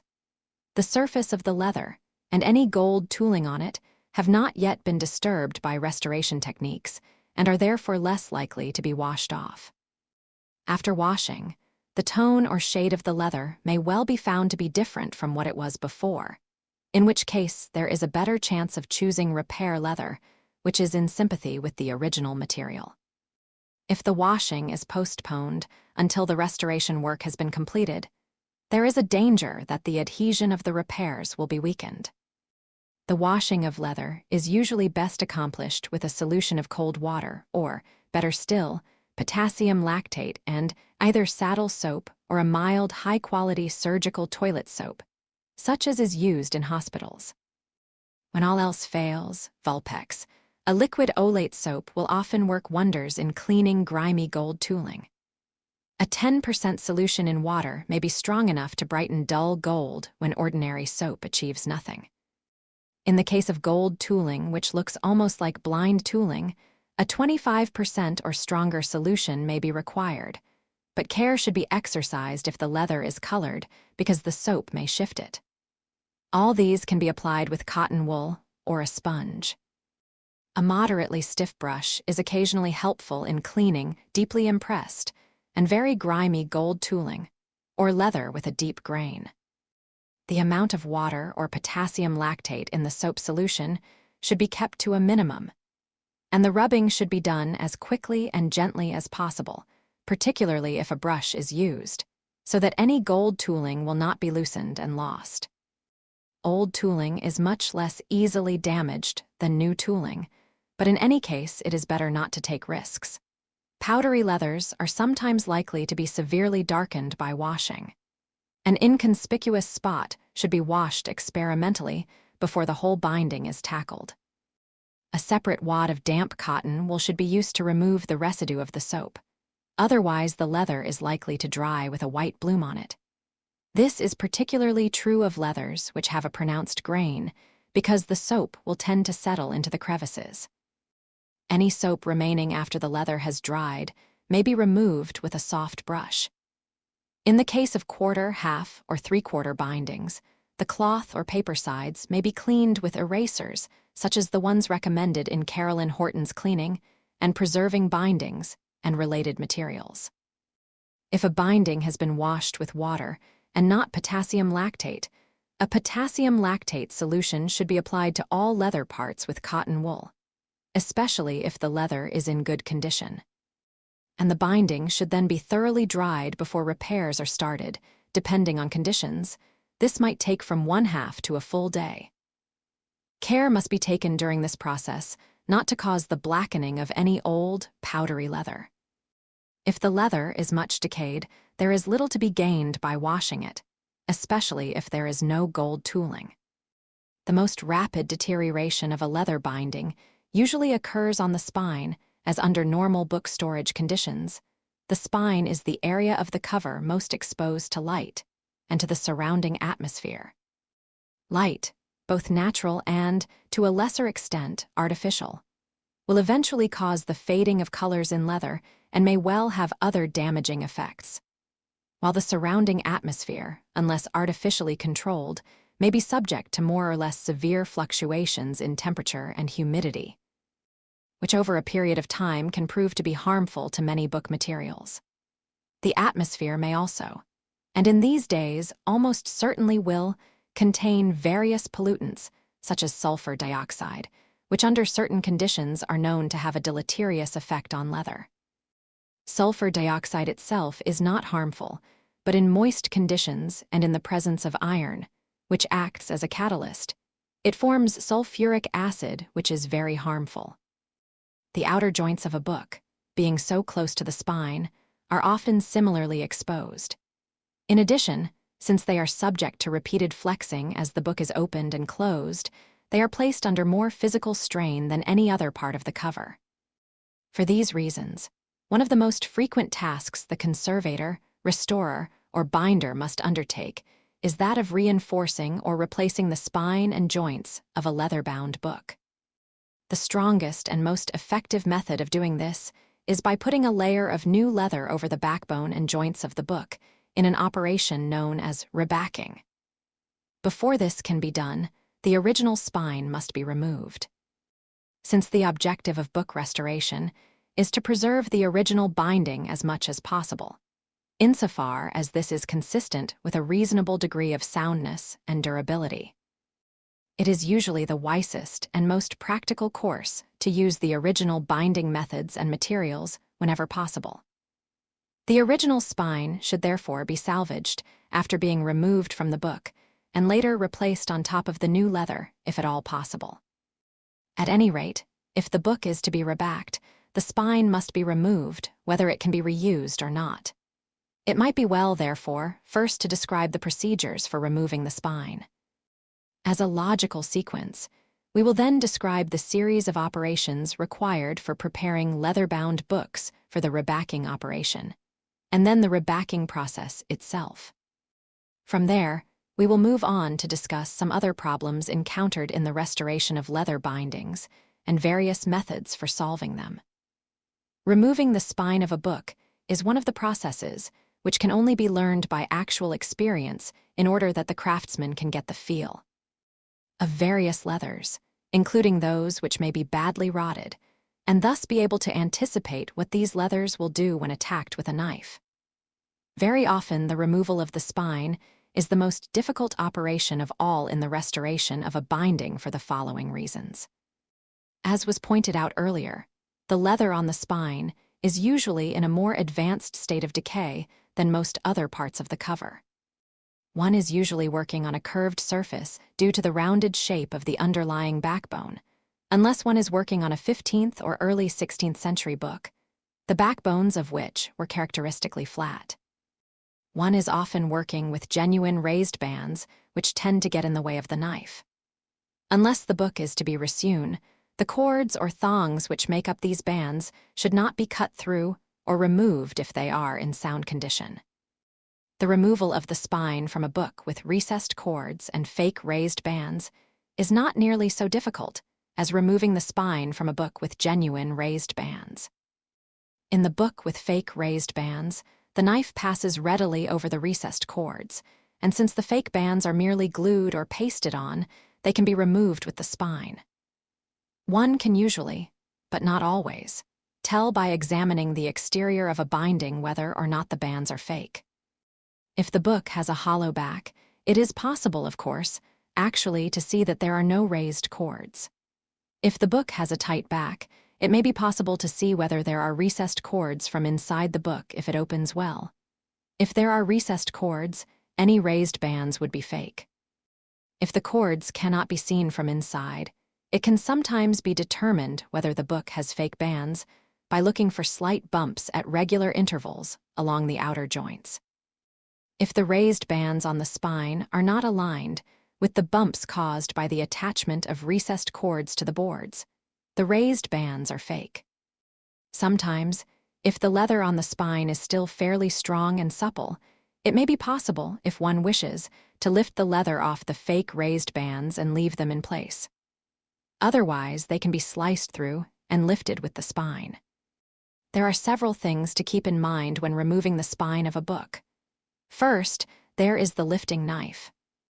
This knife, like the ordinary binder's paring knife, is a piece of flat steel with a cutting edge which runs at an angle across the width of the blade and is beveled on one side of the blade only. The angle of the cutting edge usually runs in the opposite direction from that of the paring knife, at least for those persons who both pare and lift with the same hand. The cutting edge of the lifting knife should be fairly short. A long cutting edge can be a nuisance because there is a tendency to use one end of the cutting edge at a time, and while one is closely watching the effect of the end in use, the opposite end may be doing serious damage. This can happen very quickly, perhaps in a second or two. The bevel on the cutting edge should have as gentle a slope as possible so that the disturbance to the old leather is minimal. A steep bevel may well cause the surface of the old leather to break up and gold tooling, if any, to crack off because of the abrupt increase of pressure as the cutting edge is forced into the material. The breaking up of the surface of old leather, incidentally, while bad enough in itself, may also create difficulties at a later stage because it is likely to cause discoloration when leather dressing is applied during the furbishing process. Fake raised bands being sliced through and lifted with spine. This type of binding normally has a hollow tube lining. The tube has been omitted for purposes of illustration. The knife should be used flat, unbeveled, side downwards. If much force is necessary to cut through the leather, or some underlying material such as canvas linings or paper linings heavily impregnated with dried glue, there is more control if the knife is held close to the body and is pushed away from one rather than pulled towards one from the far end of the book. Also, if the forearm can be held tightly against the body so that the progress of the knife is governed more by pressure from the body than by the flexing of the arm muscles, a slip of the knife can be more tightly controlled and will probably result in less damage to the spine. Complete control is often essential because if the knife slips on powdering leather, it can cause a great deal of damage, including the loss of any gold tooling that may be present. Usually, the removal of the spine is a matter of slicing under it and lifting it off the backbone. However, there are occasions, generally when the leather is strong and in sound condition, but its adhesion to the backbone in a tight-backed book is poor, when the easiest way to remove the spine after the initial cut has been made along the joints is to use the knife to lever or pry it off. Even in this case, great care must be exercised. If the leather is in poor condition, it is sometimes necessary to slice horizontally through the thickness of the leather, leaving a thin layer of it stuck to the backbone. This layer may be soaked with paste until it has softened and then scraped or peeled carefully off the backbone. If the cutting has been done properly, the top layer can be salvaged and replaced on top of the new leather spine when the book has been rebacked. For the very delicate removal of small areas of a spine, and for making the initial cut in the leather before the lifting knife is inserted, a scalpel with changeable blades is useful. The removal of an entire spine using only a scalpel is not usually very successful because the small size of the blade makes it difficult to cut through large areas evenly, particularly if the leather is tough. A long, thin spatula with a sharpened edge is found useful by some binders when working with decayed leather spines. One should make the initial incision so that the leather has the longest possible bevel on the edges. If the leather is stuck firmly, a long bevel occurs almost automatically. But if it is somewhat loose, there may be a temptation to lever the leather off complete with a thick edge. This can be beveled at a later stage before it is put back onto the new leather, but it is more easily accomplished on the book before removal. All too frequently one is confronted with a leather spine so powdery that it is difficult to remove without serious loss. In this case, if the spine is to be saved and used again, the application of leather dressing may help to consolidate the leather and to hold it together while it is being removed. This should be done about 2 days before the spine is removed because, although the dressing may penetrate well enough into the leather immediately, the surface of the leather will probably still be so sticky that parts of its surface may come off when touched. Not too much dressing should be applied, especially when the leather is very thin and absorbent, because there is a danger that the oily dressing will soak through it and prevent its adhesion at a later stage in the restoration.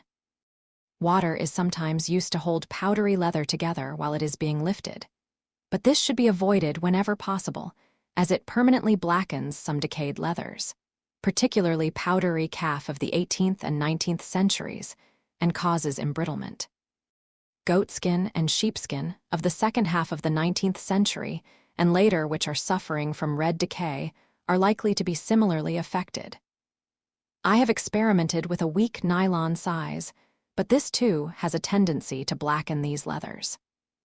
About the time this book was first published in 1972, Pliantex, material for the impregnation and consolidation of decayed leather, came onto the market and was briefly discussed by John W. Waterer in the first edition of his A Guide to the Conservation and Restoration of Objects Made Wholly or in Part of Leather, 1972, and more fully in the second edition in 1973. Pliantex is a polyacrylic resin diluted with 1.1.1 trichloroethane or ethyl acetate, which makes it highly penetrative. When the diluent has evaporated, which takes just a few minutes, very powdery leather is held together with a strong, colorless film which causes no discoloration, though initially there is considerable darkening. Undue gloss, which is unusual, is easily removed with the diluent. This treatment does not solve all the very considerable problems often encountered when spine leather in an advanced state of decay has to be lifted with minimal damage from a convex spine. But it certainly does help. And the consolidation is likely to be beneficial when the formerly powdery and tender spine is back in position and subject to abrasion. I have rarely found the need to use Pliantex on the boards, but some may be tempted to apply it locally near the joints, an area which, like the spine, has been exposed to the atmosphere and has therefore deteriorated more than elsewhere. However, local application is not advisable because when leather dressing is eventually put on, the areas not treated with Pliantex will be darkened more than those which have.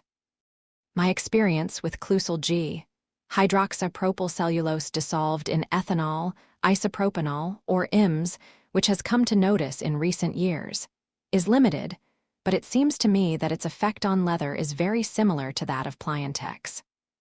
Mr. Anthony Keynes, who has much experience of it, recommends a 2% solution as a consolidant for leather, and a 1% solution for the reinforcement of paper. Robert Muma, an experienced book restorer of Toronto, Canada, has overcome the worst problem associated with lifting and preserving rotted leather spines by applying a PVA latex adhesive, Lewis-Graft leather cement, which dries on the leather as a thin, transparent and rubbery film, and can be removed when the repair is finished without damage to the leather and tooling thereon. Like the Pliantex method, this does not make the actual lifting any easier, so skill and care are vital requisites if unsightly damage is to be avoided, but it does hold everything together until the spine is resettled on the new leather. As a first step, he sometimes applies British Museum leather dressing, which he finds more suitable than any other for his purpose, to the rotting leather, especially that which is very powdery, because this consolidates the leather and prevents undue penetration of the latex. Next, he applies the PVA with a small varnish brush. The oil and wax in the dressing may resist the PVA too much, in which case a second coat should be applied. When the spine has been lifted, Robert Muma advises that it should be bound around a cardboard mailing tube with wax paper. Otherwise, the drying latex may draw the leather out and cause cracking when it is molded back into shape on the book. When the old spine has been pasted back in position and has set for a day or so, the PVA latex can be removed. If the dressing was applied at the start, it may be possible to roll or peel the latex off. But if this does not work, Moomer recommends that the latex be dabbed with alcohol and then with water to coagulate it. The latex will soon blister, and then it can be rolled off with the fingertips. It is advisable not to apply the PVA unless the job can be finished within 2 or 3 weeks, because after this, it is liable to become tougher and more difficult to remove. Robert Mooma's more detailed account of the method was published in the Guild of Bookworkers Journal, Winter, 1970. Lewiscraft leather cement is supplied by Lewiscraft Supplies, 284-6 King Street West, Toronto 2B, Ontario, Canada, but they do not export it. Sometimes, when a spine has been difficult to remove, the surface remaining on the backbone of an unlined, tight-backed book is rough and uneven because parts of the old leather spine are still stuck to it. See Fig. 17. Assuming that the book does not have to be pulled and resewn, and assuming that the old spine is to be replaced on the book, this unevenness should be retained and not smoothed down with glass paper or sandpaper, because at a later stage, when the new leather backing has been put on and is still soft and pliant, the uneven underside of the old spine can be pressed down onto it for a moment so that the surface of the new leather is molded to the shape of the backbone underneath. If this procedure is followed, the old leather spine is likely to show fewer bumps when it is eventually stuck down over the new leather, provided, of course, that it is correctly positioned. When the removal of a spine has been a struggle, there is a temptation to lift the label, if any, which is often comparatively easy, and to scrape away its foundation. The result is likely to be that, when the old spine is placed back on the new leather, the label will look too low and not as it was originally, slightly raised. The spines of some tight-backed books of the late 18th century and the early part of the 19th are more easily removed than at first sight seems likely, because the backbones of these books were lined with paper before being covered with leather. It is usually possible to slice through this paper with comparative ease, unless it is too heavily impregnated with old glue. The old paper often splits into 2 layers when the spine is lifted off, one layer sticking to the spine itself and the other layer to the backbone. The layer on the backbone can be fairly easily removed by spreading paste, not too moist, over it and letting the paste soak in long enough to soften the old glue or paste underneath, as well as the paper itself. When the adhesive and paper have softened, the paper can then be peeled, or more often scraped, off the backbone with a bone folder or a dull knife. The paper remaining on the spine may be more difficult to remove because of the danger of damaging the old leather. One must, for example, avoid the use of moisture as much as possible in order not to blacken the leather. Often, however, the paper may be peeled off with the aid of a thin folder without moistening it, or it can be very carefully scraped off with a sharp knife. At any rate, this layer should be removed if at all possible, because it may create problems if and when the old spine is replaced on top of the new leather backing. In the first place, it may make the old spine too thick and stiff, and there is also the danger that the paper, often of poor quality, will later disintegrate, thereby precipitating the detachment of the spine. Much more difficult are books, also tight-backed, of the 17th, 18th, and 19th centuries, the backs of which were lined with a kind of coarse canvas. Often, after the old spine has been removed with a knife, some pieces of the canvas remain on the backbone and the remainder on the lifted spine. This is usually due to the difficulty of removing stiff leather, thick Russia, for example, from a curved surface with a flat knife. It is seldom due to deterioration of the canvas. It is usually much safer to leave the areas of canvas where they are and then form a mold on the new leather by pressing the old leather spine down on it when it is still soft, in the manner described previously for the book, in which parts of the old spine stick to the backbone of an unlined, tight-backed book. If the canvas is in poor condition, it should be removed. Generally speaking, when one is dealing with old calf, it cannot be lifted off raised bands. In such cases, a cut is made on either side of the raised bands so that the panels between them can be raised individually. Sheepskin tends to be more fibrous and becomes less powdery than calf, so there is a greater chance that it can be taken up in one piece. Goatskin, too, provides more opportunities for success, though very often it is impossibly difficult if the book has been in bad condition for many years. If, despite reinforcement with Pliantex, or whatever, the spine comes off in a very fragmentary state, it is a good plan to assemble the pieces and then to stick them to Japanese tissue. Otherwise, some may be lost. It is essential to paste the tissue and then lay the pieces down onto it, because the action of pasting the fragments is likely to cause complete loss.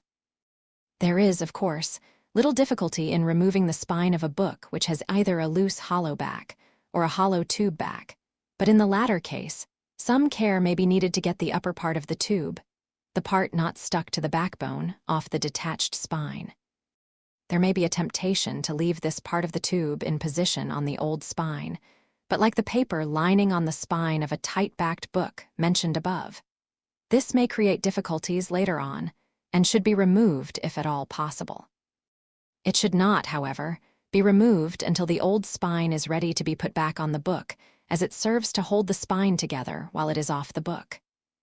In fact, it is best to remove the entire paper tube, the part sticking to the backbone as well, and replace it with a new one. Methods of constructing hollow tubes will be discussed later on.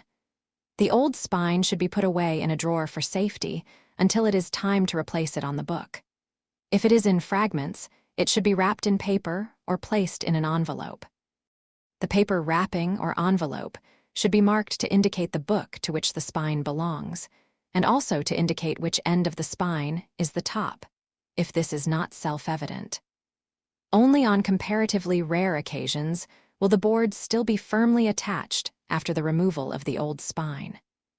The cords or thongs of old books in need of rebacking are almost always either broken off at the joints so that the boards have become detached, or they are so unsound that they no longer serve to hold the boards firmly to the book.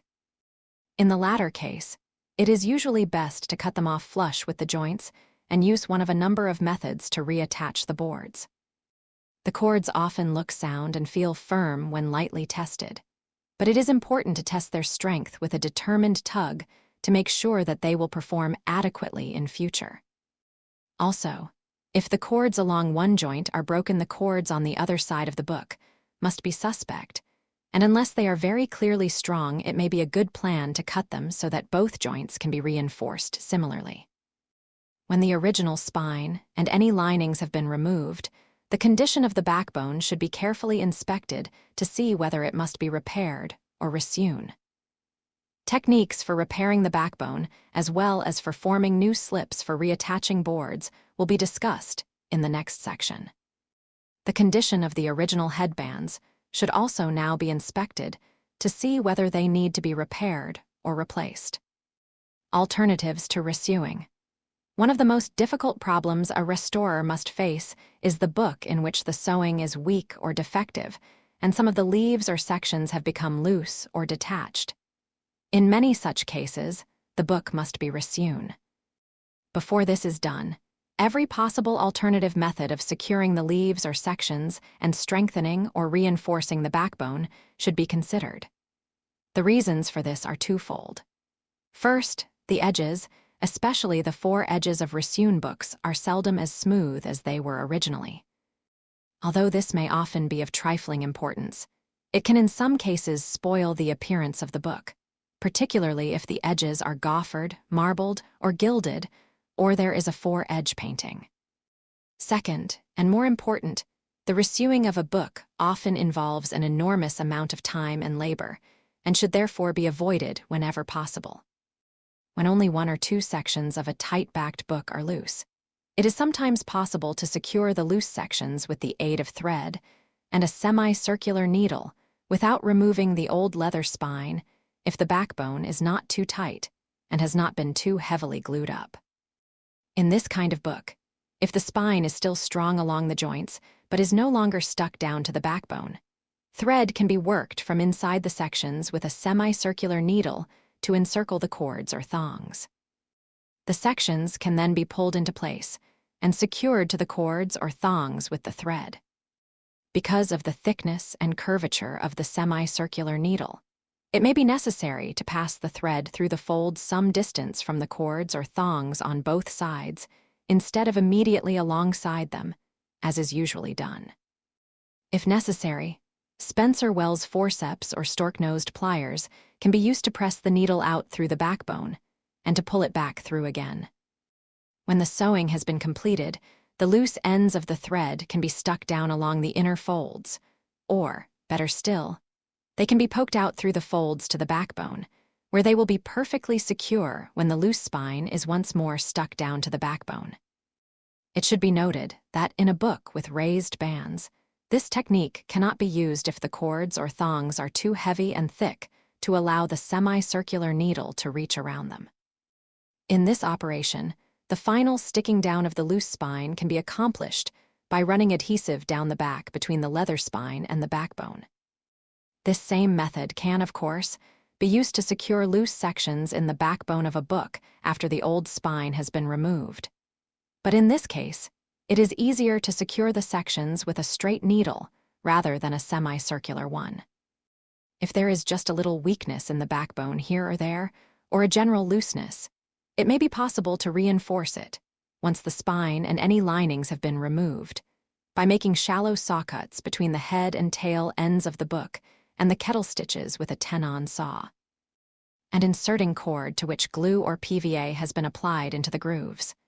When the glue or PVA has dried, the ends of the new cords, these ends are called slips, can be used to strengthen the attachment of the boards, if necessary, by fraying them out and sticking them down on the boards, or lacing them into the boards, after the leather on the sides has been partially lifted.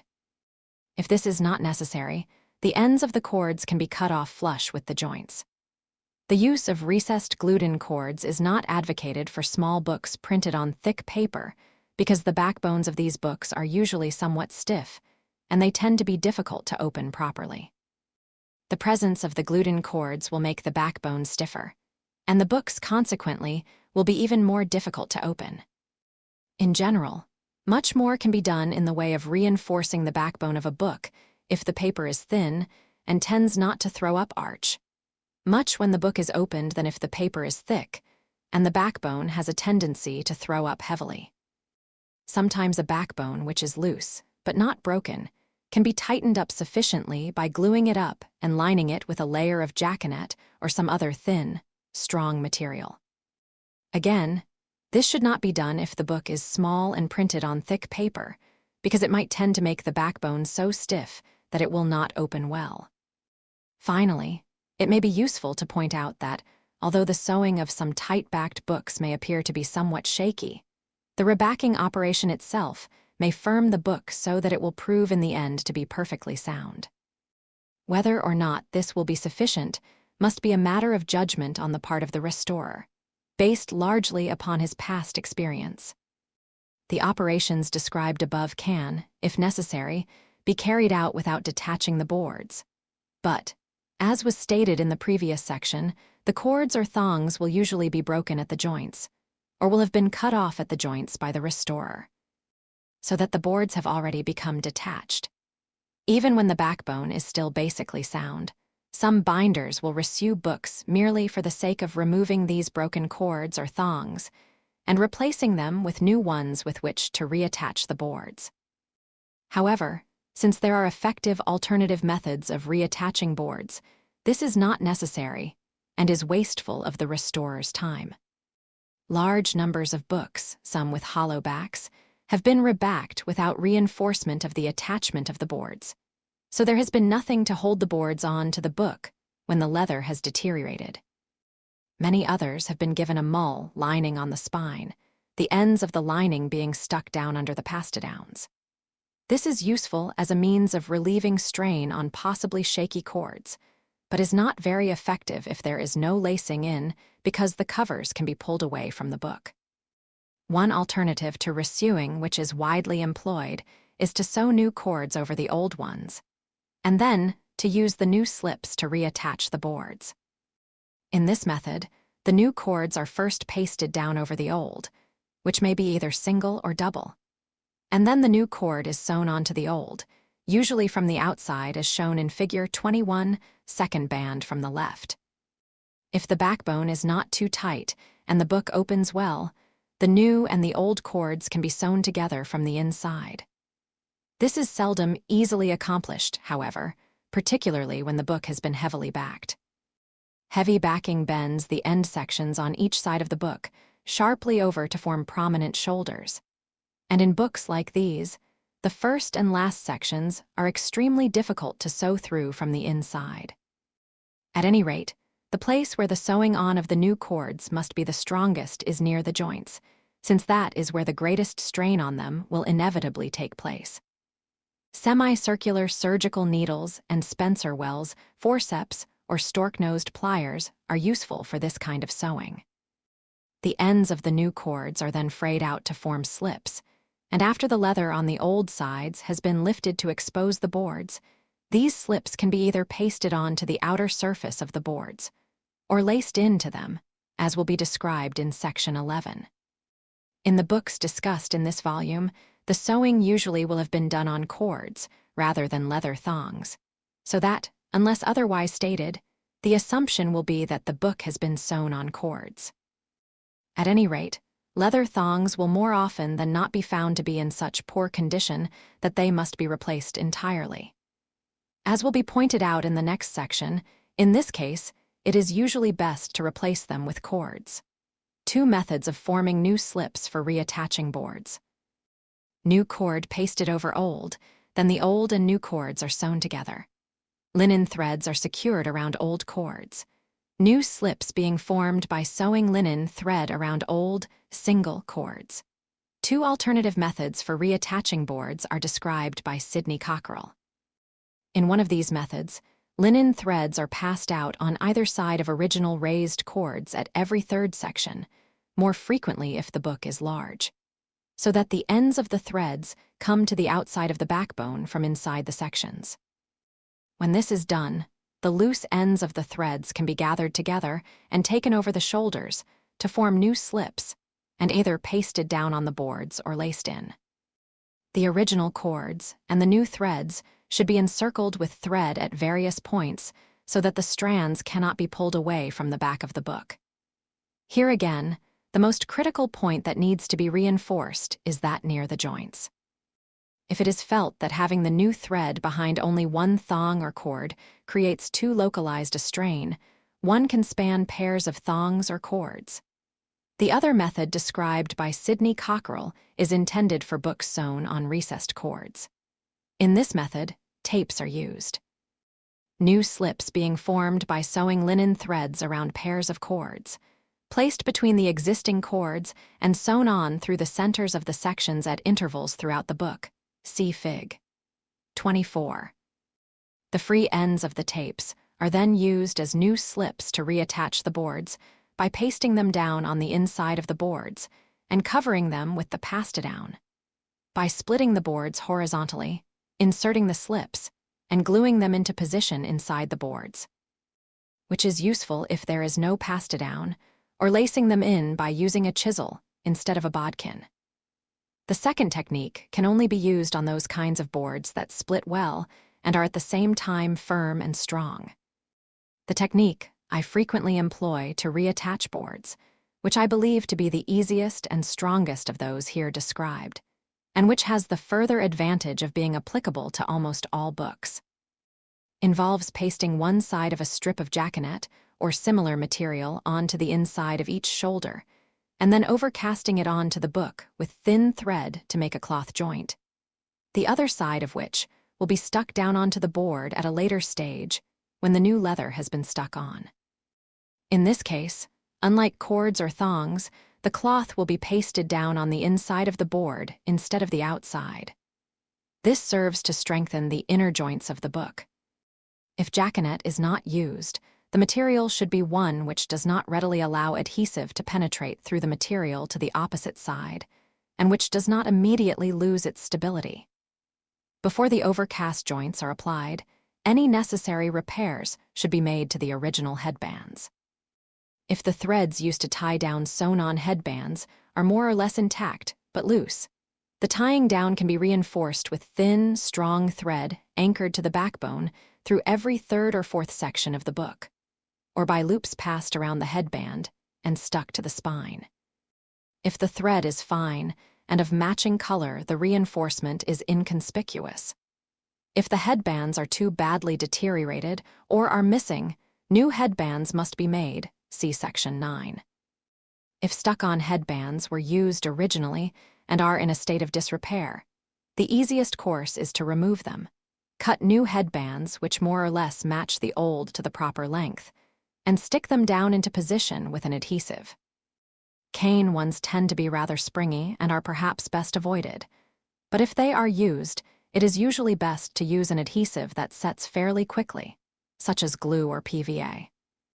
If, after the attachment of cloth joints, it is going to be necessary to put the book under a lot of pressure in the lying press in order to reform the shoulders, it is better to defer the repair and reattachment of the headbands until after this has been done, because the compression may buckle and weaken the headbands.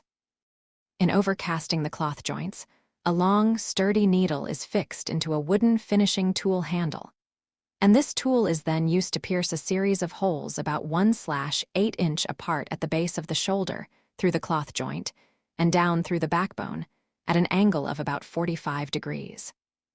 If the needle meets strong resistance, it should be rubbed with soap or wax in order to make it penetrate more easily. After the piercing has been done, the overcasting can be completed without difficulty. The sewing illustrated is recommended because threads which run parallel with the joints on the spine are likely to be less noticeable than those which are oblique. If the raised bands are of normal height, they can be ignored when the cloth joints are sewn on. However, if they are abnormally prominent, there is a danger that when thread which straddles them is pressed down on either side, the increased tension may cause breakage of the thread. In this case, the holes should be pierced on each side of the bands, as shown in Figure 26C. Sometimes, the shoulders of a book have more or less disappeared so that the boards no longer have support. Clearly, it is desirable that the shoulders be restored, though not with the precision found in modern bindings. After the backbone of the book has been glued up, see Section 8, and before the glue is completely dry, the book should be put between backing boards in the lying press. A hammer can then be used to sharpen up the shoulders and to embed the threads used to sew on the cloth joints well down into the backbone so that they will not form bumps on the spine. This must, of course, be done very carefully so as not to damage either the thread or the underlying paper. For this reason, the edges of the backing boards should be slightly rounded rather than sharp as is usual for modern work. It may well be that the shoulders are already adequate so that all one needs to do is fold the spine to flatten the threads and the holes where the piercer emerged. At a later stage in the repair, after the new leather backing has been put on, the pastidowns are lifted and the loose sides of the cloth joints are pasted down onto the boards underneath them. This method of reattaching boards provides a strong and continuous bond between the book and the boards from the head to the tail of the book, and has the additional advantage that the overcasting, which may pass through 3 or 4 sections, securely fastens the weakly attached leaves often found at the beginning and end of old books. However, I am fully prepared to concede that it is not suitable for all books. Some conservators feel that it should never be employed because, they say, the leaves will break off along the line of the sewing. This may well happen if the paper is too thick and very brittle. But where the paper flops open, as it does in most antiquarian books, there is little danger, even if the paper is weak, because the leaves bend back well away from the point of sewing. There is the argument that the movement of the leaves is impeded, but an examination of a number of books will show that the impediment is very little greater than that already caused by the formation of the shoulders. Some object, because this method of attaching the boards does not follow the original form of construction. However, very often there is no satisfactory alternative, as in the case of a book which opens in a manner which allows no access to the backbone from the inside, and which has negligible raised bands, or no raised bands at all, so that nothing can be attached to them as a reinforcement. It is sometimes possible to open up recessed, sewing with a bodkin, push cord down into the hole with adhesive, and then paste the ends of the cords on to the outer surface of the board. But as the cord has to be fairly thin, this has limited value for substantial books. Resewing, if the original sewing is sound, involves more loss than gain, economically, aesthetically, and bibliographically. If the book is tight-backed, and it is thought that the overcasting thread will show on the spine in spite of the use of the hammer to embed it into the paper, the backbone of the book can be lined with paper. When the lining has dried, it can be rubbed down with glass paper to make it as smooth as possible.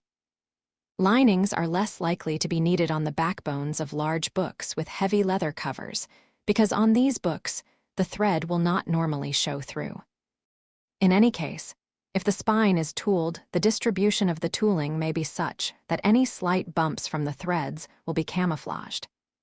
It should be pointed out that, as a general rule, all overcast cloth joints should be hidden when employed on books bound before about 1840, as cloth joints, almost invariably stuck in, are not found in books before that date. If there are no pastidowns or other linings, and the bare boards are showing so that the ends of the cloth joints which lie over the inside of the boards cannot be hidden, the restorer may or may not be able to use the overcast cloth joint to reattach the boards. There are 3 courses open to him.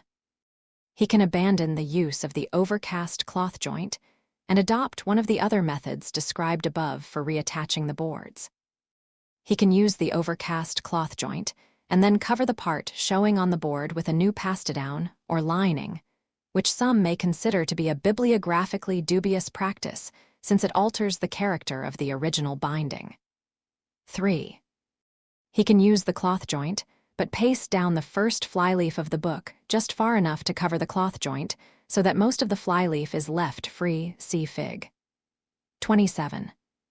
Partial pasting down was not uncommon in cheap bindings of the 16th and 17th centuries, so if the book is very old, this technique surmounts the difficulty without being out of character with the rest of the binding. There is one other occasion on which the restorer may not be able to use the overcast cloth joint. Books dating up through the early years of the 16th century were not rounded or backed in the manner characteristic of the vast majority of later books. If the boards of these books are detached, it may be necessary to reattach them by the other means described above and not with overcast cloth joints, because there may be little or no shoulder on which to sew the cloth. It should be pointed out as a final word of caution that the insertion of overcast cloth joints imposes something of a strain on the outer joints of the book. This strain will be increased if, as is often necessary, the cloth joint is covered over with additional paper along the inner joints of the book. The strain arises from the fact that extra thicknesses of material are being added into an already tight-fitting area, so that if the boards are to close properly, there has to be a strong compression of the materials along the inner joints of the book. However, if the boards are closed before the inner joints have become bone dry, and if the book is put under a weight for several hours to settle down, all should be well. Those who have doubts about this can put a strip of thin card with a bent edge into each inner joint at the time the new leather is pasted on and leave it there until the leather is dry and thus create a little space for inserted material. The larger the book, the less reason there is to do this. If the backbone has a bad shape and is, perhaps, concave, it may sometimes be rectified by soaking it with paste for 15 or 20 minutes, fingering it into a good shape, and then leaving it under a weight overnight to set. The paste should, of course, be scraped off. If the methods described in this chapter will not suffice to restore the backbone to a sound condition, there is no alternative but to resew the book. This operation, and those of gluing up, rounding, and backing, which must follow before the rebacking of the book can be completed, are described in the next two sections. If resewing is not necessary, and any necessary repairs have been made to the headbands, the next step is the lining up operation described in Section 10. If none of the alternatives described in the preceding section are satisfactory and the book must be resewn, it should now be pulled. That is, the entire cover, the cords, the linings, the headbands, and the old sewing thread must all be removed so that the book is reduced to its pre-bound state. Before being pulled, the book should always be collated to ensure that it is not incomplete and does not contain misbound sections or leaves. This should actually have been done by the librarian, collector, or other owner of the book before it is turned over to the restorer. But it is well for the restorer to do it again on his own. If any parts are missing, and the owner has not noted this fact, the restorer may have difficulty in proving that he has not lost them once the book has been pulled. A careful record of missing leaves, misbound sections, or any other binding flaws, such as out-of-sequence plates or maps, for example, should be kept, and the restorer should check with the owner of the book to see what, if anything, should be done about them before he proceeds with his work. It is seldom wise for the restorer to make these decisions himself, particularly if the book is considered rare or valuable. If the book contains unnumbered plates, which must be removed from the book for mending or other treatment, they must be marked in such a way that there can be no doubt where they belong. The tendency to rely on one's memory should be resisted. Some early books are neither foliated nor paginated, so if the book in hand is to be reduced to single leaves or folios, for the bleaching and resizing of the paper, for example, a soft pencil should be used to foliate it throughout, including the end papers and any blank leaves. The pencil marks should be placed on the inner margins deep into the backbone of the book, where they will not be seen when the work is finished. Pencil marks are not removed by bleaching, and they may be permanently fixed by the size. If the book is to be pulled and resewn only, and the sections are not reduced to single leaves or folios, so that there is little or no chance of these loose leaves or folios becoming lost or getting out of sequence, it is usually unnecessary to foliate it, because the restorer, already having collated the book to ensure that everything is present and in correct order, can make subsequent checks by reference to the signature marks, or to the catchwords at the beginning or end of each section, which are almost always present in books up to the end of the 18th century. If these are not present, he can draw a pencil line obliquely across the backbone of the book before it is pulled so that any inadvertent transposition of the sections when they are reassembled will be made apparent by interruptions or zigzags in the line. Of course, this method is useless if the outside folds of some sections are likely to need repair. Pulling a book for resewing consists of a number of steps. First, the spine of the cover, any linings, and the headbands must be removed. Next, the boards must be detached. If the boards are still attached to the book by cords, these must be cut through at the joints so that the boards can be removed from the book. Then, if the cords are raised, they should be cut off right across the backbone by severing the sewing threads that encircle them. Next, if there is glue on the backbone and it needs to be removed, this can be done by applying a layer of paste over it and letting the paste soak in until the glue has softened. Then the softened glue can be scraped off with a folder or some other blunt-edged tool. This should be done as carefully as possible so as to minimize the damage to the back folds of the sections. The use of too much moisture in the paste must be avoided. If the book can be pulled without removing the glue, so much the better, as this is sometimes a risky operation. If the book is sewn on recessed cords, each section in turn must be opened in the middle, the threads cut on the inside, and the section pulled carefully away from its neighbor. If the book is sewn on raised cords, and these have been cut away by the restorer, it is usually possible to separate the sections without cutting the threads on the inside, and the loose threads merely need to be pulled out or brushed away with the hand. It is important that all old thread be removed from the book before any resewing begins, mainly because its retention would cause extra and possibly unmanageable swelling. Finally, if the book has been rounded and backed, the shoulders must be flattened out. This can be done by placing the end sections on a hard working surface and carefully hammering the bent-over back folds with a backing hammer, and by manipulating them with the fingers. This also often helps to remove unwanted flakes of old glue from the folds. If, as is commonly the case after pulling a book, it is found that the outside folds of a few sections are broken so that the outer leaves are torn or detached, they can be mended with medium-thickness Japanese tissue or some other thin, strong mending paper. This is a strong method and is particularly advisable if the text paper is thick, and there is likely to be much leverage on the back folds when the book is opened. The mending paper should be somewhat longer than the sections, the excess length to be trimmed later, and torn into strips wide enough so that, when they are placed over the broken ends of the sections, they will overlap about 1/6 inch on each side. These strips are known as guards. If machine-made paper is used for mending, its machine direction, or grain, should be parallel with the back folds of the sections so that any contraction along the fold will be minimal, and also so that the guard will fold more easily. When the guard has been pasted with medium-thick paste and laid on clean waste paper, the section should be laid almost halfway across the guard, after which the waste paper can be used to bring the guard over evenly and to rub it down so that no direct contact with the finger is necessary. It is better to use paste for this purpose than PVA because paste dries more slowly, and one has more time to work and to manipulate the guards into position, apart from which paste is more easily reversed. If the fingers are used without the waste paper, it is more difficult to bring the guard over evenly and to rub it down to make firm contact with the leaves. Also, the work is more likely to be made dirty. As far as possible, the guarding tissue or paper should blend in with the paper of the book. When many of the outside folds are broken and the paper is thin, the outer leaves can be narrowly tipped back onto the sections with paste along the inner edge of each leaf.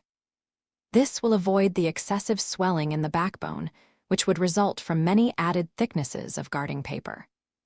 It should be noted that the bibliographical integrity of the book may be disturbed by this method, in that the evidence of conjugate leaves will be obscured. In tipping on the leaves, a strip of adhesive 1/4 inch wide is sufficient for most books, and as little as 1/8 inch wide enough for very small books. Once the strip of adhesive has been applied, the loose leaf must be positioned and secured to the surface of the adjoining leaf in exactly the same position it was in originally. This method can, of course, also be used to reattach occasional leaves throughout the book, not just those on the outsides of the sections. A method which may be used for consolidating a large number of single leaves or badly damaged folds, particularly if the book is to be sewn on raised cords and all along or two sections on sewing, would cause excessive swelling in the backbone, is to oversew the book on the sewing frame. This method is similar to overcasting, but differs in that the sewing of each group of leaves catches up the previously sewn part of the book and simultaneously fastens it to the cords. It is a great deal faster and more satisfactory than overcasting the leaves into sections or groups and then sewing all along, because the book is held together more firmly and evenly throughout. Books sewn in this way never have excessive and unmanageable swelling, and although when the book is removed from the sewing frame, its backbone is frequently somewhat lopsided, this defect is easily remedied with a few taps of the hammer before the book is glued up. And the subsequent rounding and backing is straightforward. It should be pointed out that oversewn books are difficult to pull should this ever be necessary, but provided that the paper is not too thick, so that the book will open without too much strain, and good, strong thread is used, the sewing is likely to be very strong and durable. When the rest of the binding in an oversewn book eventually wears out, it can usually be replaced without resewing. It should also be noted that in overcasting leaves into groups for all along or two sections on, sewing it is necessary to pierce the leaves at close intervals so that the thread is held firmly at the band positions. In oversewing, the leaves need be stabbed only at the band positions, thus eliminating a large number of possibly damaging perforations. If, however, the inner margins of the leaves are very narrow, or the paper is too thick in relation to the leaf area, so that the leaves will not lie down without persuasion, oversewing may well be an unwise technique to adopt. And if the paper is thick, there may be no practical objection to guarding throughout so that the sections can be sewn through the folds. Whenever possible, the book should be resewn in the original style and in the same holes, but there is one important qualification to this generalization. 2 sections on sewing, see Fig. 34, has been very widely practiced, certainly in England, since the early years of the 17th century, sometimes as a means of keeping to a minimum what would otherwise be unmanageable swelling in the backbone, but more often simply for the purpose of reducing sewing time and therefore labor costs. If 2 sections on sewing provides no structural advantages, as in the case, say, of a small book with either raised or recessed cords and 6 or 8 sections of thick paper, the restorer may well feel that he should sew all along, see Fig. 35, even though this does not follow the original method. In this kind of book, there is bound to be considerable leverage on the back folds, and if the book is sewn 2 sections on, the loose ends of the sections which have not been sewn are likely to come out of alignment and be folded back on themselves when the book is closed, see Fig. Thus setting up various strains and perhaps causing a structural breakdown. This particular defect is found in many books bound in the 17th century. The loose ends were sometimes held by a stitch stabbed through the side, but this device does not always work very well with too thick paper because strain may cause the thread to break, and then the structure is likely to disintegrate. There is another exception to following the original style of sewing. It is advisable to resew books on cords even though leather thongs were originally used, because the leather thongs break easily when they lose their flexibility. If a book must be resewn on thongs for some reason, the new thongs should be made up of alum-tawed leather, perhaps with a strip of thin vellum laminated between 2 layers of the leather. Jap paper guards are sometimes placed around the backs of the sections to act as a barrier against the destructive effect of glue, and to facilitate pulling for resewing when the book is eventually rebound, more especially in the case of vellum-leaved books. This procedure also enables the book to open more freely, but if there are many sections, the thickening of the spine may cause difficulties with the preservation of the original spine leather. The sewing on of the end papers sometimes creates special problems. For example, the majority of end papers were sewn through the center opening fold until the early years of the 19th century. These end papers usually consisted of a double folio, 4 leaves, as the thread would have quickly pulled out of a single folio. The outermost leaf was usually cut short and pasted down to the board, while the second leaf was left intact and pasted down over the first to become the visible pastadown. There were many regional variations on this general technique. In most modern bindings, the sewing thread is placed under the flyleaf, so that the thread is not seen when the board is open. The flyleaves in these modern bindings are usually made flyleaves, that is, they are made up of 2 layers of paper, one marbled or otherwise decorated, the other plain. The 2 layers are then laminated together with paste to make the flyleaf thicker and stronger, and also to cover the marks made during the marbling. Ideally, the original end papers, or, if these are missing or too damaged to be saved, other paper of appropriate character should be sewn on in the same way as the originals. It should be added that, until the early years of the 19th century, all end papers, at least in books bound in Great Britain, were sewn on, never merely tipped on with paste as they sometimes are today. These 4 end papers were much used in cheap bindings from the 16th century to the early part of the 19th. Sometimes they were not pasted down, thus leaving the board exposed. Occasionally end papers A and B were used in conjunction with separate pastadowns. These end papers were much used in England in the second half of the 17th century and the greater part of the 18th. They were made by folding one marbled paper and two whites, placing the marbled paper inside one of the whites, and sewing on as two sections. The pasting together of the marbled and white leaves was probably done after the end papers were sewn on. Note: hatching indicates paste. The above two end papers were used in the better class of bindings in the second half of the 18th and the early decades of the 19th. In end paper B, the sewing thread is hidden under the marbled paper because the marbled paper was stuck in after the white leaves were sewn on the book. Fig. 39. 3 Tipton end papers commonly used in the 19th century. The waste sheets were removed before the end papers were pasted down to the boards. If the book has been resewn, the next operations to be considered are gluing up, rounding, and backing. The procedures are as follows. The backbone and the head edges of the book are knocked up on a flat surface until the sections are well aligned. The book is then placed in a lying press with boards on each side to keep the ends of the cords on which the book has been sewn out of the way. Next, fairly thin glue is applied to the backbone with a brush and is rubbed well down between the sections with one's fingers. A thin coat of CMC or starch paste rubbed in and allowed to dry before the application of glue provides a barrier against the penetration of the glue into the paper and makes what has been termed a release layer, which facilitates pulling. This is not necessary if guards have been incorporated to protect the folds. When the glue is almost dry, but before it is set hard, the book is removed from the press and the backbone is rounded. The rounding is accomplished partly by tapping the back folds of the sections gently with a hammer and partly by finger manipulation. Rounding a book so that its shape is just right and the sections do not form steps. At the foredge is an operation that takes a fair amount of practice and skill. When using the hammer, care must be taken not to damage the cords. Once the rounding is completed, the book is put back in the press with a backing board on each side for the backing operation.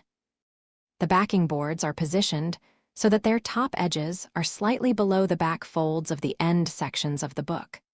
The exact distance is determined by the size of the shoulders, which one wishes to form when the operation is completed. The size of the shoulders, in turn, is determined by the thickness of the boards to be used on the sides of the book. The shoulders should project beyond the sides of the book, just enough to accommodate the thickness of these boards. If there is excessive swelling in the backbone, the backing boards will probably slip down when the book is placed in the press. In which case 3-inch strips of plain white blotting paper should be placed at regular intervals between the leaves close to the folds to increase the thickness of the body of the book, until the boards no longer slip down. The backs of the sections should now be drawn gently over to form the shoulders by glancing blows with the claw of the backing hammer, the hammer being used alternately on either side of the book. When the shoulders have been formed, their edges can be smoothed and the backbone can be consolidated with the face of the hammer. Care must be taken during backing not to damage any raised cords and to keep them correctly aligned and spaced. Minor adjustments to these cords can be made before the glue has set hard. Once the glue has finally set, even these adjustments are impossible to make. Band nippers can be used for the final shaping of the raised bands when the hammering is finished. Gluing up the backbone was not generally practiced until late in the 16th century. Each restorer must decide for himself whether to glue up the backbone of earlier books. I favor doing it because I feel that by so doing one can better mold and set the backbone the way one wants it. This advantage, however, must be weighed against the damage that may be caused to the back folds of the sections if and when the book is eventually pulled for rebinding, though this is not likely to be serious if the backbone has been primed with paste. Some binders glue up with PVA, but I prefer to use animal glue because after rounding and backing, glue can be softened with paste in order to help set the final shape of the backbone. Whereas most PVAs cannot easily be softened, and as a result, spines glued up with this adhesive tend to become flat over a period.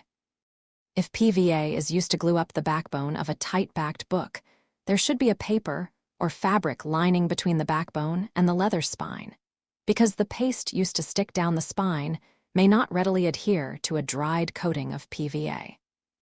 When rounding and backing a book, it should be kept in mind that the shape of the backbone should be appropriate to the period of the binding. Books of the late 18th and early 19th centuries call for a semi-ellipse with heavy shoulders, see Fig. 43, but a very early book, say of the late 15th or early 16th century, should have a rather flat backbone without appreciable shoulders, Fig. 43a. In the 1820s, there was a reversion to the flat backbone, but this was followed a few decades later by a return to the very rounded shape. The binder must decide whether to back books, which were bound before backing came into popular use shortly after the beginning of the 16th century. My own policy is to retain the characteristic flat backbone of these early books, but to knock the end sections over to form small, unobtrusive shoulders, which will provide some measure of support for the boards. This support is important given the large size and weight of most books of this period. The operation is fairly easy since most books of the time were printed on rather thick paper. The next step is cleaning off. That is, the backbone is soaked with medium-thickness paste for a few minutes so that the glue on the backs of the sections, though not that which is between them, can be scraped off. Afterwards, the backbone can be cleaned with a damp rag or cotton wool. The cleaned surface provides a better foundation for the adhesion of the leather or hollow back and sets the backbone in the shape which has been formed. This is a very important operation and one which is now often omitted.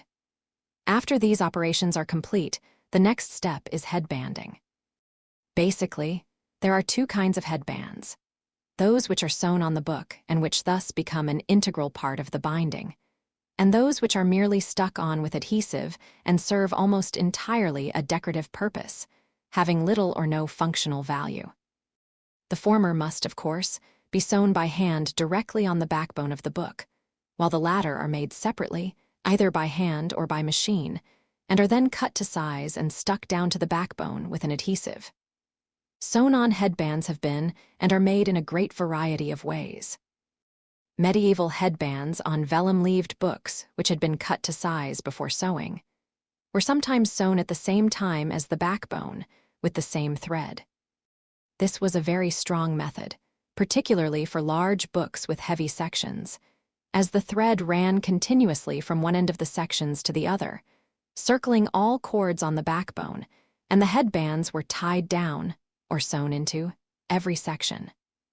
The ends of the leather thongs or strips of cord, which formed the cores of many early headbands, were nailed or stuck down or laced into the boards to reinforce the attachment of the boards to the book. Headbands of later date are formed separately from the sewing on the backbone, with different thread, and the ends of the headband cores are cut off flush with the joints, though up to the 17th century they were also sometimes laced in or stuck to the boards. Headbanding is not too difficult once one has learned the fundamentals and has had some practice, but describing the process is not easy.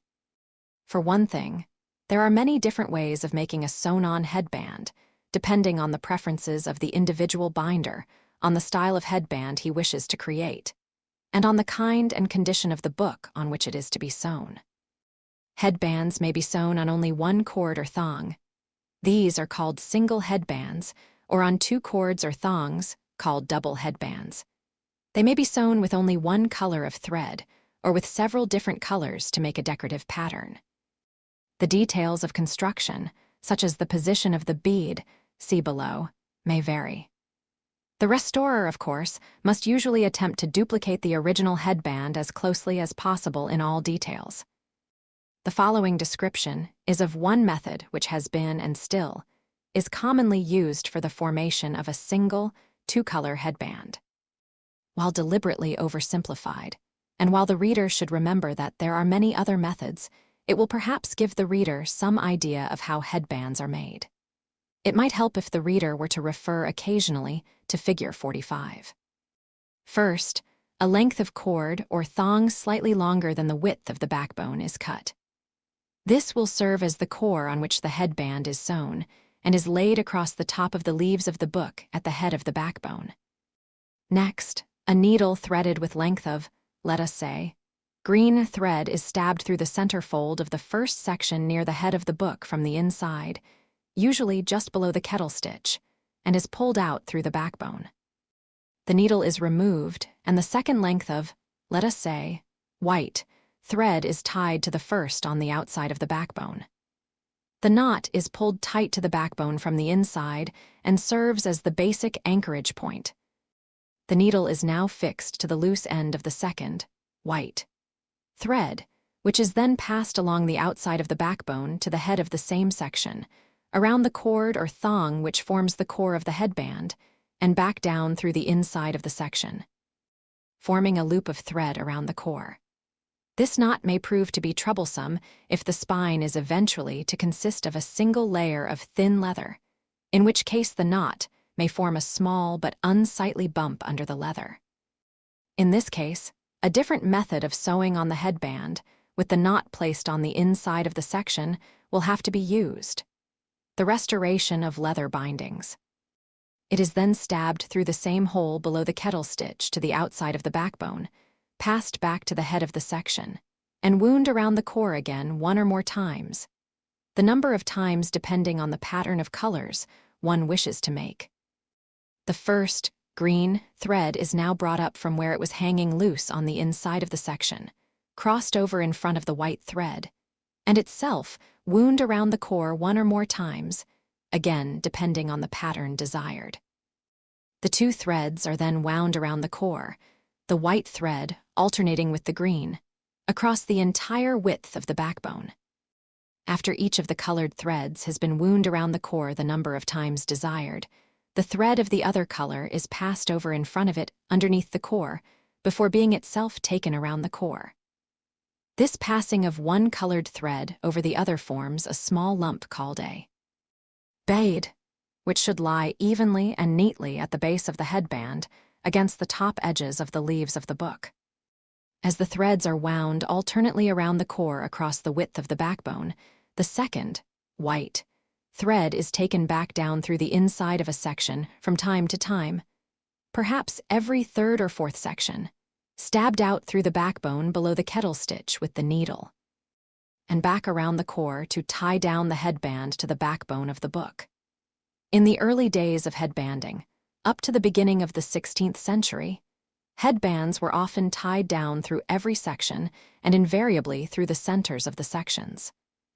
Since then, the tying down has usually been done only every few sections, and not necessarily through their centers. When the headband has been completed, it is tied down through the last section, and the two lengths of thread are tied together, with the knot on the outside of the section, or alternatively, the ends of the thread may simply be pasted down to the backbone without being knotted. Any excess length of core is then cut off so that both of its ends are flush with the shoulders of the backbone. If the book is to be tight-backed, the threads on the backbone may be effectively concealed by the back linings, if any, or if there are none. A layer of thin leather can be pasted over the threads, and then be glass-papered or sanded down until the surface is smooth. If the book is to have a hollow back, this is, of course, not necessary. It may also not be necessary if the old spine is to be replaced on the book, as the extra thickness of leather will help to conceal the threads. If there is any weakness of the paper, or in the kettle stitch at the head and tail of the backbone of the book, before beginning to sew the headband, it is a good idea to paste or glue a lining of thin jaconet, or some similar material over the entire backbone if there are no raised bands, or at least over the end panels at the head and tail of the book if there are raised bands. If this is done, the thread used to tie down the headbands through the sections will have a firm anchorage. As was indicated above, new headbands should be made in the style of the original ones as far as possible. Even when the original band at the head of the book has disappeared, the band at the tail or part of it often remains as a guide. If nothing remains, the restorer should try to find a binding of the same geographical origin, style, and date for reference. Failing this, he should bear in mind the general principle that flat headbands, those sewn on flat strips of leather lined with vellum, see Fig. Bindings dating before about 1780 are incorrect for run-of-the-mill bindings of the 16th to the late 18th century. Both English and continental usually had two-color single headbands sewn on cord. The cores of many were made of rolled paper, and some of cane. But these do not last well as they are brittle or become brittle in time and tend to break, and were sewn with colored linen thread. Another interesting point to note is that in most of these headbands, two strands of each color were used alternately, each pair of strands being used as if it were one. In these bands, therefore, each bead consists of two strands instead of the normal one strand. Double headbands, those having two cores, are rare in English bindings of the 16th century, but were commonly used in fine English bindings of the 17th and 18th centuries. These bindings usually had two or three-color double headbands sewn with silk thread on one thin and one thick cord with the thinner one uppermost.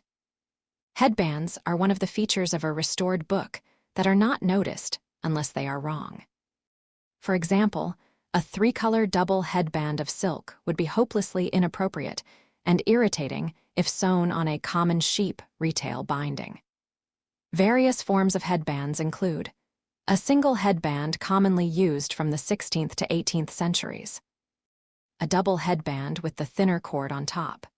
During the 19th century in England, the thin cord was usually put at the bottom, but the old type is still used in France. A hand-sewn stuck-on headband of vellum. A flat headband introduced late in the 18th century. Early 19th century stuck-on headband. As would a two-color single headband sewn with linen thread on an elaborate Russia or Morocco binding of the late 18th century. Appropriate styles for these bindings are, respectively, two-color single headbands sewn with linen thread and three-color double headbands of silk. Admittedly, one does occasionally come across genuine examples of simple headbands on elaborate bindings, but never the reverse. An interesting form of headbanding is often found in English bindings from the middle of the 14th to the end of the 15th century.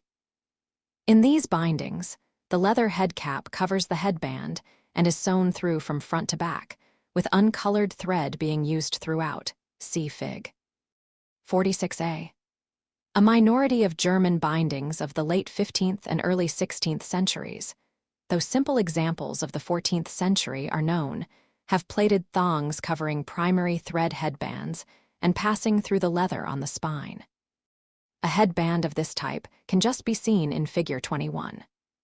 Contrary to the general belief that stuck-on headbands were not introduced until sometime in the 19th century, hand-sewn stuck-on headbands with cores made of strips of vellum, see Fig. 46e, are found in German bindings dating from the last years of the 16th century, and were used up to the beginning of the 19th century. They were also used in England to a very small extent in the 17th century, but rarely in the 18th. They appear on the continent fairly regularly throughout the 18th century. In later times, cloth strips were sometimes used for the core instead of vellum. Stuck-on headbands of a simpler type became popular in England during the early decades of the 19th century. These consisted of a strip of pasted linen or calico, sometimes striped, often monochrome, folded around a core made of a piece of string, see Fig. 46f. Similar headbands with a cane core are still available.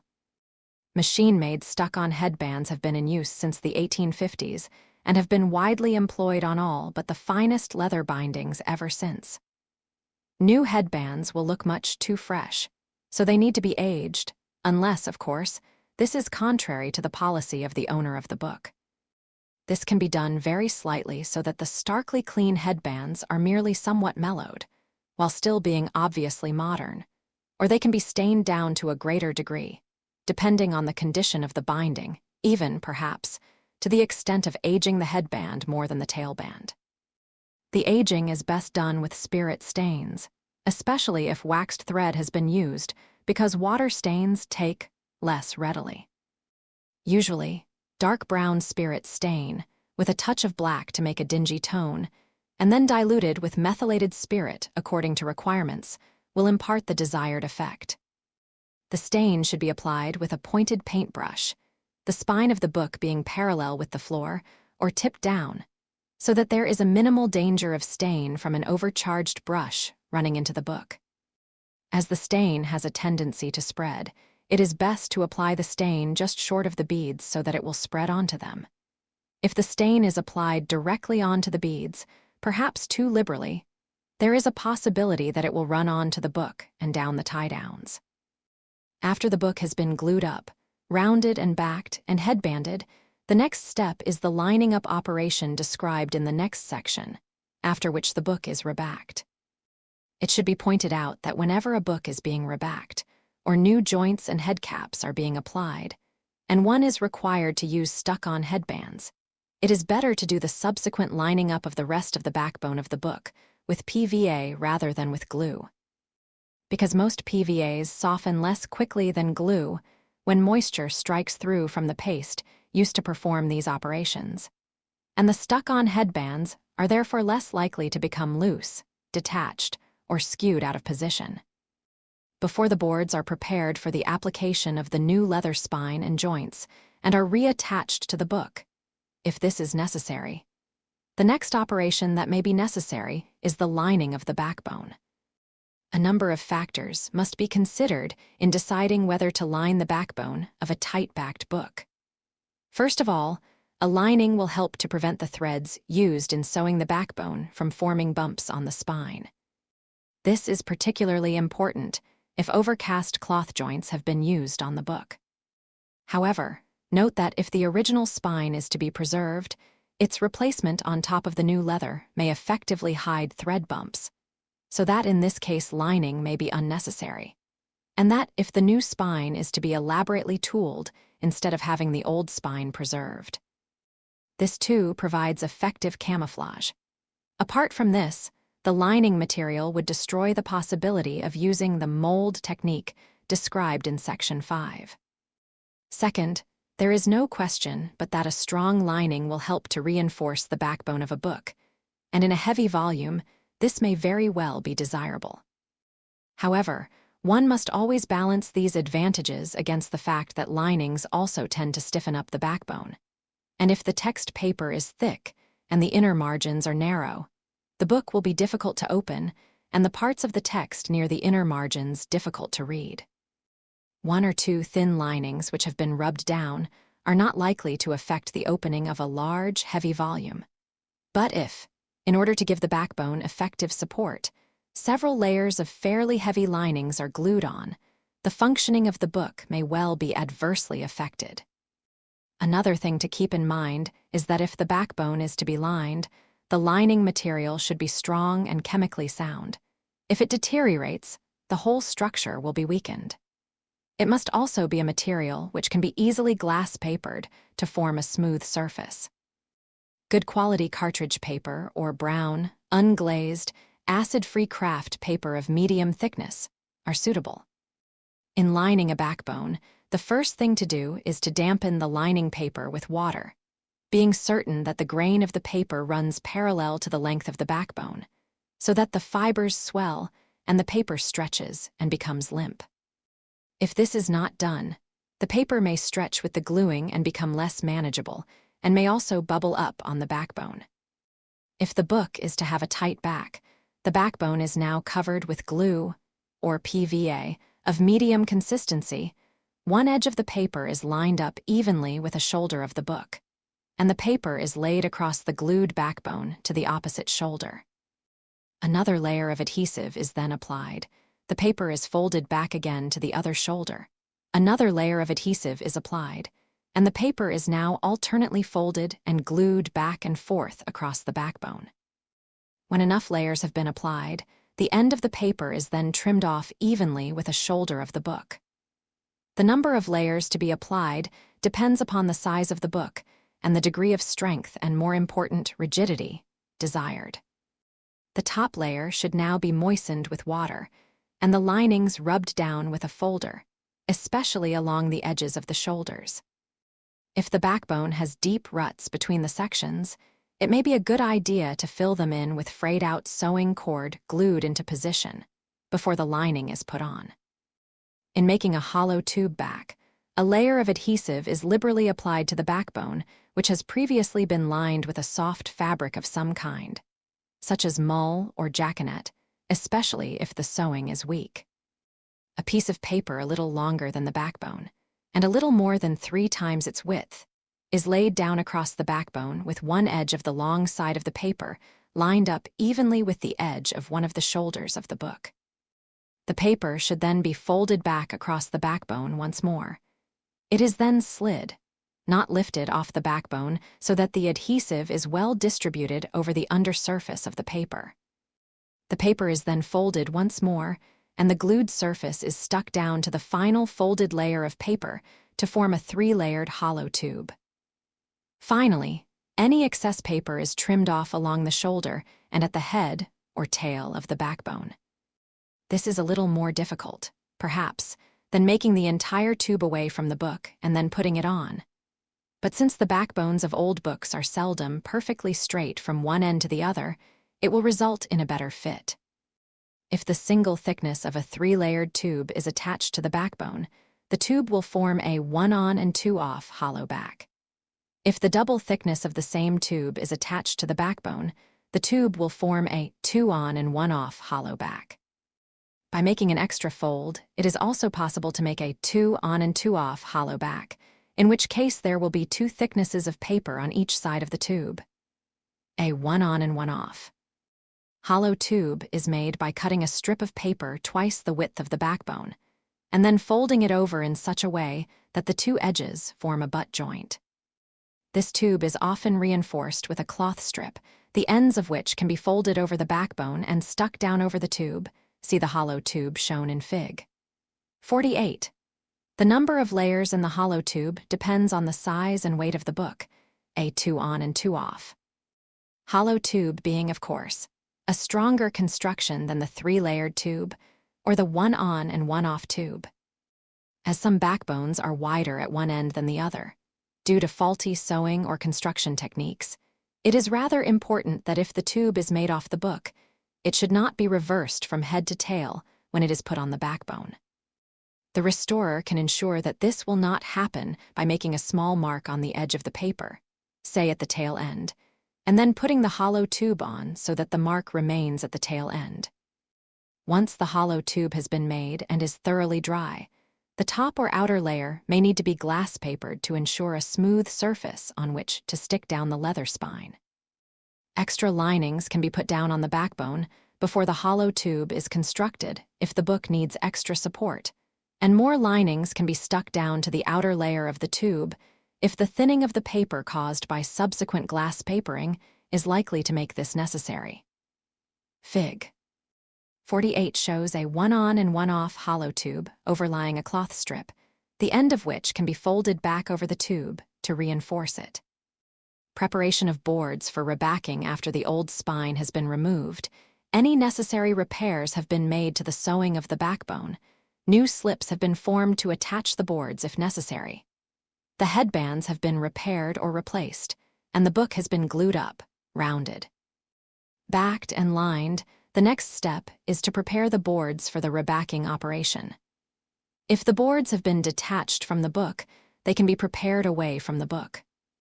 If the boards are still attached, the work must be done with the boards still on the book, and since this is somewhat more difficult, we shall describe the procedure as though this were the case.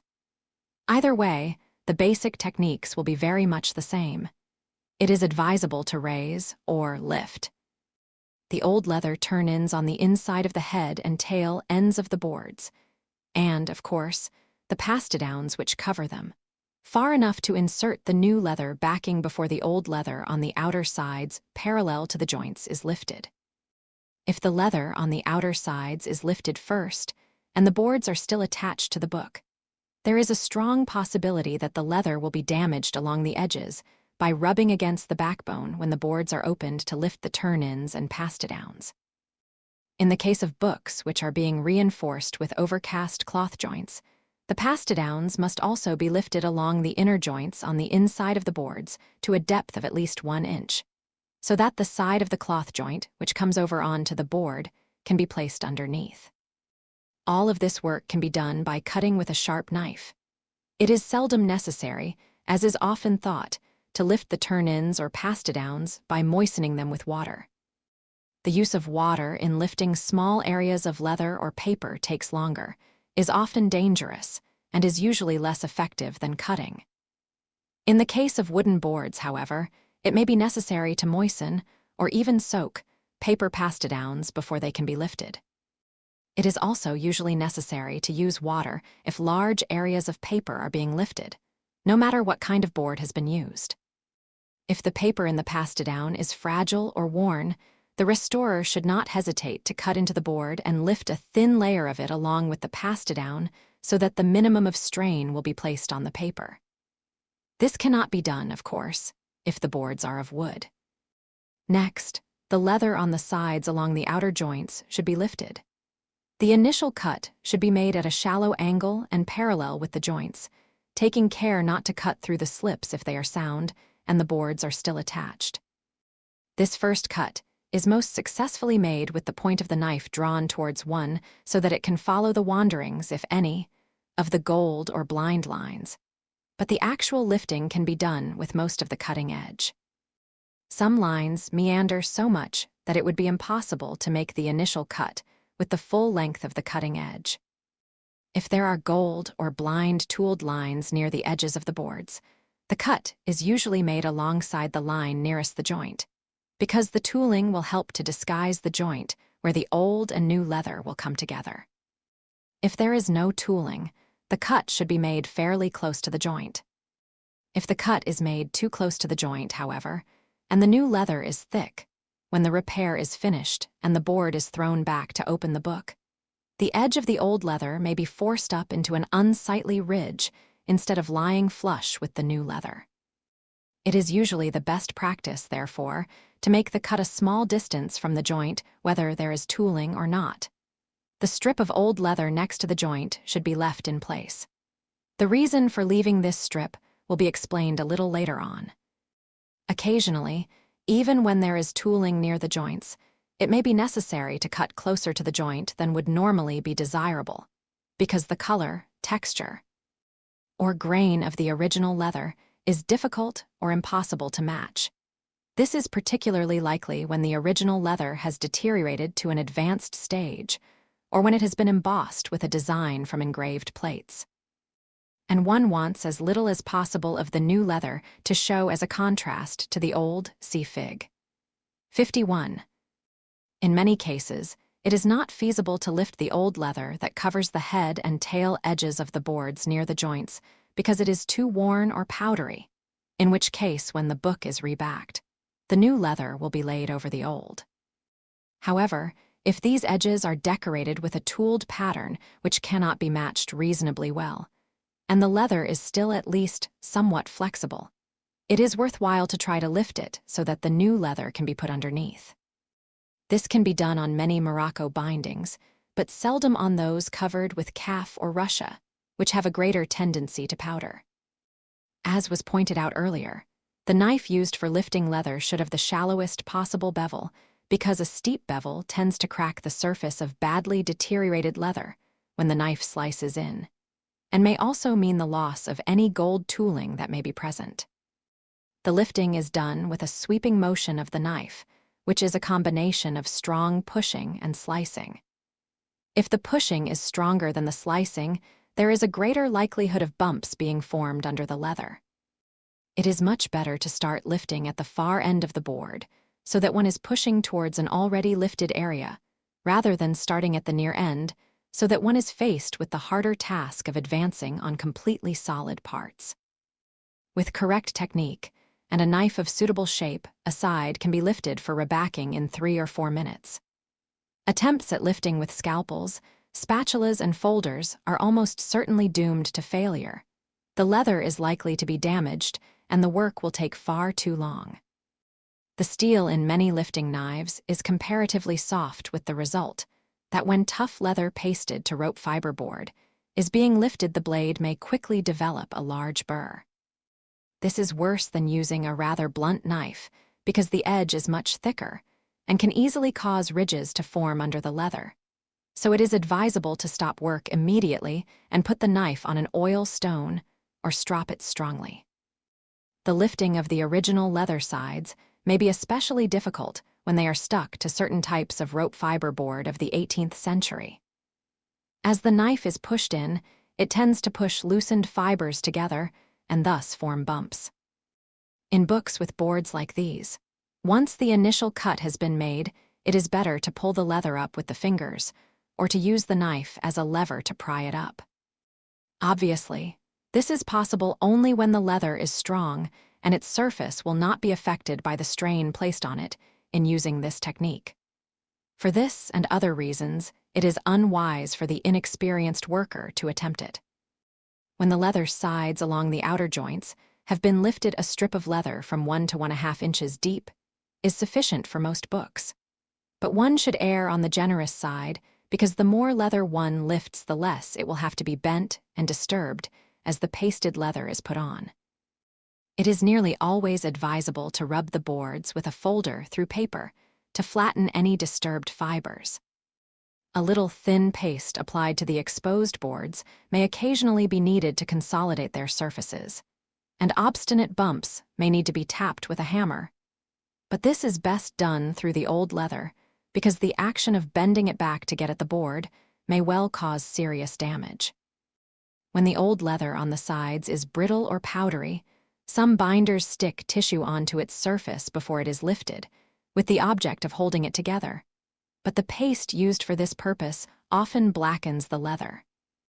An additional hazard is that one cannot see whether damage is being done by the knife, since the surface of the leather is hidden by the tissue.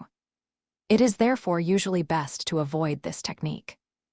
The strip of original leather left at the inner edge of the board along the joint should be lifted and restuck to the board if, as is very often the case, it is insecure. Or if this strip is in very poor condition, it can be replaced by a strip of new leather or thin card, suitably beveled.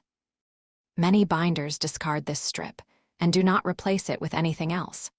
But this is an extremely serious error and usually results in the old leather forming a ridge where it joins the new when the new leather is put on. Many binders who make this mistake compound the error by making a vertical cut into the old leather side instead of cutting at an angle to make a beveled edge, and this makes an even more unsightly join. Other binders replace the old leather strip with thinner material, but this results in the new leather being lower than the old where they join. If the old strip is retained intact, or a new strip of leather or card of the same thickness is put on, and the edge of the new leather is properly pared and beveled, the join will be level. Finally, after the boards have been prepared to receive the new leather backing, they can be reattached if necessary. If new slips have been formed on the old cords by one of the methods described in Section 6, including the Sidney-Cockerell method as illustrated in Figure 22, they can now be laced into the boards or frayed out and pasted on to their outer surfaces, either under the strip of old leather remaining along the joints or over it. If Sidney-Cockerell's other method of forming slips by attaching strips of tape between recessed cords has been used, see Fig. 24, the boards should now be split and the ends of the tapes glued in. The book is now ready to receive the new leather backing.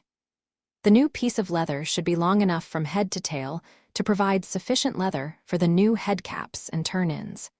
It should also be wide enough to overlap the backbone of the book about 1 inch on each side.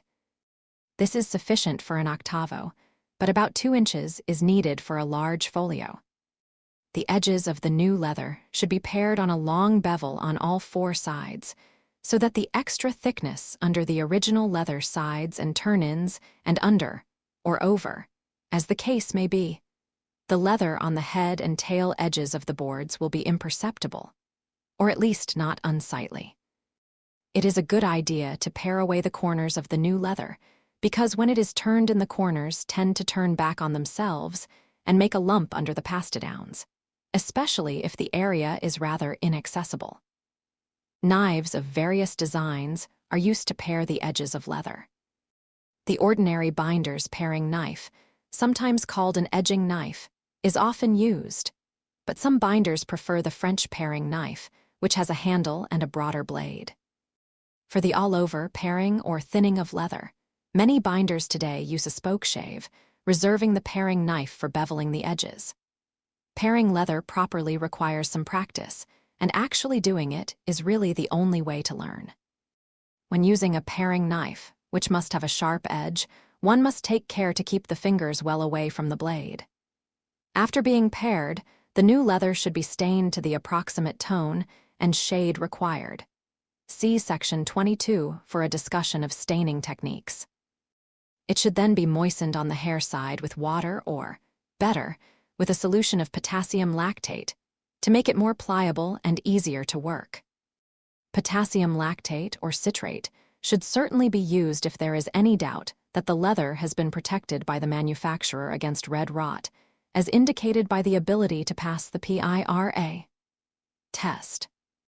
Even if the leather has been so protected, the use of the potassium lactate safeguards against the possibility of the original protective non-tans being washed out while the leather is being worked. If unprotected or inadequately protected leather is used, the use of potassium lactate or some other effective agent is imperative, though these may not be as effective as was once thought. Ideally, it should be applied to all new leather before the leather is put on the book and again after the leather has been put on, and the adhesive has had a chance to dry. If both of these steps cannot be taken, it is more important to apply the potassium lactate before the leather is put on rather than afterwards, because once it is put on, some areas of the leather will be inaccessible. Lactate should not be applied to chrome or semi-chrome leather. If the book has a hollow tube back, the tube may now be split along its folds far enough back to accommodate the turn-ins of the leather at the head and tail of the book, which form the head caps. The splitting may result in some weakening of the tube, however, so that it may have a tendency to come apart in later years. This can be avoided by not splitting the tube and simply turning the leather in over the top of it. However, it should be noted that this may make the concealment of the turn-in more difficult. The underside of the new leather should now be coated with medium-thick paste, folded over with the pasted surfaces together, and set aside. When the paste has soaked in for about 5 minutes, the leather should be opened up and repasted. It should then be stretched down the middle if it has to go over prominent raised bands. This is best accomplished by folding the leather lengthways so that the pasted surfaces are together. The leather is then gripped with both hands on either side of the fold and stretched by twisting the hands in opposite directions. The fold itself should not be squeezed because this may show on the spine if it is not covered with the original spine or with tooling. If it is not stretched, the leather may not adhere properly on each side of the bands and in fact may fail to stick at all in some panels. In a tight-backed book, the backbone should also be pasted to assist the adhesion of the leather. But it is better not to apply paste to the boards because the old leather on the sides may well be damaged by the moisture in the paste before the new backing is put on. If the restorer is a slow worker, he should give the new leather a more than usual liberal pasting so that the paste will not set before he has had time to manipulate the new leather into its proper position. The new leather may now be drawn on. That is, molded onto the back of the book so that it settles comfortably between the bands and lies flat along the outer sides. The ends should then be turned in at the head and tail and smoothed over with a folder along the head and tail edges of the boards so that the new leather merges well with the old. The process for books without raised bands would be much the same, except that it would not be necessary to stretch the leather down the middle. While the leather is being turned in at the head and tail, assuming that the boards are still attached by the cords, the body of the book should be held fore-edge up with its back down on the working surface, which should be as smooth as possible. With the boards lying open and extending at head or tail about 2 inches beyond the edge of the working surface. unless the book is very large. It should be held in this position under one arm, or should be supported by one's body, so that both hands are left free for the sometimes awkward operation of turning the new leather over the top and bottom edges of the boards, and then under the pass-down. If in order to accomplish this it is necessary to exert considerable pressure on the boards, the damp new leather spine should be protected by laying a wad of cotton wool or several layers of soft cloth under it. If the book is unmanageably large, an assistant should hold it in position while the leather is being turned in, or it may be possible to prop up the book between two padded bricks. If the boards are not still attached by the cords, the book can be taken away from the case. After the leather has been drawn on, then the leather can be turned in. After this, the book can be put back into its case. When turning in, one is well advised never to squeeze the air out of the folds at the head and tail, because this enables them to be knocked over into a good shape for the caps. A creased fold is likely to make a bad cap. When a binding has no pass-downs and must be kept in the same state, and when the old leather turn-ins are very narrow, the turn-ins of the new leather either must be made equally narrow, so that they will line up evenly with the old turn-ins, or, preferably, a cut should be made into the board so that while the new leather turn-ins can be made wider for a better grip, they may be hidden inside the board. See Fig. 56. After the leather has been turned in at the head and tail, if the book is pre-19th century and has raised bands, it should be tied up with cord passing around the book and over the new spine on both sides of the raised bands in a manner similar to that shown in Figure 57, using, of course, tying up boards in the process. In a great many cases, this is really not necessary to make the leather stick, but as virtually all pre-19th century bindings with raised bands were tied up to emphasize the bands instead of using band nippers. The indentations made by the cords on the sides of the cover help to impart the right characteristics to the binding. The operation needs to be carried out in such a way that the cord used to tie up the book is wound fairly tight and has a fair degree of tension. In fact, if the volume is a large one and the leather tends to lift on either side of the bands, the tension needs to be considerable. The thickness of the cord to be used will depend on the size of the book, a thick cord being used for heavier volumes, but this is for appearance rather than strength. It is usually not desirable to tie up books bound in the 19th century or later, because they were probably not tied up to begin with, and therefore lack the indentations on the covers near the joints made by the tying up cords. In these books, band nippers can be used to mold the leather over the bands. However, if the bands are large and prominent, the band nippers may not be adequate. In this case, the book should be tied up with sheets of card placed on either side of the book to prevent the cord from making indentations in the leather on the sides. Alternatively, the book can be tied up as shown in Figure 59, or it can be placed in finishing press with tacks on the sides for the attachment of cord, a German arrangement often employed in the United States. If the new leather spine is sticking without difficulty, and the leather on the old sides is powdery, it is a good plan to remove the tying up cord after a few minutes, so that the old leather can be pulled away from the damp new leather. Otherwise, the old leather may become permanently blackened. The new leather should now be smoothed over and molded with the flat side of a folder along the joints and down over the outer sides, so that it will be smooth and level. When working on a light-colored binding, especially if it is calf, it is wise not to rub directly on the damp new leather because of the danger of bruising its surface, but in no other case should one hesitate to use the folder directly on the leather. If rubbing is necessary, but bruising is possible and must be avoided. Sometimes it is desirable to bruise the new leather somewhat so that it will match the old leather more closely. A layer of waste paper should be placed between the leather and the folder.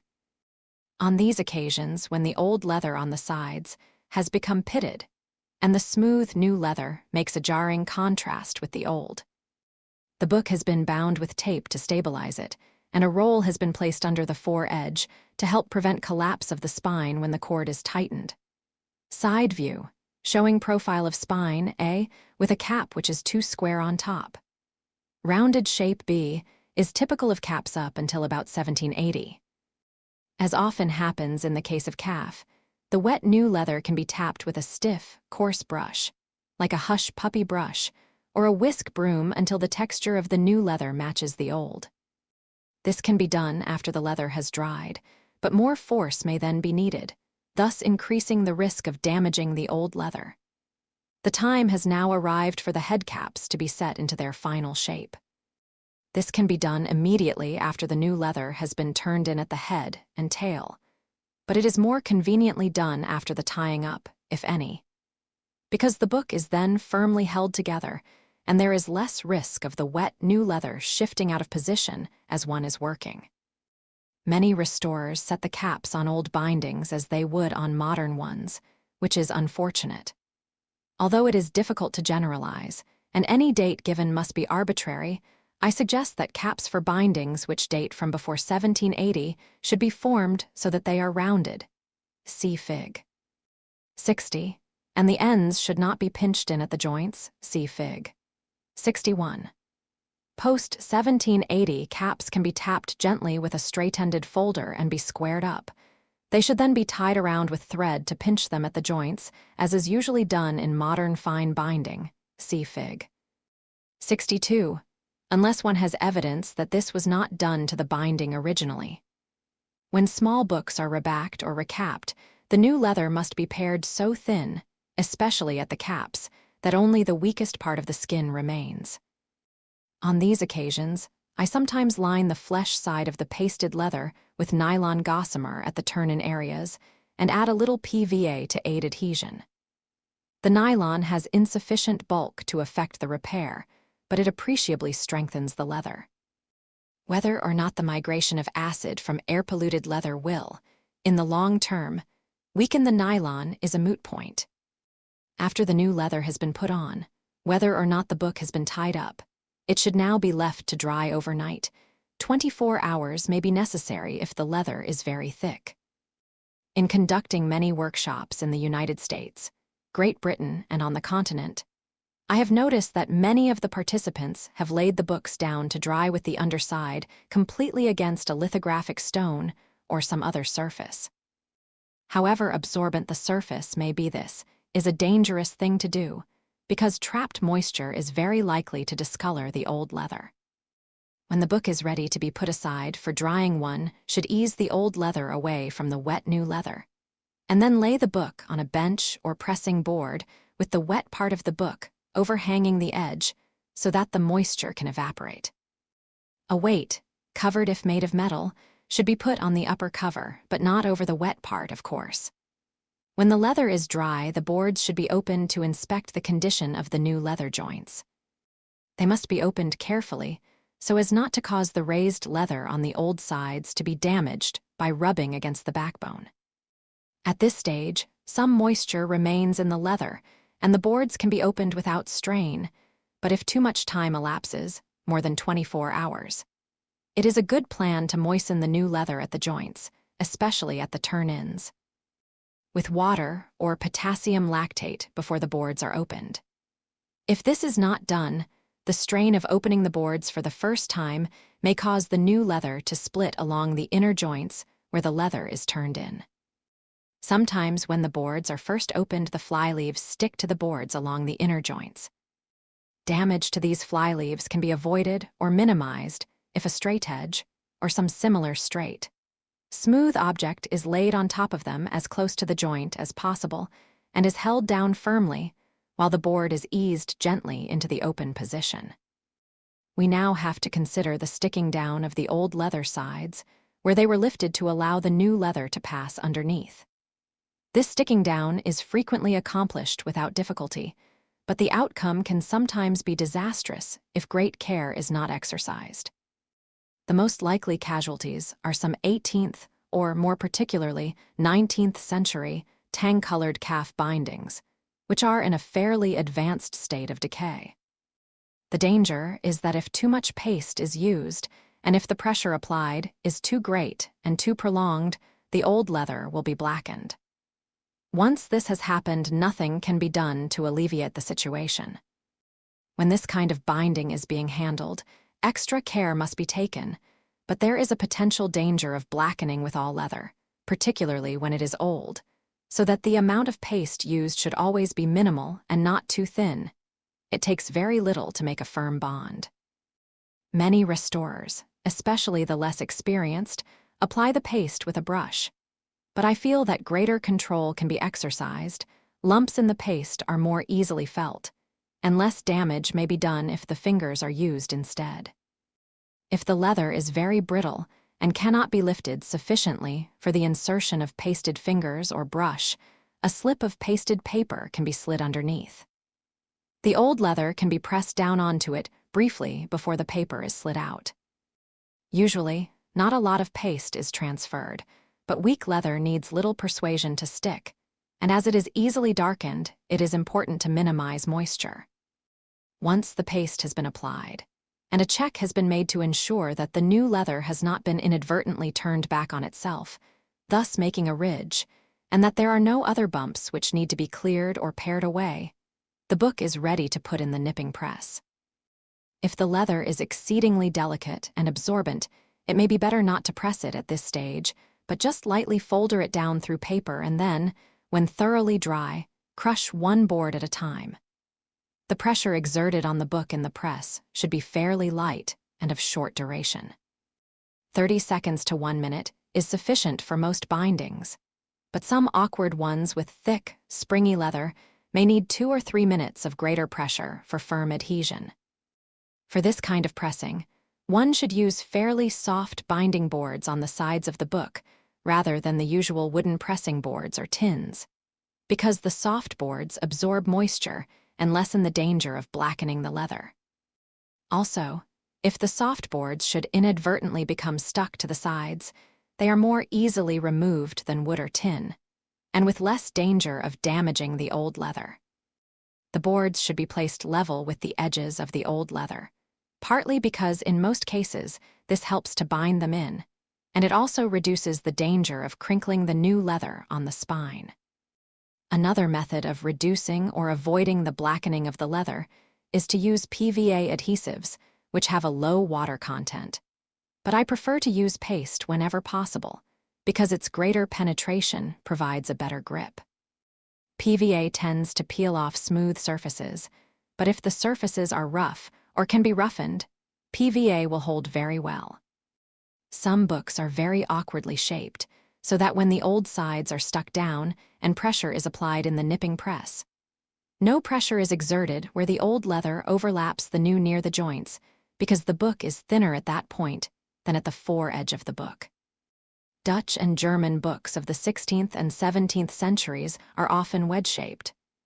Dirk de Bray, a Haarlem bookbinding apprentice, writing in 1658, said, "But I would point out that a book which is given clasps must be beaten thinner at the spine than at the foredge. To this, you must pay particular attention." Apparently, this was done to create tension on the clasps. The remedy for this difficulty in normal pressing is to put wedge-shaped backing boards on each side of the book with their thick edges level with the join, and then to place the whole in a lying press for a few minutes. Not more than moderate pressure should be applied, because of the danger of creasing the leather on the new spine. If the book is sewn on raised cords, and the ends of these cords are very prominent on the outside of the boards, the leather on the outer sides between them often gets no pressure while in the press. These areas must then be rubbed down with a folder over a layer of waste paper in order to make the leather stick.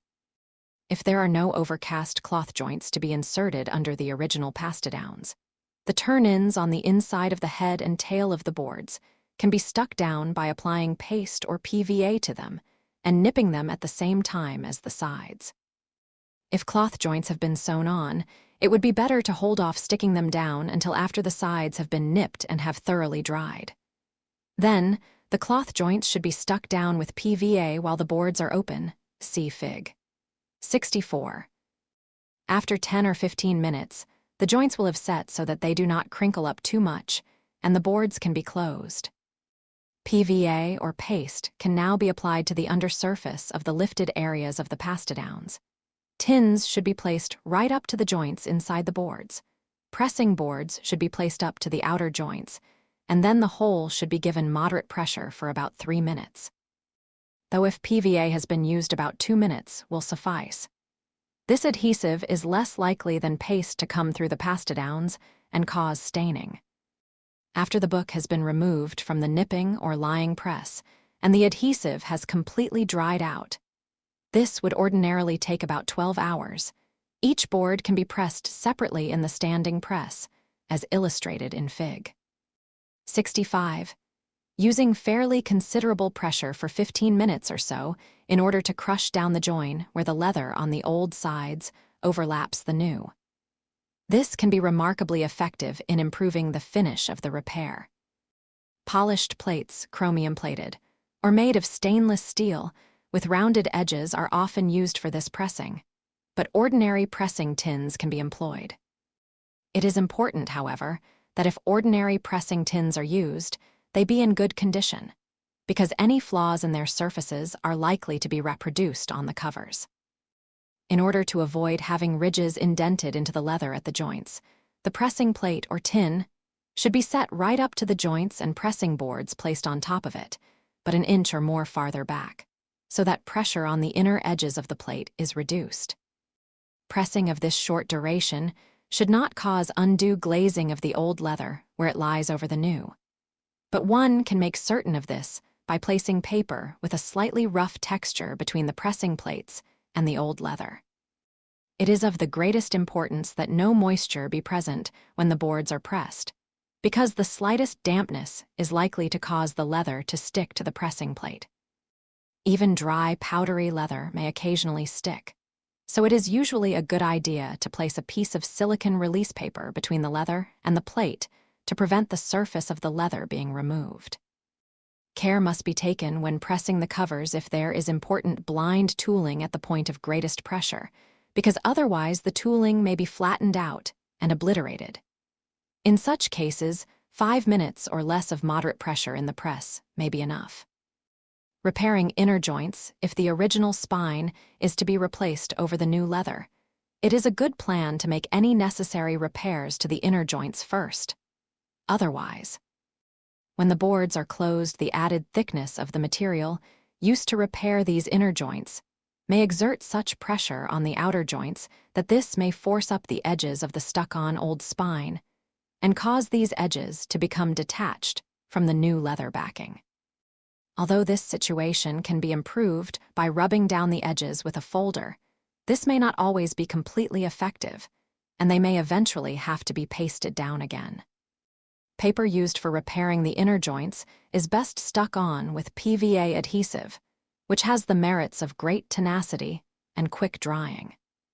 If Japanese tissue, which tends to be quite porous, is used, however, one is well advised to employ paste instead of PVA, because PVA sometimes squeezes through and causes the tissue to stick to itself when the board is closed, even when the joints are quite dry. If the right adhesive is used, and the paper for repairing the inner joints is not too thick for the purpose, there is no need to do more than paste a strip of paper from the head to the tail of the inner joint wide enough to reach from the edge of the pastidown to the flyleaf, on to which it should overlap for a short distance, about a ½ inch. It is not necessary to put the edge of the strip up on the board and underneath the pastidown. However, if the pastidown has been lifted to accommodate an overcast cloth joint, the new strip of paper can be inserted under the pastidown on top of the cloth joint. One of the more substantial Japanese tissues is recommended because it sticks easily to small surfaces and blends in very well with many different kinds of plain paper. Very often, however, in order to match marbled or colored end papers, it is necessary to cut up old-made flyleaves to make the strips. Since these flyleaves are lined with an extra layer of white paper, they are too stiff and thick for the purpose, so the white lining leaf should be soaked off in hot water and the old adhesive carefully cleaned off the marbled paper. As long as the colors match reasonably well, the pattern is not always terribly important, and it is surprising how well unpromising marbles merge in when they are fitted into the joints. However, if nothing is acceptable, the joints can be painted with watercolors, but a painstaking copy is not normally necessary. This is best done on top of Jap tissue because this camouflages the sewing of the joints and helps to merge the joins. Leather inner joints can be repaired in the same manner as paper ones. Leather used in this particular way has no structural advantage, however, especially since it must be pared extremely thin. There is therefore no virtue in using leather if another material will serve just as well or better, unless one is forced to use it in the interest of preserving absolute fidelity to the original binding. Otherwise, original leather inner joints are best replaced with strong paper or heavy tissue, stained and possibly treated with wax or grease of some kind to resemble the old leather. The new inner joints must be applied, of course, with the boards in an open position.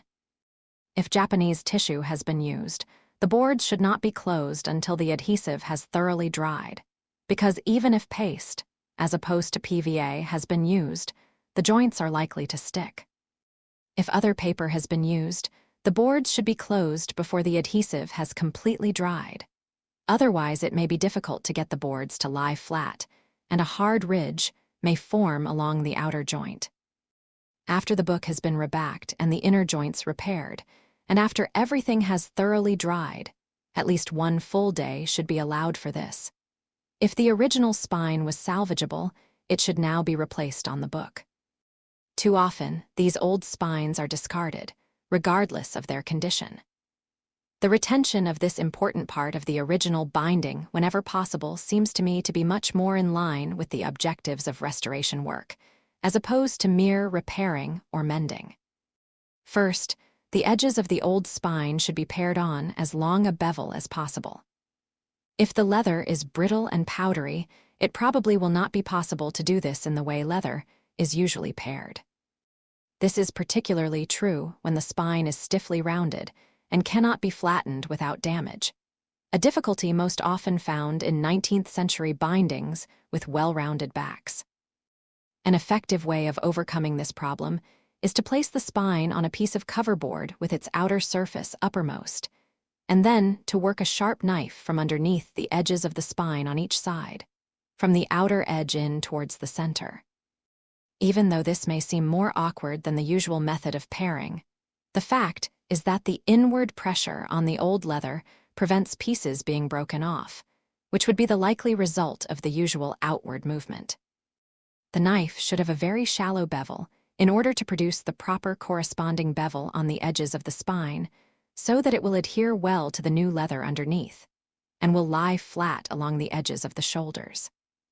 It should be noted that usually the act of cutting a spine away from the backbone of a tight-backed book automatically produces a good bevel at the edges, so that in this case, no further paring is necessary. The old spine is now pasted with medium to thick paste and placed in position on the new leather. The new leather should be scraped or glass-papered first if it is very smooth and hard, so as to ensure firm adhesion of the old spine. In many cases, scraping or glass papering is not required unless the leather has been doped or has partial chrome tannage. The old leather spine is often very thin, either because it was thin originally or because the lifting and paring has made it so, and only the minimum of paste is necessary to make it stick. In fact, anything more may cause serious discoloration. The original spine often has a tendency to spring up again immediately after being pasted down, in which case the book should be wound with wide cloth tape or webbing, preferably with a fairly smooth surface, as soon as the spine has been placed in position. And the tape should be left on for about 10 minutes. It is best not to leave it on much longer than this because 1. The spine may have shifted out of position during the taping and have to be slid back before the adhesive sets. It cannot always be determined that the spine has shifted before the tape is removed. 2. The tape may make marks on the old leather which cannot be removed once the paste has dried. Doped leather is leather which has been given a pigmented resin and slash or nitrocellulose surface finish. This kind of leather is difficult to deal with in restoration work as it is hard to stain, at least with water-soluble stains, and resists other restoration or preservative treatments which require the penetration of the surface of the leather, replacing the original spine. A book being bound with wide tape after replacing the original spine. Given more time, the wet paste may be forced through the old leather and cause it to blacken. If the old spine has shifted out of position and the tape is removed within 10 minutes, it may be possible to reposition it by pressing the palm of the hand down hard and giving a sideways movement. Pulling with the fingers is a risky proceeding because of the danger of disintegration. Many binders in the United States use elastic bandage for the purpose of binding the old spine, but I have found it to be less precise and manageable than firm tape.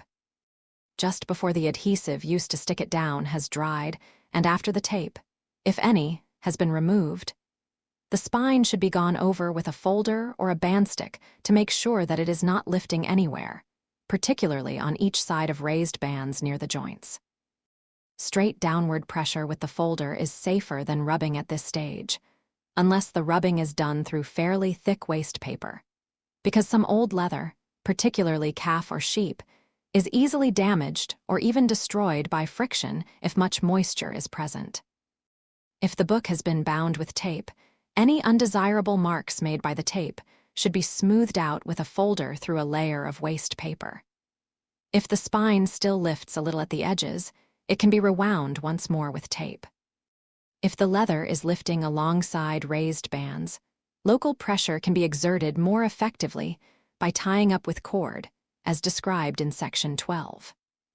When separate panels have been lifted, the leather is sometimes extremely delicate and cannot be pasted for replacement on the spine because of the danger of disintegration. If the weak panels were not reinforced with Jap tissue at the time of lifting, it can be done at this stage, or the new leather on the spine can be pasted so that the panels can be laid down. If the panels are so fragile as to require this treatment, it probably will not be necessary to do more than folder them down through paper. Whatever the method, the result is likely to be unsatisfactory in that the color of the new and old leather will not match. The edges of the replaced panels will be very evident, and some tooling is likely to be missing, especially on the raised bands and around the edges of the panels. Much of this can be satisfactorily rectified. The first step can be taken when the old leather has been drying for something like 2 hours. At this stage, a lightly greased folder can usually be used to rub and press down the edges, not only along the joints but also on either side of the raised bands. The whole should be directly folded, if possible, so that it all feels smooth and natural. Further steps are described elsewhere. The replacement of the original spine completes the rebacking operation. The next step, unless the book needs other repairs such as the repairing of corners, etc., is to complete the staining, tooling, and furbishing of the book as described in the relevant section. If the original spine cannot be replaced on the book for some reason, the final staining and tooling must, of course, be done on the new spine. Repairing caps and outer joints without rebacking. The operations of removing the original spine and completely rebacking the book, as previously described, will automatically provide the book with new caps and outer joints. There are some occasions, however, when the original spine of a binding which has broken caps or outer joints, or both, must be preserved and yet cannot be removed and replaced on top of a new leather backing. This difficulty arises most frequently when the book is sewn on raised bands, because the cords or thongs get in the way of the knife and create many awkward right angles in the leather. Sometimes, however, the difficulty is due to the fact that the original binder may have burnt some of the gold or blind tooling through a thin leather, usually calf, spine in a tight-backed book. When this has happened, the tooled areas stick stubbornly to the backbone of the book and also make the surrounding leather very hard and brittle. When, in addition to these hazards, the rest of the old spine is in an advanced state of decay. The difficulties involved in removing it are often insurmountable. In these cases, the only practical solution is to insert new leather joints and caps without attempting to remove the entire original spine. The first thing to be done is to lift the old pastidowns near the head and tail of the book, the underlying turn-ins, and the outer sides of the cover. The latter along tooled lines if possible, as suggested previously. As for rebacking, as much as possible of the head and tail ends of the spine should also be lifted. If the leather on the spine is in very bad condition, it may only be possible to lift it as far back from the ends as the turn-ins of the original caps. The double thickness of leather in these areas is a great help. Once these ends of the spine have been lifted up, the turn-ins of the old caps should be cut or peeled away and removed so that the old spine will now have only a single thickness at each end. This is done so that the new caps will not be too thick. Once the ends of the spine have been lifted and the turn-ins of the old caps have been cut away, the old headbands should be repaired or replaced if necessary. This may be difficult if the old spine cannot be lifted very far back from the head and tail ends of the book, in which case it may be better to cut away and put aside the lifted portions, to be replaced later, rather than to leave them in position and run the risk of having pieces knocked off and lost during the headbanding operation, particularly if the old leather is in bad condition. The edges of the spine all along the joints should then be lifted. The farther across the width of the backbone the spine can be lifted, the better, so that when the new leather joints are pasted down underneath, they will have the maximum grip. If the book is sewn on raised bands and the leather lying over the cords can be lifted, so much the better. Otherwise, cuts must be made on both sides of the bands, taking care not to cut through the threads sewn around the cords, so that the new outer joints can go over the old leather on the bands and under the panels between them. When the old spine is made of a strong leather such as goatskin, it is often possible to lift it off the cords. But if it is, say, a thin, powdery calf made even thinner by abrasion, any attempt to lift it off the cords to put the new leather underneath is a waste of time and energy. In any case, not much of the new leather will be showing, and it can therefore be fairly easily blended in with the old leather on the rest of the spine if it is put on properly. Occasionally, the original leather on the spine cannot be lifted up from the backbone along the joints at all, perhaps because it is too much decayed. In this case, it must be scraped completely away from the backbone near the joints so that the new leather joints will be firmly based instead of being stuck to powdery leather that may later disintegrate.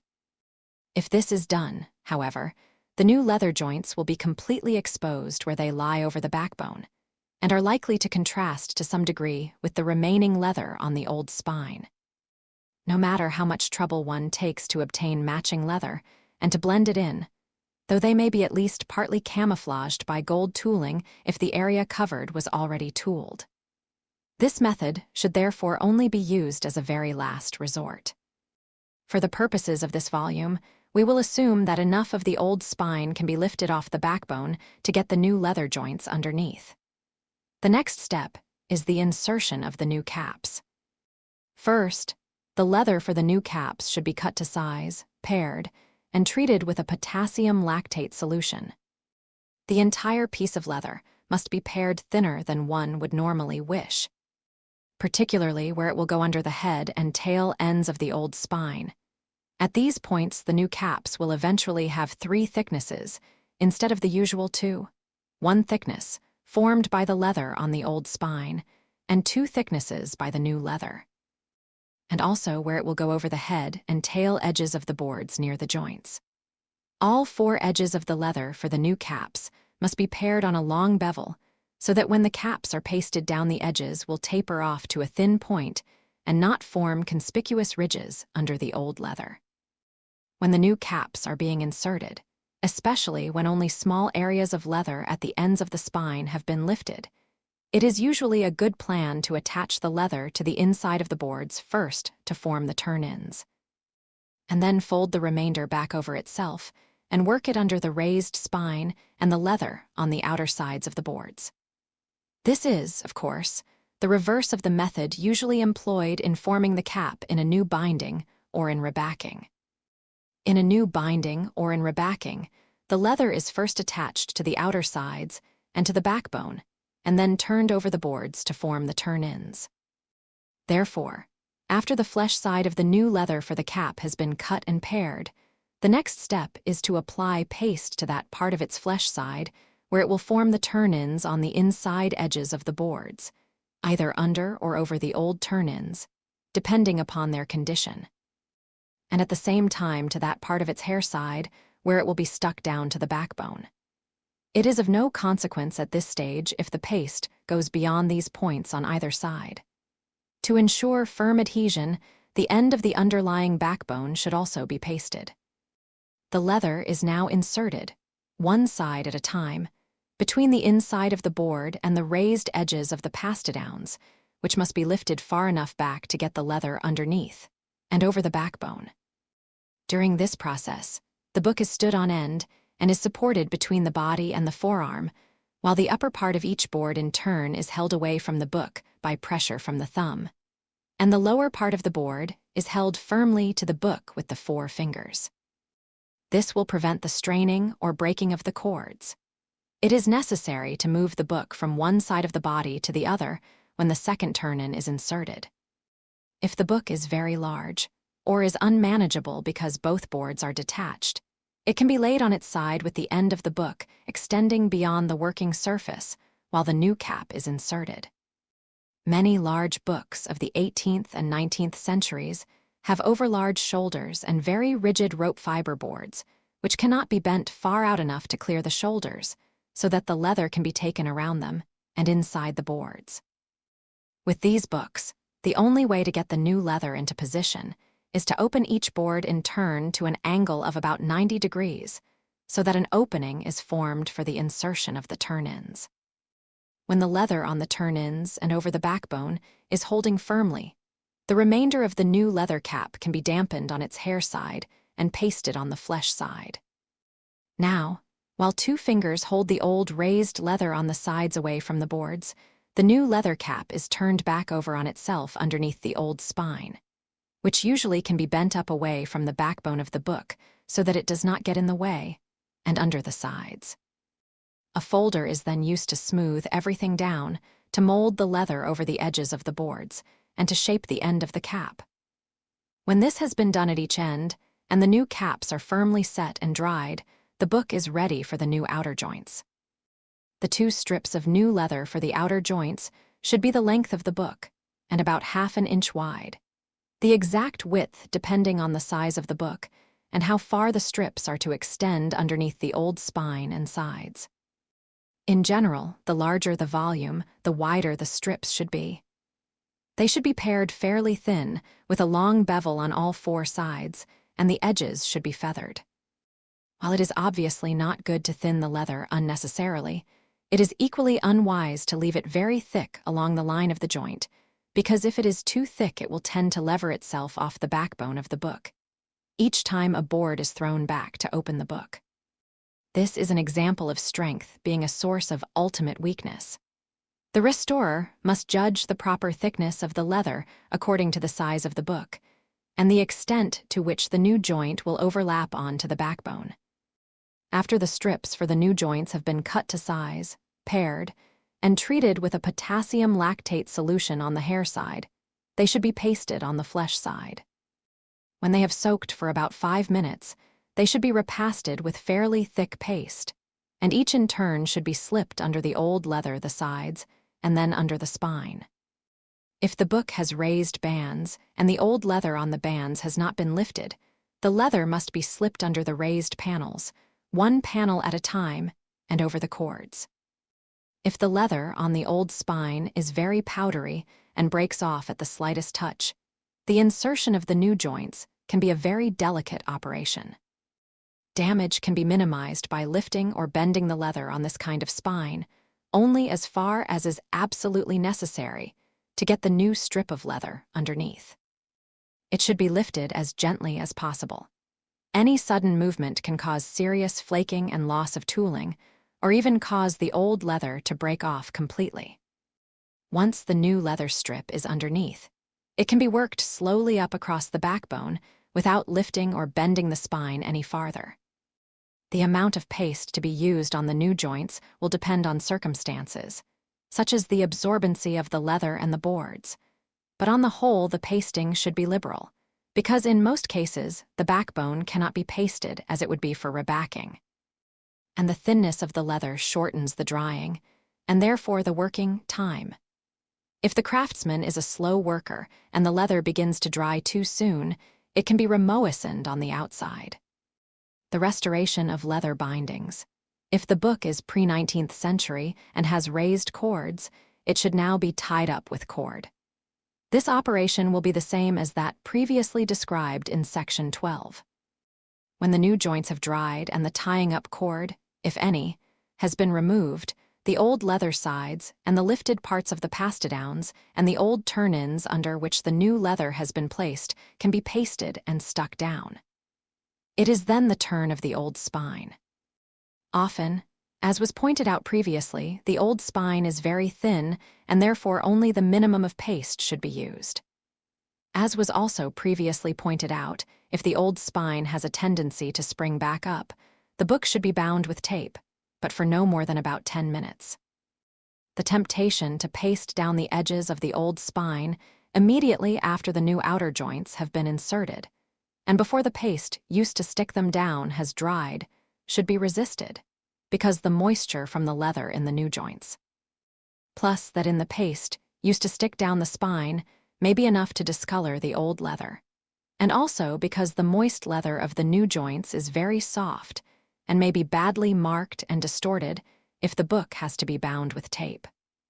No binding should be recapped and rejointed as described above if it can be completely rebacked, either with or without the replacement of the original spine. Because this is not a strong method, though it is tolerable if it is done well, and if the boards were still firmly attached. The lack of strength is due to the fact that the new leather joints are not in one continuous piece across the backbone of the book, as they would be in rebacking. Also, the area of adhesion on the backbone is small, and the leather of the new joints must be fairly thin, and consequently weak, if the repair is to be reasonably neat and the boards are to open properly without pulling the new leather off the backbone. There is the additional limitation that this method does not allow one to reinforce the attachment of the boards by means of overcast cloth joints, or in any other really satisfactory manner. Even the mending of the inner joints of a book, particularly a small one, with the thick paper that it may be necessary to use to match the existing end papers may, if the outer joints have been repaired in this way, cause the new joints to pull off the backbone when the boards are closed. If medium-weight Japanese tissue is used, however, this is not usually a problem. This particular problem can also be overcome by mending the inner joints before the outer ones are repaired, but after the recapping has been completed, thus eliminating the strain on the new leather. Sometimes it is not necessary to replace the entire outer joints of a book. The leather joints of many bindings are sound except at the ends near the head and tail of the book. In this event, the best course is to insert new caps as described above, and this will automatically take care of the ends of the joints. This is the strongest possible local repair because the new leather goes completely over the backbone and is therefore one continuous piece from one board to the other. However, if the volume is part of a set, and not all volumes in the set are to be recapped, it may be desirable to mend the ends of the joints of one or more of the volumes without recapping. This can be done by lifting the old sides and the edges of the spine along the joints just far enough back from the ends of the book to get new strips of leather in. The end of a joint being repaired with new leather, which is shown being turned in over the boards. The new leather can then be inserted and turned in over the boards after the pastidowns and the old turn-ins have been lifted. Less satisfactorily, the new leather can end at the edge of the board without making the turn-in. When the book has raised bands, it is often best to repair the joints all the way down to the top band, or up to the bottom band, as the case may be, because this tends to make the repair less conspicuous than finishing it somewhere between the band and the end of the book. If, in addition to the ends, one or more additional parts of the joint are badly broken, it may be better to renew the whole joint as previously described than to attempt to patch it locally. One further observation. Sometimes there are no tooled lines on the covers alongside, which cuts can be made for lifting, and the old leather may be so hard that the cut edges show very distinctly when stuck down. In these cases, an overlay of extremely thin new leather with feathered edges, covering the edges of the repair, although having no functional value, will much improve the appearance of the book. This type of overlay can also be used, if necessary, when completely rebacking a book if the edges of the old spine and lifted sides are too much in evidence.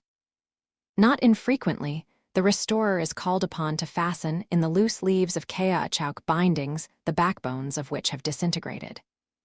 This 19th century binding process, a forerunner of the modern, perfect, or adhesive binding process, involved reducing the book to single leaves by trimming off the back folds and then securing the back edges of the leaves by means of a coating of liquid rubber. No thread was used to consolidate the backbone. The process was patented by William Hancock in England in 1836. The first commercial example was produced in 1839, and the technique was used rather extensively in England and to lesser extent elsewhere throughout the 19th century. Many large color plate books, which have now become valuable, are bound in this manner, so it is important that effective remedial action be taken to preserve them. In many cases, the rubber has disintegrated so badly that the leaves have separated throughout the book. But in others, only part of the backbone has broken down, and the remainder can be taken apart only with the greatest difficulty. On these occasions, one can understand the Victorians' faith in the efficacy of rubber, which was just coming into widespread use in their time. These books were case-bound with either hollow tube backs or loose hollow backs, and the backbones were generally lined with canvas, the ends of which were stuck down under the pastidowns on the inside of the boards to reinforce the joints and to strengthen the attachment of the boards. In order to expose the backbone of these books for repairs, the end papers, which were always tipped in rather than sewn on in these books, the hollow tube, if any, and the canvas lining should be removed intact along with the cover if possible. The book should then be put between backing boards in the lying press, and the hard, sandy rubber scraped off the backbone, with some of these books were rounded and backed, and some had flat backs. It is usually best to try to retain the original rounding and backing, if any, because some of the backbones were formed in a special concave mold before the rubber was applied, as this usually produced a more pronounced rounded shape than can be obtained by the usual method of rounding a collection of loose leaves. That is, with a hammer, the backbone thus shaped by the restorer will not always fit snugly into the original covers of these books, especially when the spines are stiff and set in their shape. This particular difficulty arises more often in the case of leather bindings than cloth ones, because cloth spines can be adapted more easily to the new shape of the backbone. Therefore, if the book was originally rounded and backed, the next step is to manipulate the backbone, if necessary, so that it is set as nearly as possible into its original shape. This should be done before a new coating of adhesive is applied. The new adhesive should then be well rubbed into the backbone so that it penetrates down in between the back edges of the leaves, thus providing them with a better anchorage. The adhesive now generally used on unsewn bindings, both for the binding of new ones and the repair of old ones, is PVA, which has the requisite tenacity and flexibility. If the book had a flat back, that is, was not rounded and backed, the next step after the removal of the old adhesive is simply to knock up the book by tapping the head and four edges of the leaves on a flat surface until all the edges are even. Once this is done, the book should be put into the lying press, not too low, Otherwise, pressure will prevent the slight penetration of the adhesive, and the PVA can be applied to the backbone as described above. Sometimes, particularly if the book is a large and heavy one, the foregoing method of applying the adhesive to the backbone will not suffice to hold the leaves together. In this case, a stronger method must be adopted. First, the old adhesive must be removed as before, and the book reduced to single leaves. Then, if the book was rounded and backed, the shoulders must be removed by bending, tapping, or pressing them flat. Next, the leaves should be fanned out while they are lying flat on the table or other working surface, and PVA applied so that the back edge of each leaf has a narrow strip of adhesive. The amount of fanning out depends on the width of the strip of PVA to be applied to the back edges of the leaves, and this in turn depends on the thickness of the paper. For thick, stiff leaves, a strip of adhesive no more than 3/2 inch should be applied because the leaves will be levered apart when the book is opened if the area of adhesion is any greater. On the other hand, 1/6 inch is not excessive for thin, soft papers because, since they are more flexible, there will be little, if any, leverage on the inner margins of these leaves when the book is opened. As soon as PVA has been applied to the leaves, they should be knocked up so that they are all even. This should be done immediately because PVA sets quickly. If the paper is sufficiently flexible, the fanning out can be done in a different and rather more convenient way if the book is placed in a lying press. The book can now be bent over to the left and right while the adhesive is applied. Before the book is put into the press, it should be carefully knocked up to align the edges of the leaves, and thin board should be put on either side of the book to prevent the outer leaves from bending too far over and coming away from the rest. Board which is too thick will not allow the leaves to be bent over. At this point, if the book is large and printed on heavy paper, it is sometimes a good idea to recess cords into the backbone of the book to strengthen it, making sure that the cords are well seated. Leather bindings. PVA being applied to the back edges of the leaves of a book held in a lying press between pieces of thin board. In some cases, the adhesive might be better applied with the fingers rather than a brush. Set into the saw cuts with glue or PVA. If the book was originally rounded and backed, it should now be manipulated as nearly as possible into its original shape, using the original spine of the cover as a guide. If necessary, the book should be put into the lying press with backing boards on either side so that the shoulders can be consolidated. As was pointed out earlier, getting the backbone back into its original shape may be very difficult for those books in which a special concave mold was used to form the backbone. And for this kind of book, taking the leaves apart and fanning them out should be avoided whenever possible. If gluten cords are used, they should now be trimmed off at the joints. In unsewn bindings, the first and last leaves of the book are often easily detached. But, at least in books which have been rounded and backed, this can be overcome if a cloth lining is stuck down over the backbone and overcast on to the book with a needle and thread, with the thread passing through both the cloth lining and the shoulders of the book. If this is done, the overcast leaves cannot be pulled out of the book in a block, as may otherwise happen. The cloth lining should be wide enough to extend down the sides of the book, on the insides of the boards under the pastadown, to reinforce the attachment of the boards.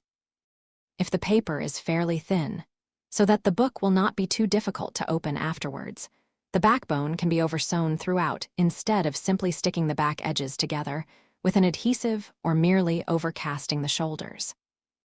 This can be done by making up groups of leaves into sections by overcasting them together, and then sewing the entire book either all along or two sections on recessed cords.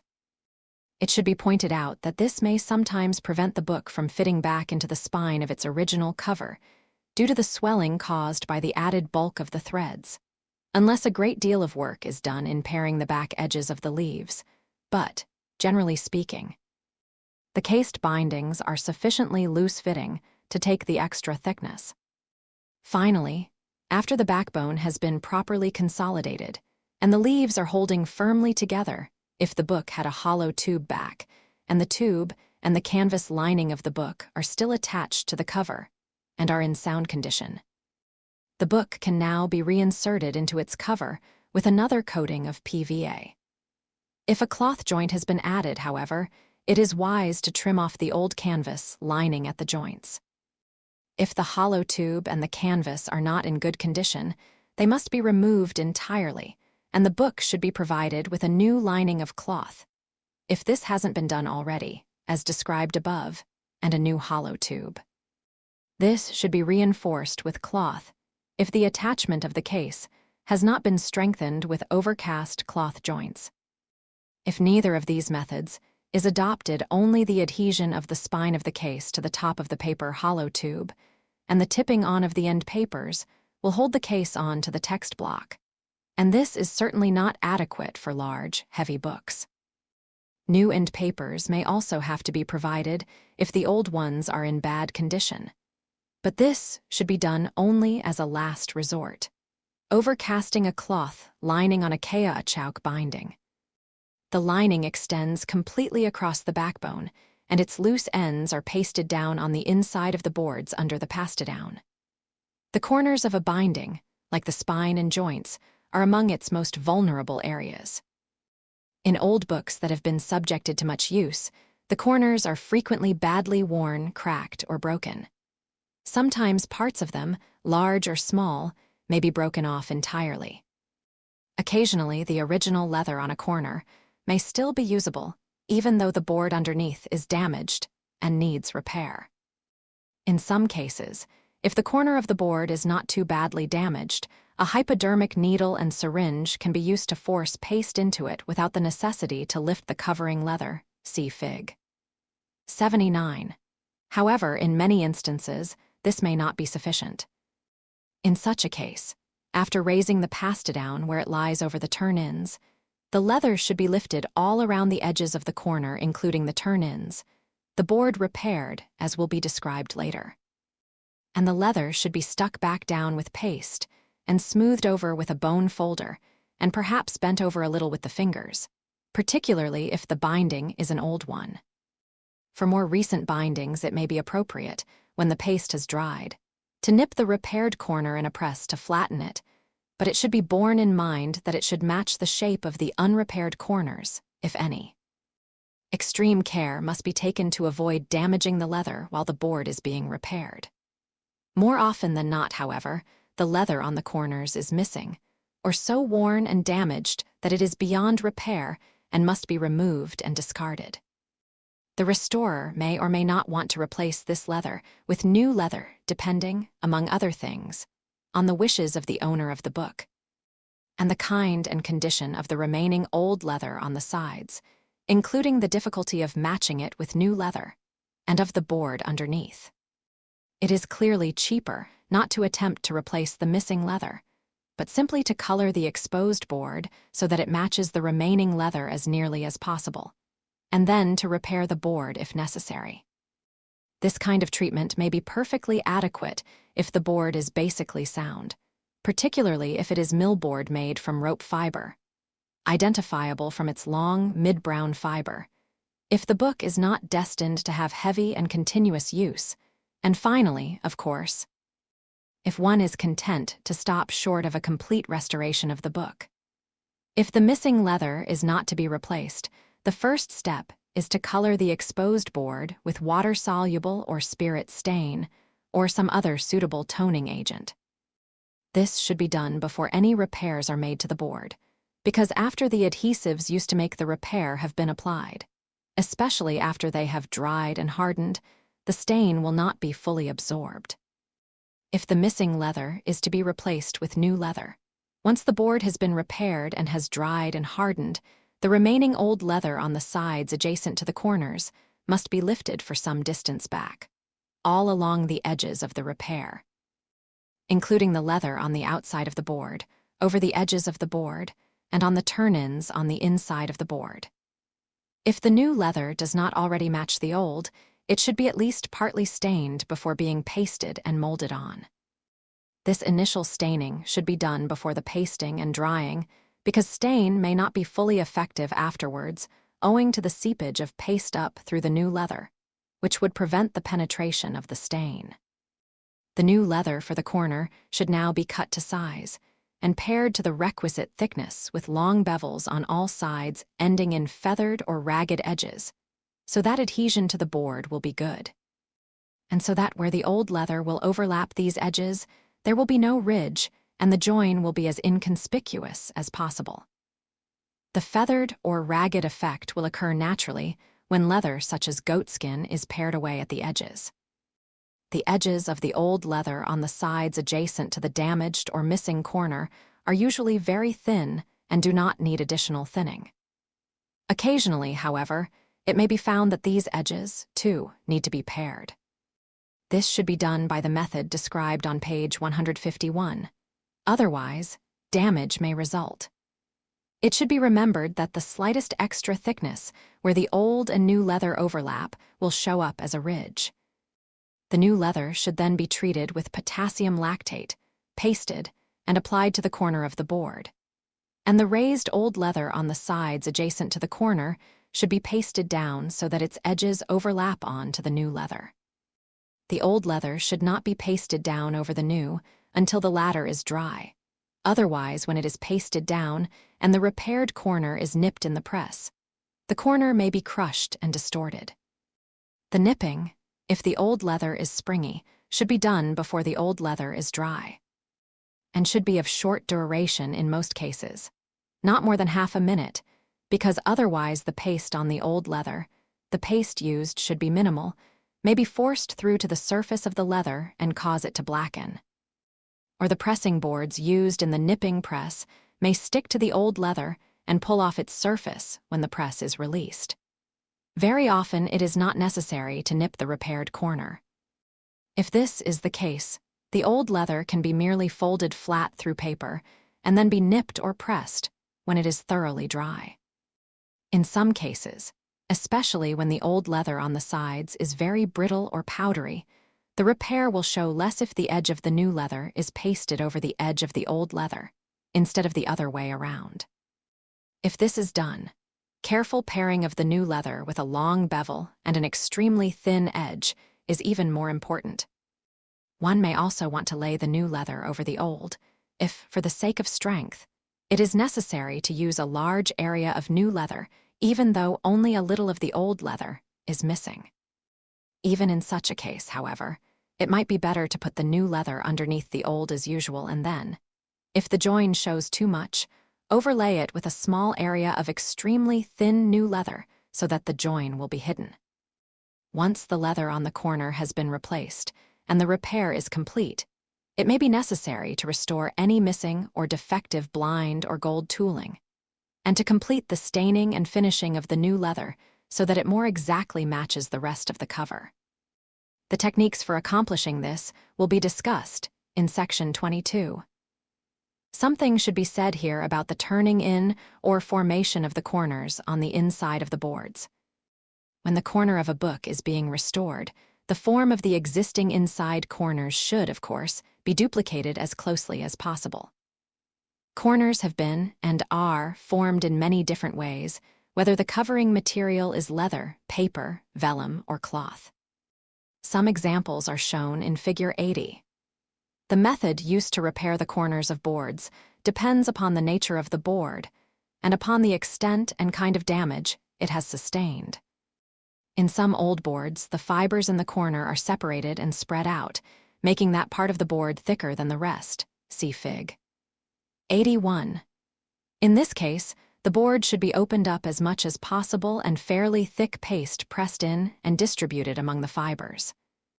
In those cases where the board is broken or cracked some distance in from the corners, it may be necessary to inject paste with a hypodermic needle and syringe. The corners of the board should then be hammered down or pressed flat with a bone folder. The extruded excess paste should be wiped away and the corners finally molded to shape with the fingers or a bone folder.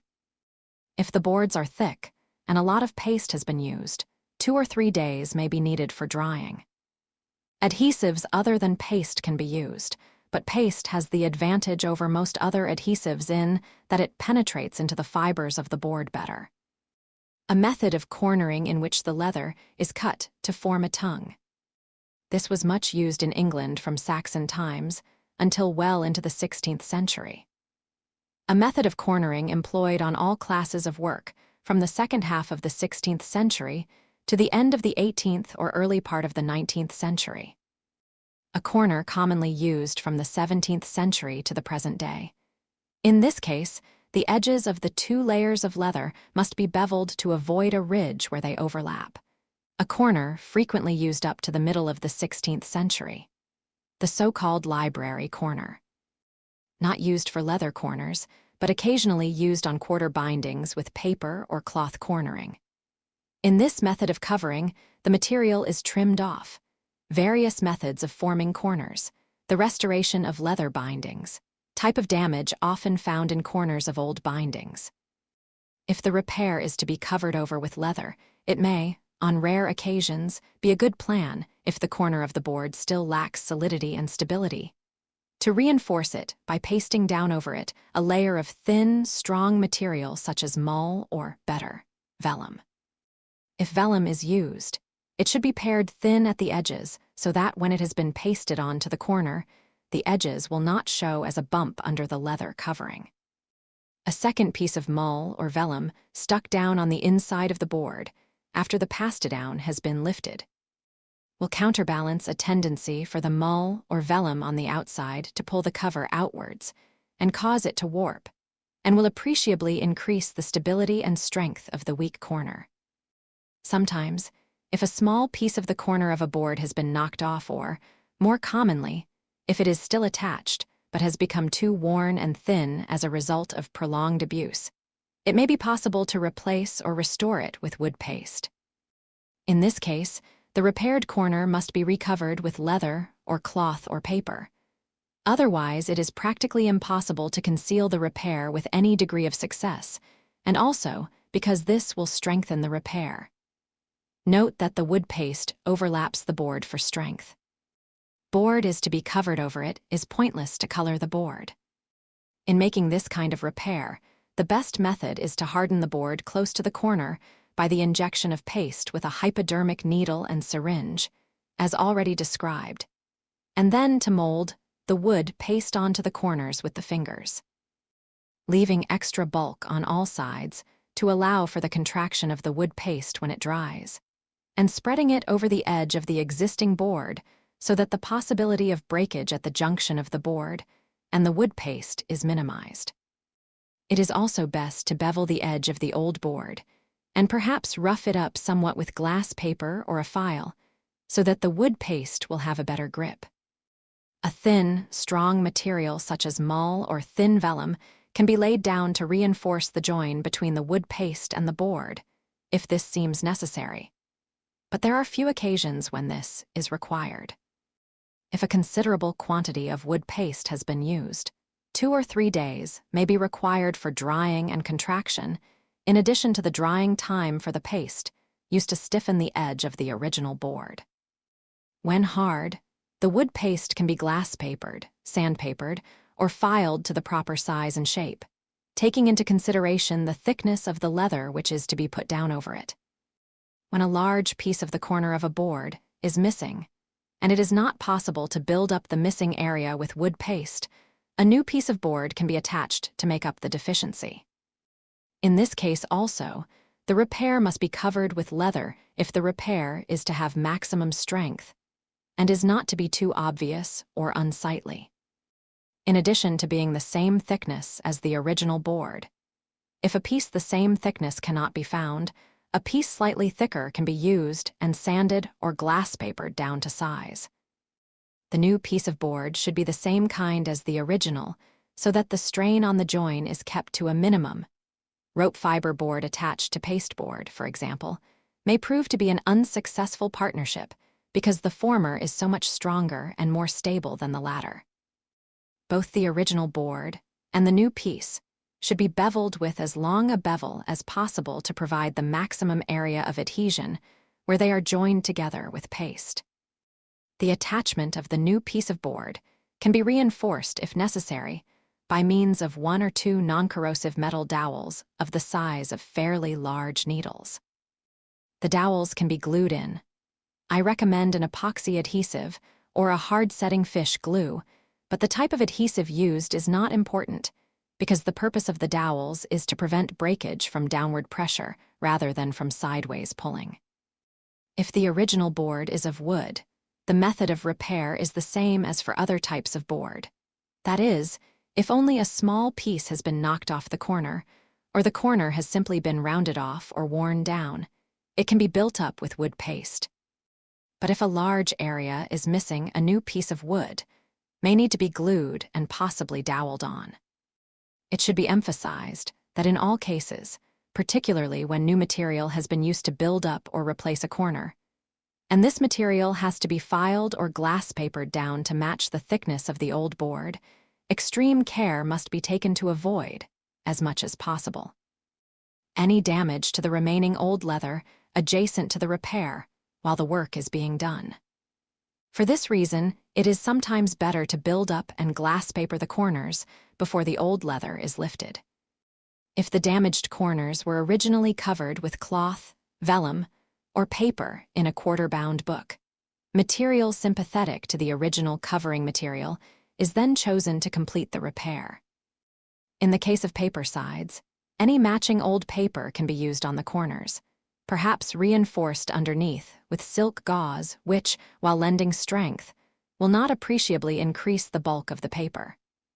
In the case of cloth-covered corners, if matching cloth cannot be found, the repair can be made with any good, thin fabric, which can be stained to match the original covering material.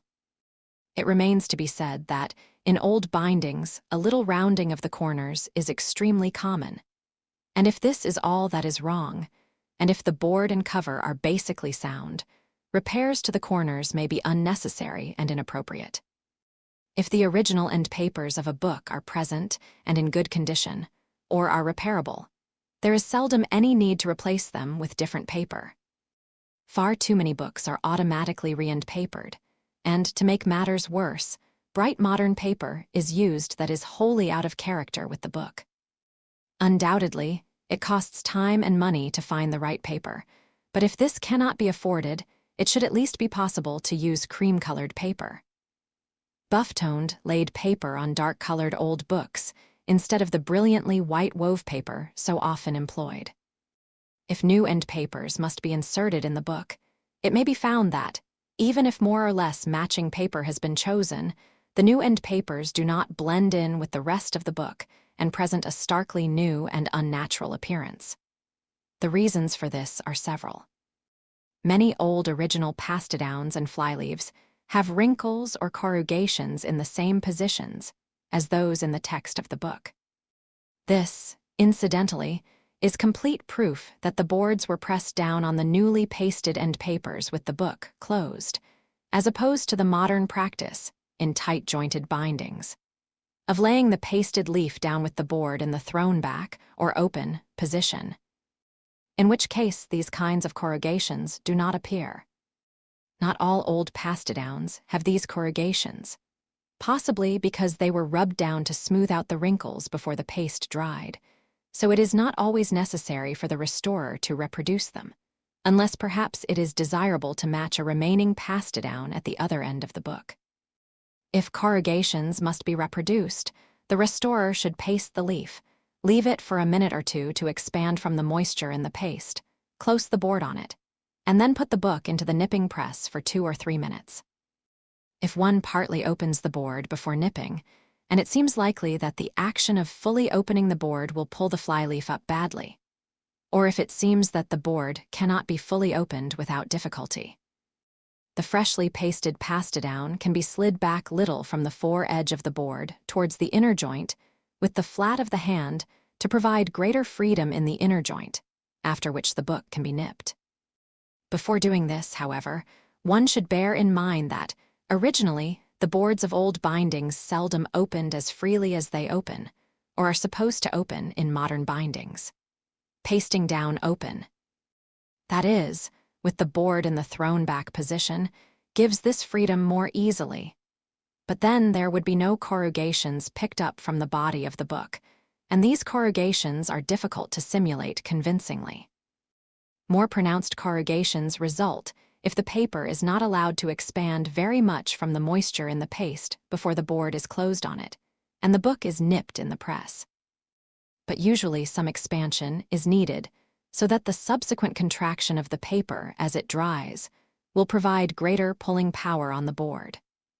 If the book is pressed with the board closed, the few minutes in the nipping press will also cause moisture to pass to the new flyleaf, assuming there is one, and press it into the undulations of the body of the book so that it will also appear, like the paste down, to belong. Instead of merely lying loosely on top when the book is opened, only a little pressure is needed, though heavy pressure for a minute or so will do no harm. Protracted heavy pressure when moisture is present, however, imparts an unnatural appearance to the flyleaf. When the book is taken out of the press, each board should be opened in turn to ensure that the flyleaf is free. The book should then be stood up with the boards open for between 1/2 and 1 hour so that most of the moisture escapes. Finally, the book should be placed under a moderate weight overnight. Books pasted down in the open position should be closed and put under a weight when most, but not quite all, of the moisture has evaporated.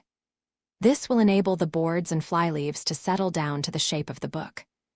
The corners of the leaves of old books are usually slightly rounded as a result of wear and tear, so it looks better if the corners of inserted flyleaves are similarly rounded. On the other hand, the points can be retained as proof of the leave's status.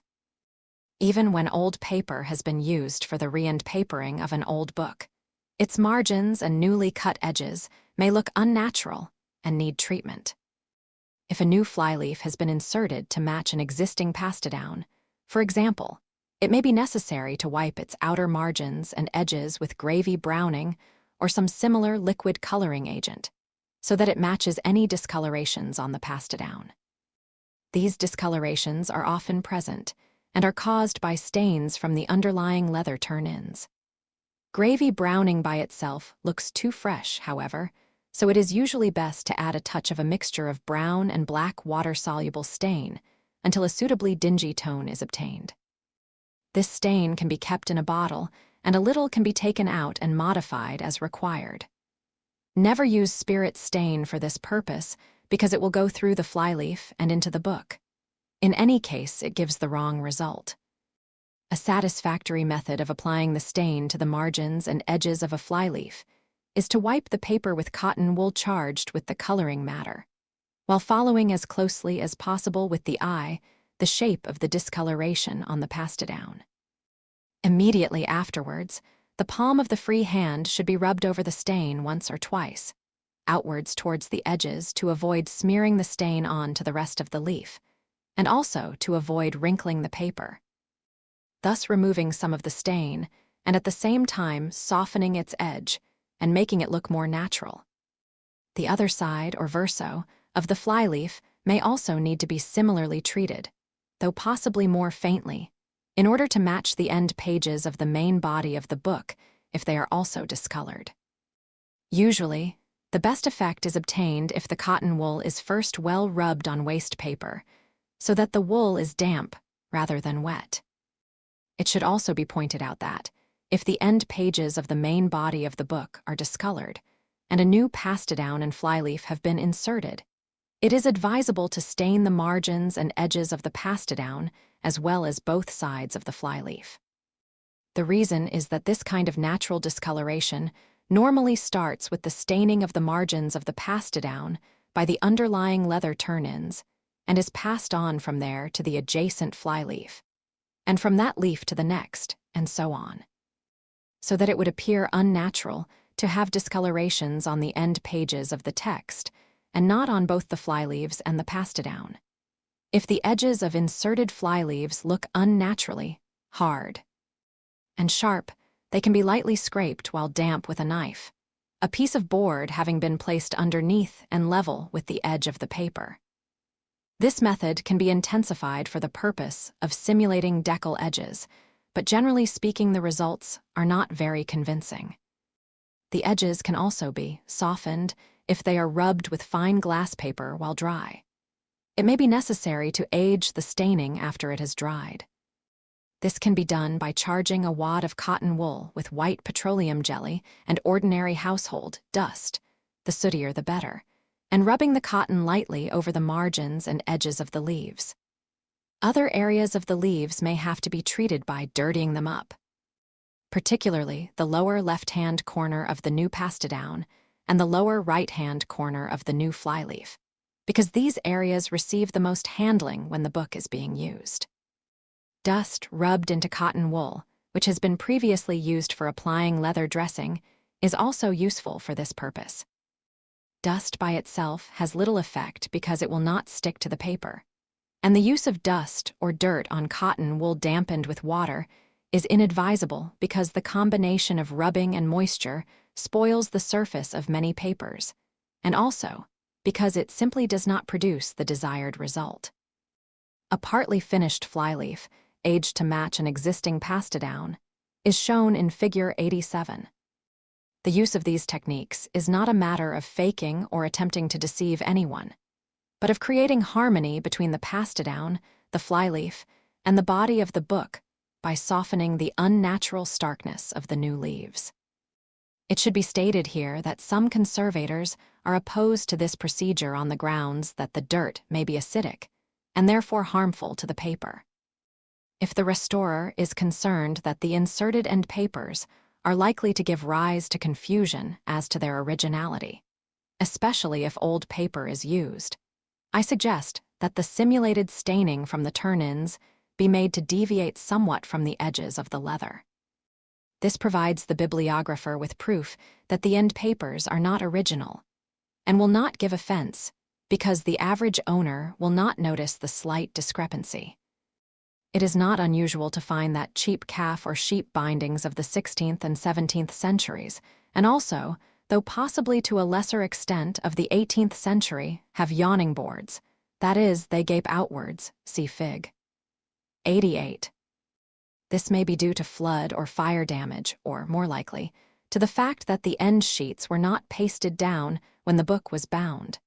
This last factor being a not uncommon feature of English trade bindings of these periods. This kind of warping has been the cause of much damage to the joints of books, due to the leverage exerted on them by pressure on the fore-edge of the book, when the boards are forced into a flat position, by being placed on a tightly packed shelf, for example. In time, this warping, if not corrected, is very likely eventually to cause the breakdown of the joints. If the book has recently been in an excessively hot and dry atmosphere, the mere action of putting it into normal atmospheric conditions for a few hours, so that the covers can absorb moisture, and then leaving the book under a heavy weight overnight may be sufficient to flatten the boards. In most cases, much more radical action needs to be taken, such as temporarily removing the pastidowns, if any, lining the boards underneath with thin, strong paper, and then replacing the pastidowns. When pasted down on the boards, the new lining paper will tend to pull the boards inwards, and thus to straighten them out. In some cases, it is possible to pull the pastidowns off the boards in a dry state, but usually it is necessary when lifting such a large area of paper to moisten it until it can be peeled off without difficulty. The pastidowns can also be sliced off the boards with a knife, but when lifting large areas of paper, this tends to produce bumps and a general unevenness. If a machine-made paper lining is used to pull the boards inwards, the machine direction, or grain, of the paper should run parallel with the joints in books in which the boards are warped, as shown in Figure 88. If the boards are warped in the other direction, that is, along the length of the boards instead of across the width, the grain of the lining paper should run at right angles to the joints.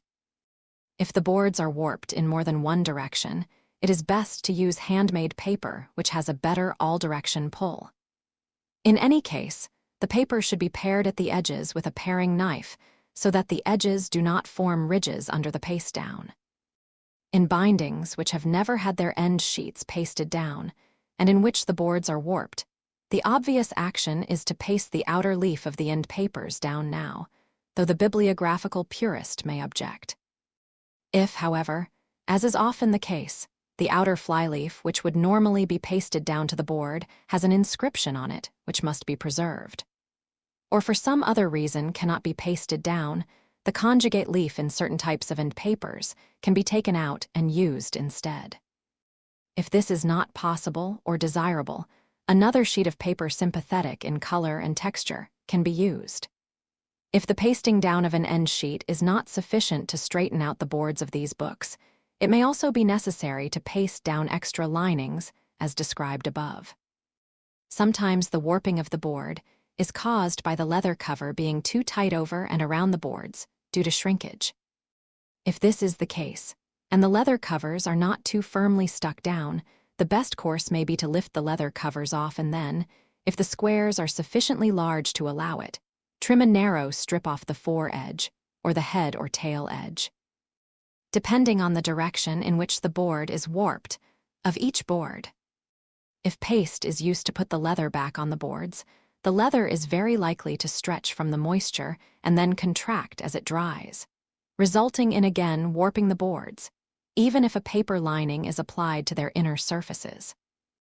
Therefore, glue should be applied to the outer surfaces of the boards, and the leather should be laid down on them and lightly nipped. Finally, the turn-ins of the cover can be pasted, turned in, and rubbed down.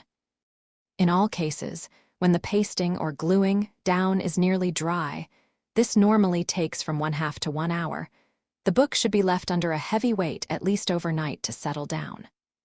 On rare occasions, pasteboards which have lost their rigidity are found in old bindings. Usually, this is because dampness has caused the laminated sheets of waste paper of which the boards are formed, as well as the leather on the outside of the boards and the turn-ins and pastidowns on the inside of the boards, to become unstuck. When this has happened, it is often fairly easy to remove the leather covers and the pastidowns from the boards.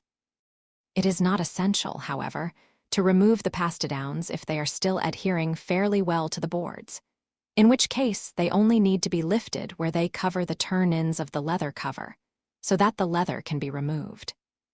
After the leather covering has been removed, the loose sheets of paper which make up the old pasteboards should be pasted together again by applying paste in between the layers, and then nipping the boards in the press.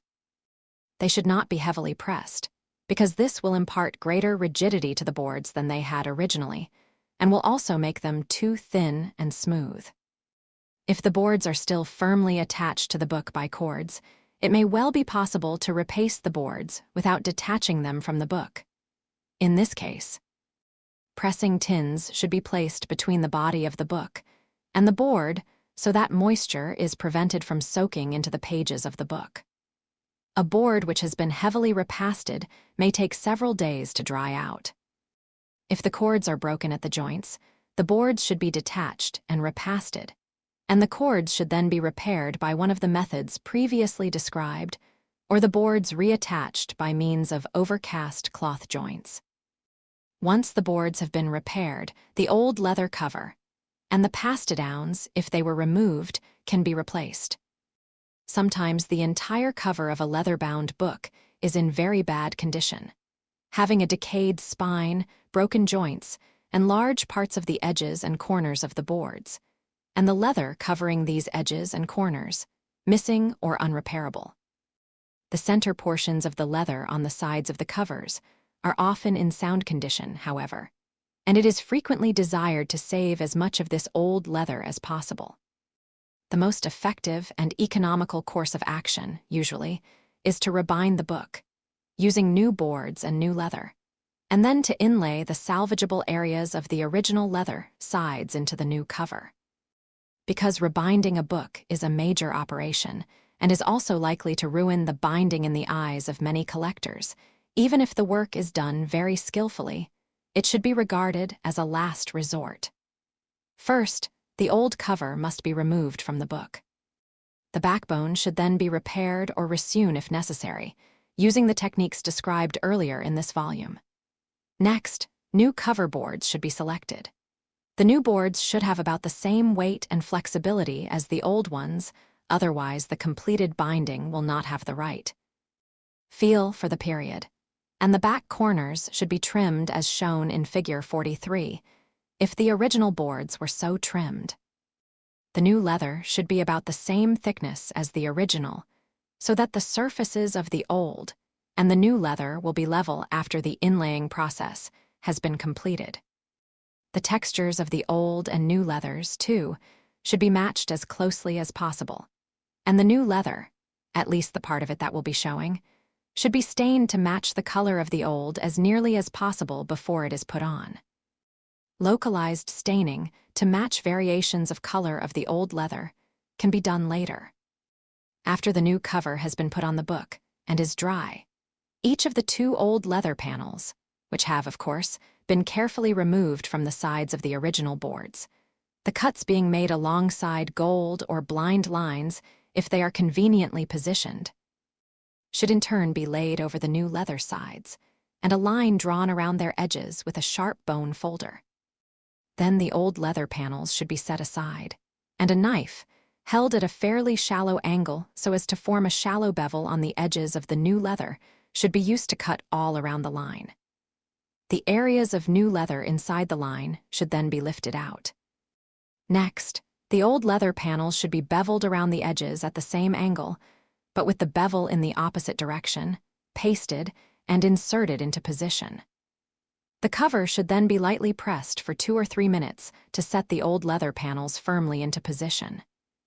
Protracted hard pressure is both unnecessary and unwise, because it may blacken the old leather due to moisture from the paste soaking up through it, and it will almost certainly cause the impression of any tooling to be flattened out and possibly obliterated, thereby creating an unnatural appearance. If the old leather sides are very thin, perfectly satisfactory results may be achieved by giving them as long a bevel as possible, and then pasting them over the surface of the new leather, instead of inlaying them, though care must be taken not to press out any tooling that may be present.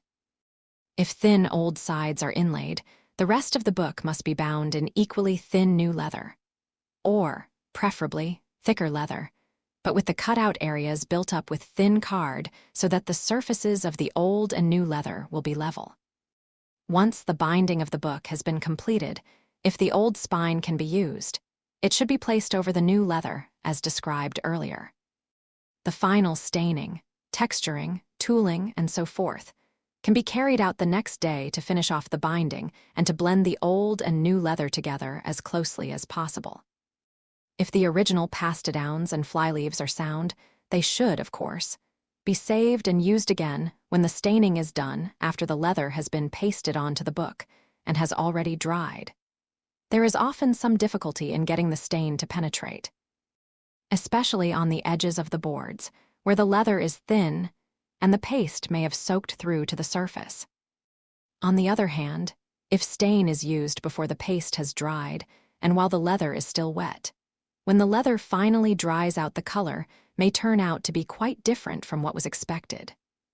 Therefore, on all counts, it is better to do as much of the staining as possible before the leather is put on the book.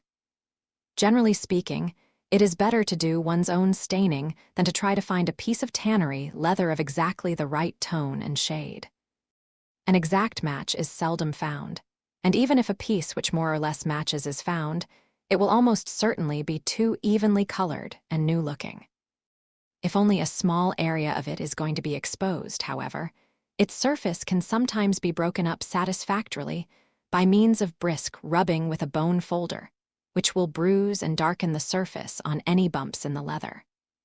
Spirit stains and water-soluble stains are most commonly used in restoration work for the staining of leather.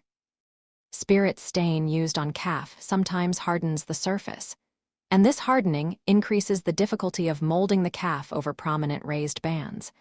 But I have noticed no appreciable effect of this kind in the case of goatskin or sheepskin. More than usually protracted soaking of calfskin with paste, say 15 minutes, after staining and before the calfskin is put on the book, can help to mitigate this disadvantage. And in any case, the hardening is not serious unless a moderate quantities of the stain are used. In my experience, it is wise to buy leather already dyed or stained to a fairly light shade of the final color which is desired. Since this provides a satisfactory base for any of the darker shades one is likely to need. It is a mistake to buy leather which is too dark, as it is far easier to darken leather to the final desired shade than it is to lighten the original tanner's colors. The extra staining, which will usually be necessary to darken the color, also helps to eliminate the evenness and freshness of the surface of new leather that can often make repairs obvious. The use of leather which has already been partially stained is particularly important if water-soluble stains are to be used, because they tend to look rather thin and anemic when applied to unstained, flesh-colored leather, especially goatskin. My own preference in recent years has been for spirit stains, and I find I can get most of the brown shades I need with various combinations of Car and Day and Martin, Limited. Black, dark brown, and light brown, with the occasional application of a yellow water-soluble stain to the leather for colder tones after the spirit stain has dried out. Fancy. Colors in spirit stain, such as red, blue, or green, sometimes tend to fade badly, but mixtures of dark brown and black, which are the ones mostly used, are more stable, though not to the extent one would like. The aroma of leather stained with Car's dark brown is much disliked by some people, though there are others who like it. The advantages of spirit stains are that they dry out more quickly than water-soluble stains. The color seems to have more body. And if the leather must be stained, or restained, after having been pasted on, there is less risk of weakening its adhesion than there is with water-soluble stains. Though even with water-soluble stains, the risk is not great, unless the leather is very thin. Spirit or water-soluble stains can be mixed to the requisite tone and shade in a dish or saucer, remembering always to keep them well away from books in case of spills, especially in the case of spirit stain, since it is difficult to bleach out of paper. When the stain has been mixed, the leather should be laid down over a layer of waste paper. A large wad of cotton should be charged with the stain and then rubbed over the leather with quick circular movements. Rubber gloves should be worn for this operation. Otherwise, if one's fingers have picked up any stain, one may inadvertently mark the pages of books as much as several hours later. The stain should be allowed to dry out for 10 or 15 minutes before the leather is pasted and put onto the book. This is especially necessary in the case of spirit stain because, if it is not thoroughly dry, it may well strike through the pastidowns which overlie the turn-ins of the copperas. Ferrous sulfate produces a slate-gray color or, if applied after a coat of salts of tartar, a dull black. Copperas may have a deleterious effect on leather. In time, it may cause pitting, so its use cannot be recommended. But there are occasions when the grayish tones which were produced by the sprinkling of copperas on calf bindings during the 19th century, when this chemical was very widely employed, can be matched by nothing else. These occasions are infrequent, however, and I find I can almost always use a black water-soluble stain to get a fairly close match, especially as the area of new leather to be sprinkled is usually small. There is one disadvantage in using water-soluble again. Water and spirit-soluble stains can be used to achieve approximately the same shades. Bindings in which the leather is colored red, blue, green, or other fancy colors, and which are rubbed and chafed so that underlying areas of unstained leather show, are sometimes effectively colored with opaque poster, show card colors. These colors get lighter as they dry, but revert to their proper tone when leather dressing and shellac varnish are applied. A better practice might be to use Dr. Martin's synchromatic transparent water colors. The surfaces of some old leathers tend to resist water-soluble colors, in which case faded leather may be stained with spirit stains, especially if the required color is normally. Spirit stain is used because it takes easily, and there is the advantage that if the leather is fairly absorbent, one can often dab the color in the interstices of the decoration, and it will spread up to the gold and thus eliminate the need to follow the contours of the design. An additional advantage is that the color cannot be washed off when the binding is furbished in years to come. When leather dressing is applied, the color is enhanced, and the results can be very gratifying. In addition to the color, the texture of the new leather must also blend in with the rest of the binding. The next day, when all this is thoroughly dry, the textured area can be rubbed with a folder, if necessary, stained, glaired, and gold tooled, and it can be treated with leather dressing with the rest of the covers. This texturing process must not be employed after the application of leather dressing, because its greasy nature will cause the texturing to flake off. Although the above two surface techniques produce a good hard surface which appears to wear well, I do not advocate them for much-used books. But for important books which are little used, and perhaps only shown in display cases, these techniques can very successfully disguise otherwise disfiguring repairs. The paste does not seem to crack off along the joints of the book, probably because the layer is extremely thin when it has dried. The leather scraps sometimes when new joints have been inserted in a book, and the new leather is too smooth. This may often be remedied if a palette with a straight grain pattern engraved on it is heated and impressed with its lines running in a parallel direction along the joints, so that a natural wrinkling or creasing effect is obtained in the leather. The same tool can be used on other parts of new leather surfaces that require a straight grain pattern. Assuming that no texturing is necessary, once the new leather has been put on the book, exposed areas should, if necessary, in blind tooling a modern binding. A tool which is quite hot is usually used on damp leather to get a dark impression. But this is seldom necessary or wise in the field of restoration. Usually, a tool which is only moderately hot, one which gives only a slight hiss when moistened, on dry leather will achieve the desired effect, though it may need to be used considerably hotter if the calf being tooled is partially chrome tanned. When a greater darkness of impression is necessary, the hot tool can be dabbed on to black carbon paper and then applied to the binding, or if this produces too dense a black. The tool can be impressed onto the carbon and then lightly on to waste leather first before being pressed into the binding. There is also the two principal kinds of glaire in use are the traditional white of egg and the solution of shellac, which is now gaining popularity. Egg glaire works best when the leather is somewhat moist. If the leather is very dry, the gold tends not to stick when the hot tool is impressed, whereas leather prepared with shellac glaire can be tooled many hours after it has dried, and this makes it by far the more convenient of the two. I find that one coating of glaire, applied with a fine brush to the areas of leather to be decorated, is sufficient for antique tooling, but some craftsmen like to apply a second coating after the first has dried. For sharp definition, when shellac glaire is used, the gold tooling should be done after the heat of the tools for an egg glaire should be such that, when the tools are brought into contact with water, they hiss. But for shellac glaire, the tools should be below hissing heat. Large tools often need to be rocked in all directions when applied to the leather so that every part of the design is properly impressed. They may therefore have to be in contact with the leather for several seconds, but most tools need only be applied for 1 or 2 seconds. Some early gold tooling has a crude and fuzzy appearance. This can be imitated by using somewhat hotter tools than usual while the glaire is still damp. When modern, it is useful to remember that if there is a small gap in a rolled border or some other area of tooling, the retooling of the area will often be overlooked if the massing and the texture of the new gold are more or less similar to that of the original gold tooling surrounding it, even though the pattern is different. What shows badly is either a greater or lesser amount of gold or too brilliant a gold in relation to the surrounding area.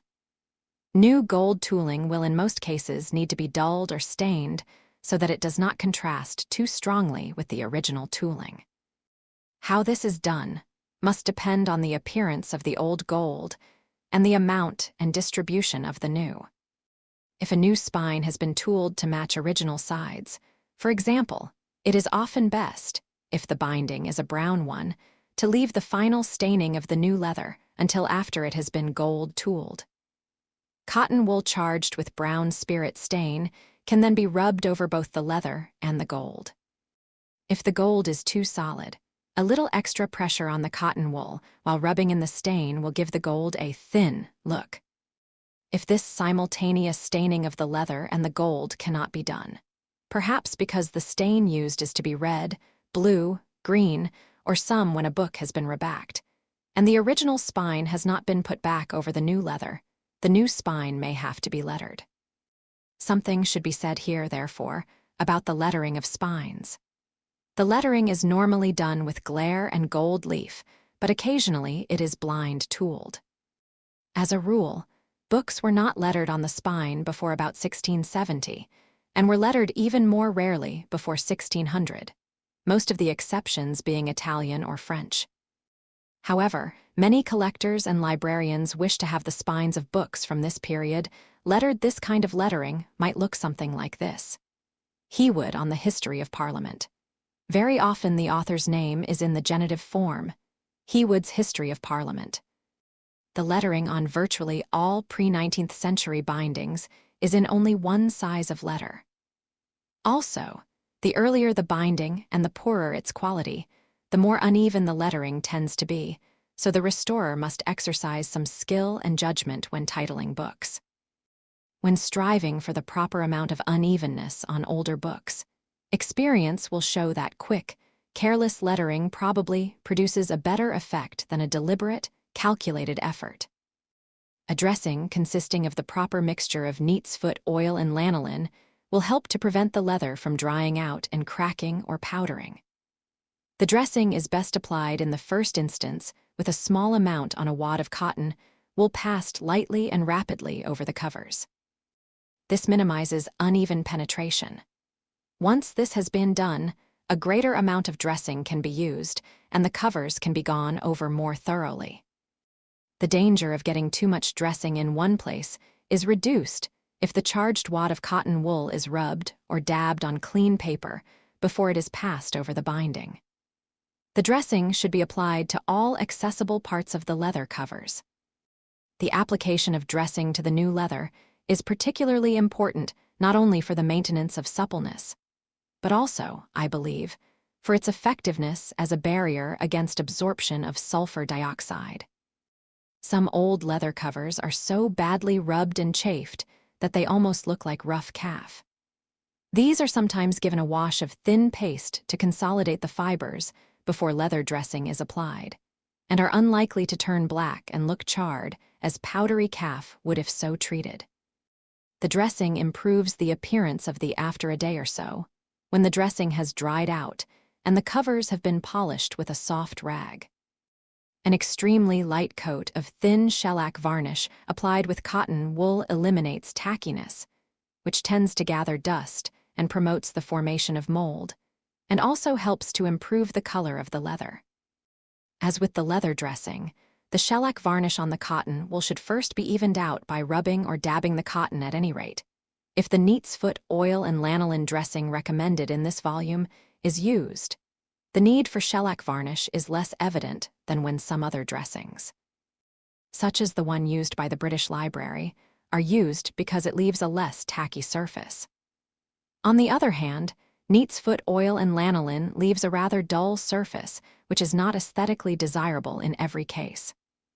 Finally, to the restoration of leather bindings, the coloring and matching of leather, paper, and cloth, the restoration of blind or gold tooling, and the final furbishing of the leather all involve a good deal of time and trouble. But they make a vital difference in the appearance of the restoration and must be done with great care and attention to detail. Record of repairs when the restoration of a book has been completed, a note describing the work done should be made. This will serve as an historical record for the collector, librarian, bookseller, or bibliographer, and should also include a description of the condition of the book when it was received by the restorer.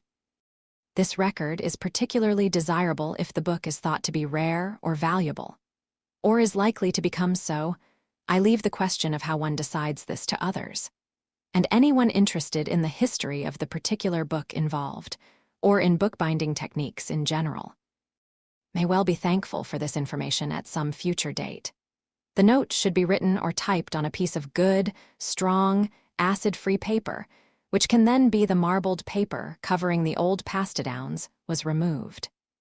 The flyleaves were replaced with matching 17th century paper. Attachment of the boards was reinforced with overcast cloth joints, which have been concealed under the original pastidowns. The original spine was replaced over the new. PVA was used to stick down the cloth joints.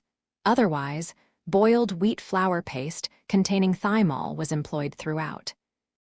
The binding has been treated with a 7% solution of potassium lactate in distilled water with 0.25% paranitrophenol added to protect against mold, and with a leather dressing consisting of 60% neats. Until about 50 years ago, it was usual to rebind books of earlier periods in much the same way as newly published books would be rebound in conventional extra styles for sale at, say, Hatchard's Bookshop in London or Brentano's in New York. Some antiquarian books were put into updated antique bindings. That is to say, early cover designs were used, but the technique had modern precision and certain improvements. One of the most popular, the bibliographical loss, is immense, even though the majority of the destroyed bindings were probably of the 17th and 18th century, common calf, or limp vellum variety in which the books were originally issued, but many bindings of the 16th century were not spared. There are still those who regard such humble bindings as worthless and uninteresting because they are plain and are not sumptuous examples of fine craftsmanship, but this attitude is unjustified, and the loss is serious for several reasons. For a start, the book has lost atmosphere in its new, precise, and shiny garb, and cannot be enjoyed fully as it could have been in its original period covering. And one is deprived of the tactile and aesthetic dimensions as well as any sentiment which may attach to a binding which has been through many hands down the centuries. More seriously, rebinding involves destruction of bibliographical details, such as which leaves are cancels. This can often be determined in the original state, but is less easy when the book is tightly rebound and perhaps even oversewn. Often lost with the original covers and in papers are owners' signatures which, collectively, provide evidence of the extent of a man's library and a guide to his tastes. Rebinding also makes it more difficult to determine, for instance, the relative popularity of calf, for instance. If, as is probably the case, the majority of discarded bindings are of the humble common calf or common sheep type, and signatures and bookplates have been destroyed. One could falsely gain the impression from the finer remains of his library that a particular collector, perhaps a well-known man of letters, was in the habit of having all his books finely rebound, whereas, in fact, his sole interest was in the contents. The needless destruction of finer, more elaborate period bindings is more serious than is readily apparent and is nothing less than vandalism. If the restoration of an old in the 1950s and 1960s, great numbers of modest houses of the early decades of the 19th century were demolished because, individually, they were not of great interest or strikingly beautiful. Then, fortunately, there developed an appreciation of the charm of terraces or groups of such houses, and a program of rehabilitation was officially encouraged. It is to be hoped that a similar appreciation of period bindings of all grades will flourish. The preservation of all old bindings is a matter for serious concern. But when we consider those which predate the 16th century, that concern is far greater because, apart from general cultural considerations, the study of binding structures of these very early periods is still in its infancy, and every example is important for the study of the development of the Codex. Christopher Clarkson's brilliant article, The Conservation of Early Books in Codex Form, in the paper Conservator, Vol. Essential reading for anyone who seeks enlightenment in this field, and few who read it can thereafter fail to have a conscience when dealing with early books. Not surprisingly, Douglas Cockerell was one of the first binders to display an enlightened approach to old books. In his book Binding and the Care of Books, 1901, he says, "Sheets of manuscript on vellum, probably written in Egypt or Palestine in the 4th century. The sections are thrown out on meeting guards, which are sewn on to raised cords. Oak boards with alum-tawed goatskin spines. Bound in 1935 by Douglas Cockerell with the assistance of his son, Sidney. The rebinding of antiquarian books, a Northern European style of the medieval period, which is far more robust than Coptic binding styles. Blind-tooled in a manner, it is interesting to compare two efforts in this direction. Jean Gunner's evocation of an English Restoration binding and Ivor Robinson's of a cottage-style binding of the same period, both reproduced in the tradition of fine bookbinding in the 20th century, Pittsburgh. Hunt Institute, 1979, pages 66 and 96, respectively. The third approach, which I practice, is to rebind in period styles, see Figs. 100 and 101, which more closely resemble the originals, though ideally incorporating better structural techniques than the tooled in a style of the period, to make a binding appear to be a close approximation of what it is not, even if deception is not intended or likely. I can see that this argument has much force, but my feeling is that a well-made, antique, binding should merge with genuine period bindings, as happily as the new leather of a sympathetically rebacked book merges with the leather on the boards.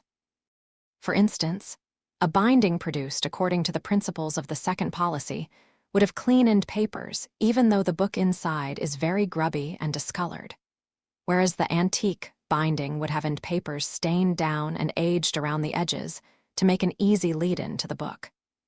I believe that this is true.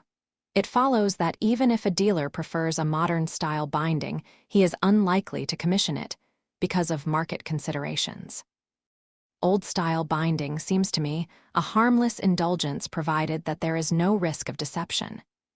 And there rarely is, because such a standard of verisimilitude is exceedingly difficult to achieve, and the materials are not degraded, physically, in the process.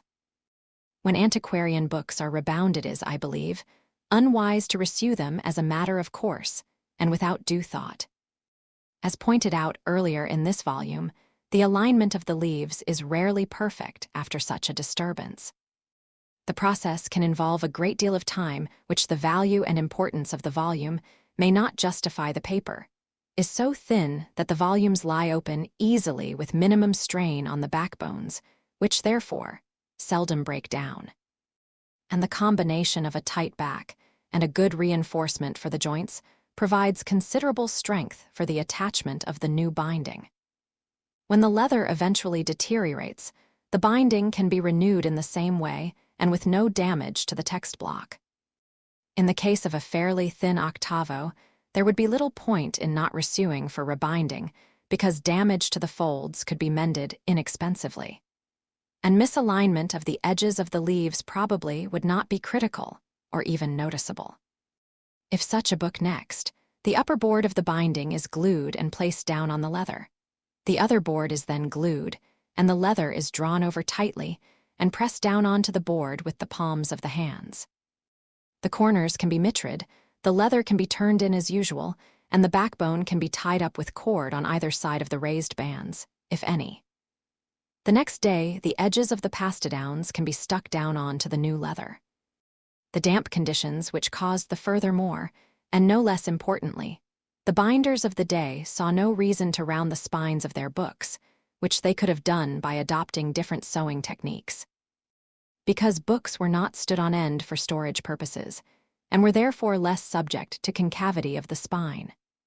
Books predating about 1500 were not backed, but, as stated, I do form small shoulders on volumes of this period for the boards to rest against, bearing in mind that most books are now stored vertically and therefore need the support thus provided. In the 16th century, books became smaller and had thinner paper and more gatherings, both of which factors created greater swelling, which in turn induced a natural rounding of the backbone, and the formation of rudimentary shoulders or joints.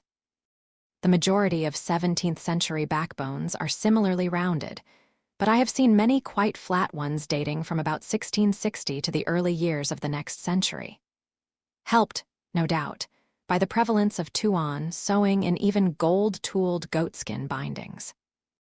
Well-rounded backbones were usual throughout the 18th century, but during for example, the flat, hollow-backed bindings of the 1820s were often further weakened by being sewn on only 3 or 4 thin cords.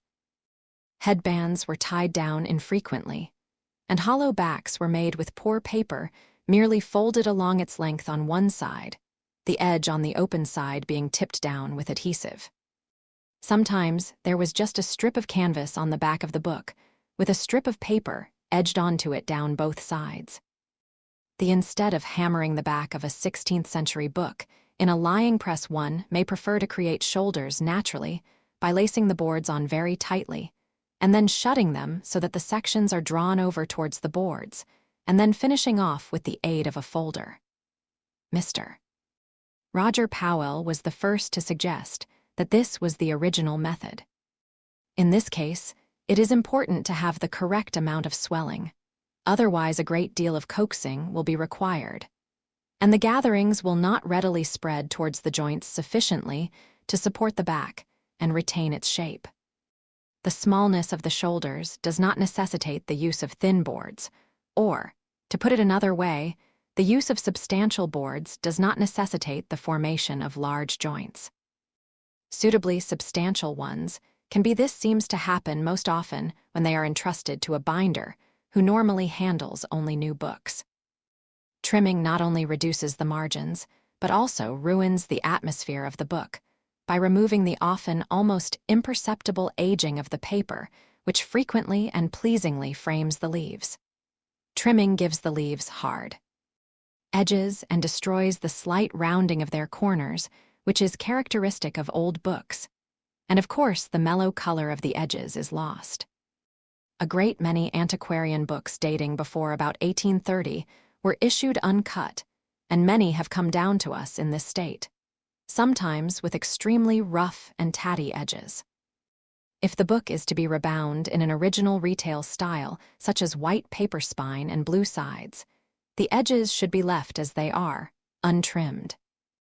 But if the owner wants conventional half or full calf or goat, the book would normally be trimmed as it would have been if bound in that style in earlier times. Obviously, only the minimum amount should be removed. One would hope that no 15th century book would ever be trimmed. But if for some very good reason it were necessary, one would certainly not gild the edges of an Italian book predating around 1470, which is the time edge gilding is first found on Venetian books. The technique reached England about 60 years later, so one would be guided by this in the case of English books. Having said that, I think it is very unwise to gild the edges of early books because the effect will almost certainly look vulgar and lack the mellow charm of old edge gilding, though some aging can be done with brown aniline stain. However, I do the problem with solid coloring, especially if it is rather dark, is that if in trimming a previously untrimmed book or a badly imperfect book, which has been made up with many short leaves or sections from another imperfect copy, and some of the short leaves have been left untrimmed in order to minimize reduction of the margins, it may be difficult to achieve solid coverage without getting color on the sides of some leaves. It looks bad to have white paper appearing as streaks along some old papers are very absorbent, so it is advisable to place the book under some pressure, especially if there are folded maps or short leaves which make gaps in the edges, between cutting or backing boards in the lying press, while the edges are wiped over with a pad of cotton wool which has been sparingly charged with stain. The gilding of the top edges only, the other edges being left plain, is a style which seems not to have become popular until the 1870s and was little employed much before that date. So I think it better not to do this on books published before about 1850. Notwithstanding all the foregoing, it needs to be stressed, yet again, that antiquarian books very rarely need to be, or should be trimmed or retrimmed. Attachment of boards when books of the 16th century and earlier are rebound. The cords can be thicker than would be normal for later books, assuming that they are raised. When they are laced in, I think they should be recessed. But not to the extent that no bumps appear on it follows, therefore, that the lacing in of most bindings of the 17th and 18th centuries shows quite clearly and should be a feature of old-style bindings. On the whole, French bindings of the 17th and 18th centuries have survived in much better condition than English ones of the same period. To some extent, this has been due to the use by the French of thin parchment linings on the spine, the ends of which crossed the joints and were secured under the pastidowns, thus reducing strain on the laced-in cords. It was usual, whatever the cost of the binding, to put the reinforcement on the end panels of the spine. Other volumes had them on only the middle panels, but the best quality bindings had them along the whole length of the spine. Such reinforcements were used in England to a very limited, however. There are books which are physically unsuitable for this treatment because they either have narrow back margins or too thick paper. So in such cases, it may well be felt that function should take precedence over pedantry, and that a hollow should be fitted. More often, one may feel that the hollow back, almost automatically used from about 1820, is often unjustified on functional grounds, and that the books will open very well and be stronger with tight backs. I have noticed that some English 17th century books have a canvas lining on the backbone, but the vast majority, even the largest, have the leather stuck directly to the second. Tying up with cord on either side of the bands was usual on all books, except those which were bandless. Of course, until the end of the 18th century when band nippers were used instead, so for the sake of appearance, if not for practical reasons, it is advisable to tie up books printed before about 1800.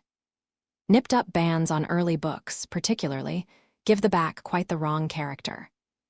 Third, back cornering and tying round with thread was unusual in English bindings before the 1780s, but I think the French started rather earlier. On many occasions I have seen smart, precise caps with a back-cornered setting on 16th and 17th century books, which have been rebacked or rebound with much detriment to the general effect. The French, in the 17th century, used double headbands much more than English binders, and they not uncommonly pressed the leather on the spine into the cavity found at the back of the headbands between the larger roll at the bottom and the smaller roll above it. Characteristics such as these are very useful as a means when books dating from about 1770 to about 1840 are bound. The use of straight-grained goatskin is useful as a means of imparting period flavor, even though the plated grain on present-day skins is more pronounced than the hand-boarded grain of the 18th century and later. Although straight grain has remained in use since 1840, it has been much less employed in elaborately gold-tooled bindings. In the early years, red and green skins were popular, and early in the 19th century, dark blue was much used also. Half-calf bindings were much in evidence in England during the second half of the 18th century. Half-goat bindings seem to date from the last decade or two of that century. But if books printed as early as about 1750 are bound in this style, they do not look incongruous, provided that they are done in period style with appropriate proportions. Half-bound books invariably had a narrow spine and small corners, until about halfway during this period, Britain had become the workshop of the world. And there was a concomitant expansion of the lower middle classes, with pretensions to higher status. And it may be that the increased quality and output of half-calf and half-morocco bindings reflected these social pretensions, while at the same time, there was an inability to afford the more expensive full bindings, which, in any case, looked no more impressive on the bookshelves. The pastidowns of half bindings were not normally trimmed to provide wider margins until about 1830. And I think this is true of French. It is not vital that exact copies of old marbles be used. but it is desirable that an appropriate type or pattern with more or less sympathetic colors be employed so that the atmosphere of the binding is not ruined. The paper always looks too fresh, especially when it is used for siding, so rubbing down with cotton wool charged with brown watercolor of some kind is advisable, not only to tone the paper but also, sometimes, to remove some of the color and to make it less dense. Greater care is needed with some papers than others because the colors may tend to spread, especially, perhaps, the reds and blacks. When dry, the surface of the papers can be improved with a light application of wax. For the best effect, all this should be done while the paper is on the book. One of the fortunate aspects of binding in period style is that it can be done comparatively expeditiously, and thus economically. The tooling and lettering part of the work is no exception because, until the last decades of the 18th century, much of it was done rather inaccurately, though on the whole the impressions of the tools were sharp. Filleted lines were not mitred until about 1820, but merely crossed. Sometimes early, however, there is no reason why one should not use moisture, provided that the tooling does not become too dark as a result. The use of carbon paper gives impressions which are too dark and uniform, apart from which it needs to be fixed with varnish if it is not to smear and come off on the hands. And in general, this produces an unconvincing effect. Lines around the edges of the surfaces of the boards can be done entirely by eye. If there are several panels within each other on the covers, it is often a good idea to make guidelines for the outer even gold blocking can be done this way on early books, in which case one can either make a blind impression, glare it, lay on the gold, and then set the heated block into the blind impression, or the whole cover can be glared. Gold leaf can be laid on the general area, and then the block can be laid in position to marks made on the gold. It is not a good idea to glare the central area of the board without having a blind impression, because at a later stage when dressing is applied, the glared area around the block will remain lighter than the remainder of the leather. It is inadvisable to binding styles and decoration. This is a very difficult subject, and one in which many mistakes are made either because of inexperience or because the binder has no interest in or feeling for binding design and its evolution over the centuries. The inexperienced will do well to study well-illustrated catalogs issued by dealers such as Mags Bros. In London, and Martin Breslauer in New York, who handle many fine bindings of all periods and provide useful information in addition to the period and nationality of the binding. Christie's and Sotheby's auction catalogs can also be very informative in this respect, especially catalogs of major collections. Most of the reproductions are of bindings, which are much more elaborate and sumptuous than one would normally be required to produce. But they do at least give the binder some idea of trends and of the varieties of decorative tools in use during the last 500 years. After a time, it is possible to devise simple schemes with a few tools which, although perhaps not very authentic, will at least not be offensively incongruous. When many books have been handled, certain national and period characteristics become apparent.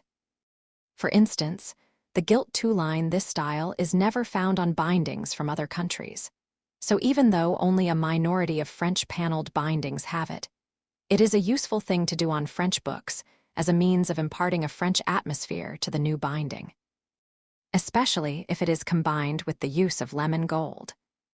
The inexperienced are also advised to look at and handle the greatest possible number of antiquarian books for the purpose not only of absorbing trends in decoration, but also to note the subtle characteristics of binding structures and their evolution in various countries and successive periods. And this is useful experience for getting to know the feel of old books. This process has its limitations as a solitary activity because many books were rebound 50 or more years after they were printed, and bound for the first a quite reliable rule, with just a few exceptions, which should be noted is that clasps were put on the upper covers of English and French books, with the catches on the lower boards, and that they were fitted the other way round with the catches on the upper covers of German and Dutch books. Italian, and occasionally French, bindings often had clasps or ties at the head and tail in addition to those on the foredge, so that there were 4 instead of 2. But for practical reasons, it is better not to incorporate the extra ones unless the book is boxed. And even then, it is not a very good idea.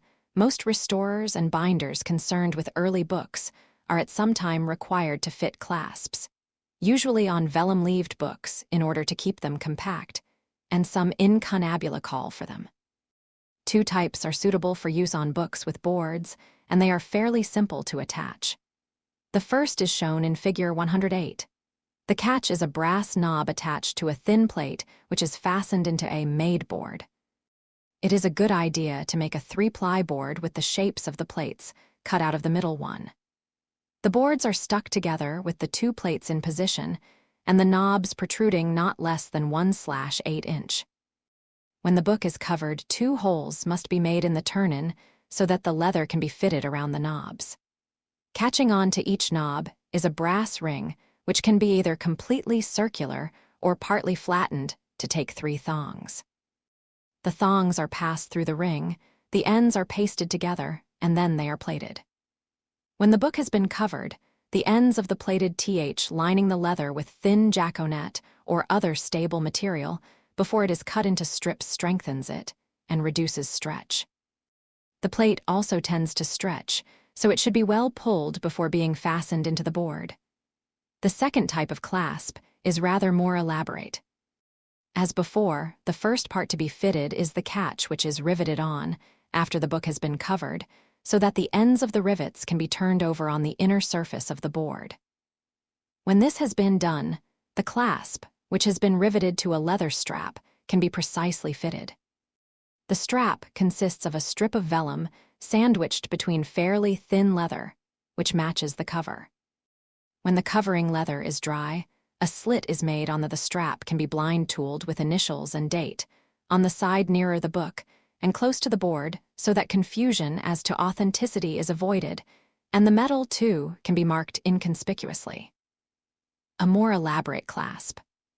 An antique-style binding in blind-tooled goatskin on a mid-16th century book printed in Basel.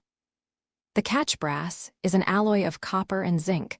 So many of the methods advocated in restoration manuals for the aging of copper can be applied equally well to brass objects. Cleaning. Minor cleaning of vellum covers can be done by dry means, but if the cleaning is to be really effective, it is necessary to use aqueous solutions. In general, these are not recommended and should be employed only by experienced restorers. Saddle soap or other high-quality soaps can be used, but a cardinal rule, if the stability of gold tooling and ink inscriptions is not to be adversely affected, is to keep pressure and moisture to a minimum, so soapy swabs should be damp rather than wet. And rinsing with damp cotton, wool should follow quickly. Milk is sometimes used for the cleaning of vellum because the fat content helps to obviate roughening of its surface.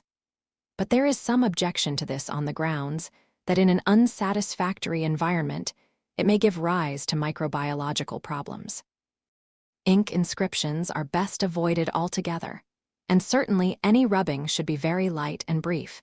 The cord may also need to be kept in position for several hours.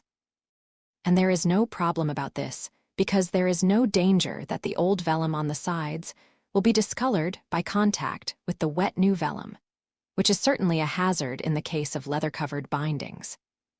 If the raised bands are very large, as they tend to be on old Dutch books, and the new vellum is intractable even after much soaking with paste, some creasing the head caps on many antiquarian vellum bindings were made by tying cord around the foredge of the book and the back of the headband, and then bending the vellum back against the cord so that the vellum is at right angles to the line of the backbone, instead of knocking the vellum over on to the headband to form a conventional cap. This better suits the nature of the material. If the boards are warping outwards very badly, it is likely that the only satisfactory remedy will be to remove the vellum from the book, trim a small amount from the edges of the boards, and then replace the vellum as described for leather-covered bindings. Many limp covers, i.e., without boards, have become detached from their text blocks because the vellum slips which hold them on at the joints have broken. Occasionally, the actual covers are broken at the joints. Many can be repaired off the book by lining the damaged areas with new vellum and then fitting them back onto the book with the original slips laced through new slits in the joints. This method has the advantage that the repairs can be dried under considerable pressure. Sometimes it is better to reback the case while it is on the book so that it can be more closely molded to the shape of the book. Assuming that the sewing is intact, the first step is to attach a hollow tube to the backbone with the ends slit to facilitate turning in of the new vellum, which should overlap the book by about 3/4 inch at each end and on the sides, and have all edges paired. If the vellum is thin and flexible, it may be possible to paste it, allow it to soften, draw it on and turn it in straight away, but very often it is easier to do this in 2 stages. Apply PVA to the hollow tube, put the vellum in position, and allow it to set for at least half an hour. After which the turn-ins can be pasted, softened, and turned in. When this has dried, the edges of the old covers should be pared along the joints in order to eliminate if the old turn-ins are still intact. It is best to retain them and turn them in over the new vellum because this looks better and is more secure. The tape should be removed after about 10 minutes so that the position of the old spine can be checked and parts rubbed down, if necessary. Set aside until the next day. If, as is commonly the case, the end papers were not originally pasted down, the new vellum will show on the inside of the covers. So if this is unsightly, the pastidowns can be stuck sufficiently to cover the new vellum, leaving the turn-ins and attachment of the ties in view. If the first and last file the methods they espouse take into account the physical nature of the book and the way it functions, and they have regard for the long-term well-being of the book rather than, very often, strict adherence to the original structure. Thus, some repairers may put loose paper or tissue guards around the outer folds of sections of antiquarian books before they are resewn, a process which clearly has laudable intent, but sometimes thickens the spine and affects the opening of the text block in a manner which is alien to the binding. In the second group, I certainly do not mean to imply that those who repair rather than restore do not have or need skills, which they obviously do to a considerable degree. But they are different skills, and in 1 or 2 respects, such as the lack of the need to age and blend old and new materials, a trifle less demanding. The great majority of those who now embark on a career as restorers have emerged from art and technical colleges from which they have graduated at the end of, in the main, 2-year broadly based courses. These involve comparatively little hands-on work, and almost nothing which seriously covers the restoration of leather bindings. Some graduates are immediately employed by institutions, and a few go to commercial binderies, but many of necessity start up on their own or in partnership with other similarly inexperienced graduates. Indeed, their trade cards are often to be seen at the front of their exhibits at the end of course shows. Due to these difficulties, and for other reasons such as low productivity, which clearly makes labor-intensive work unprofitable, and also loneliness in the bindery, it can be argued that books, or some of them, should be spared from restoration or repair for historical reasons. And Dr. Nicholas Pickwoad does so persuasively, but the fact is that, whether we like it or not, bindings will be restored or renewed, and if that is the case, the work should be well done. I have mentioned the importance of experience, but of course it has to be good experience.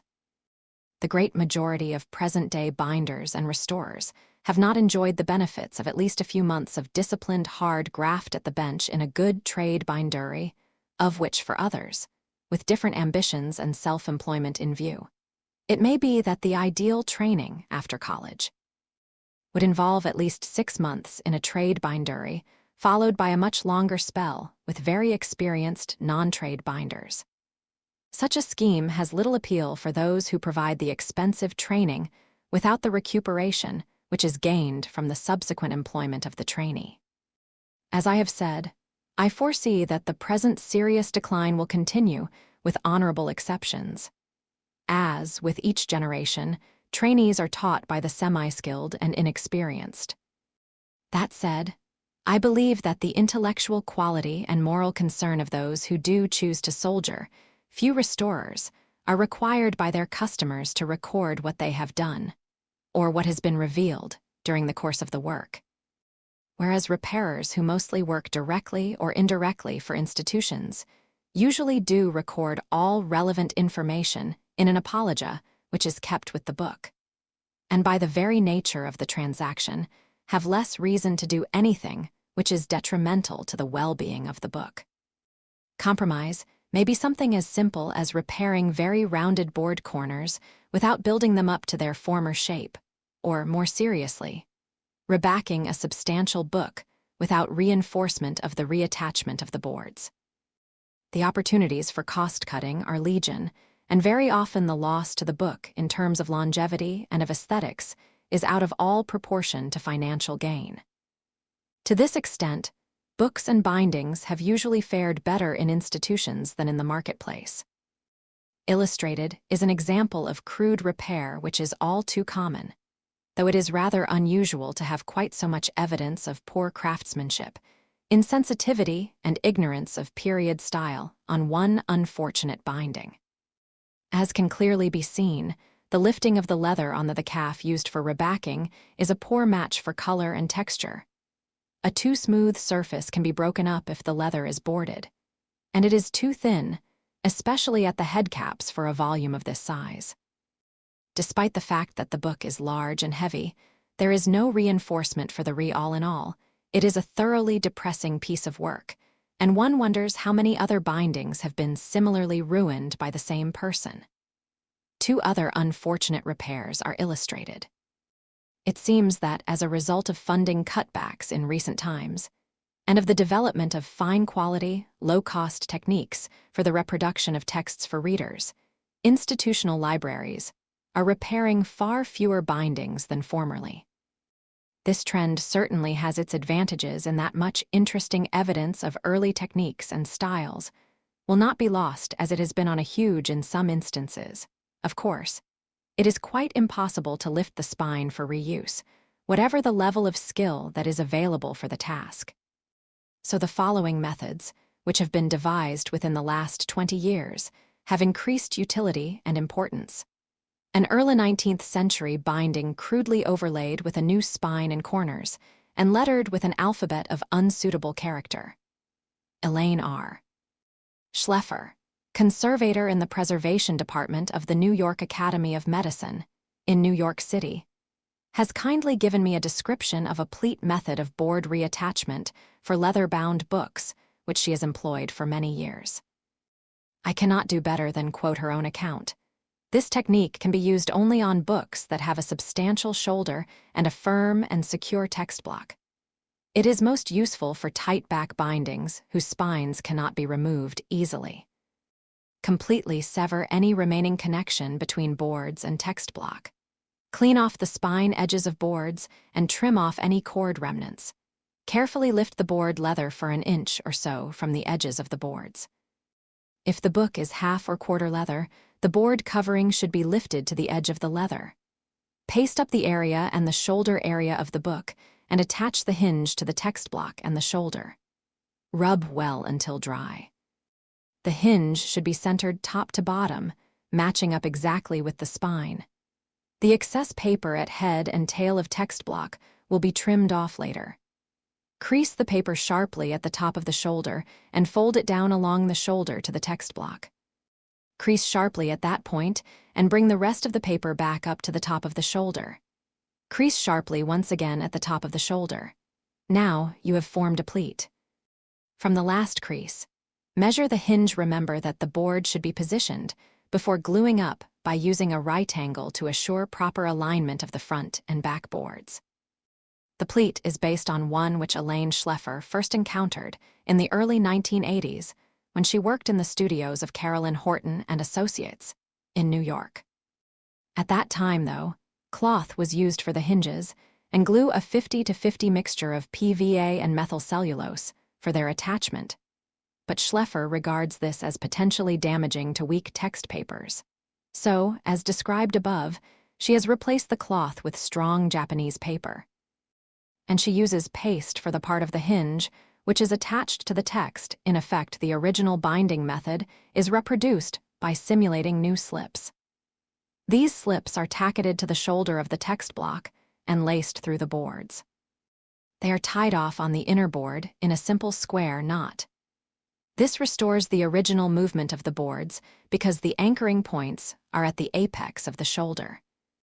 The beauty of the repair lies in the strength of the board attachment compared to the modest investment of time and materials, and the ability to reinstate function with a minimum disruption to the original materials.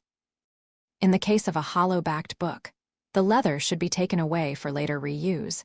The spine should be cleaned and then lined with linen which, if it is the exact width of the spine, will help to hold the tackets.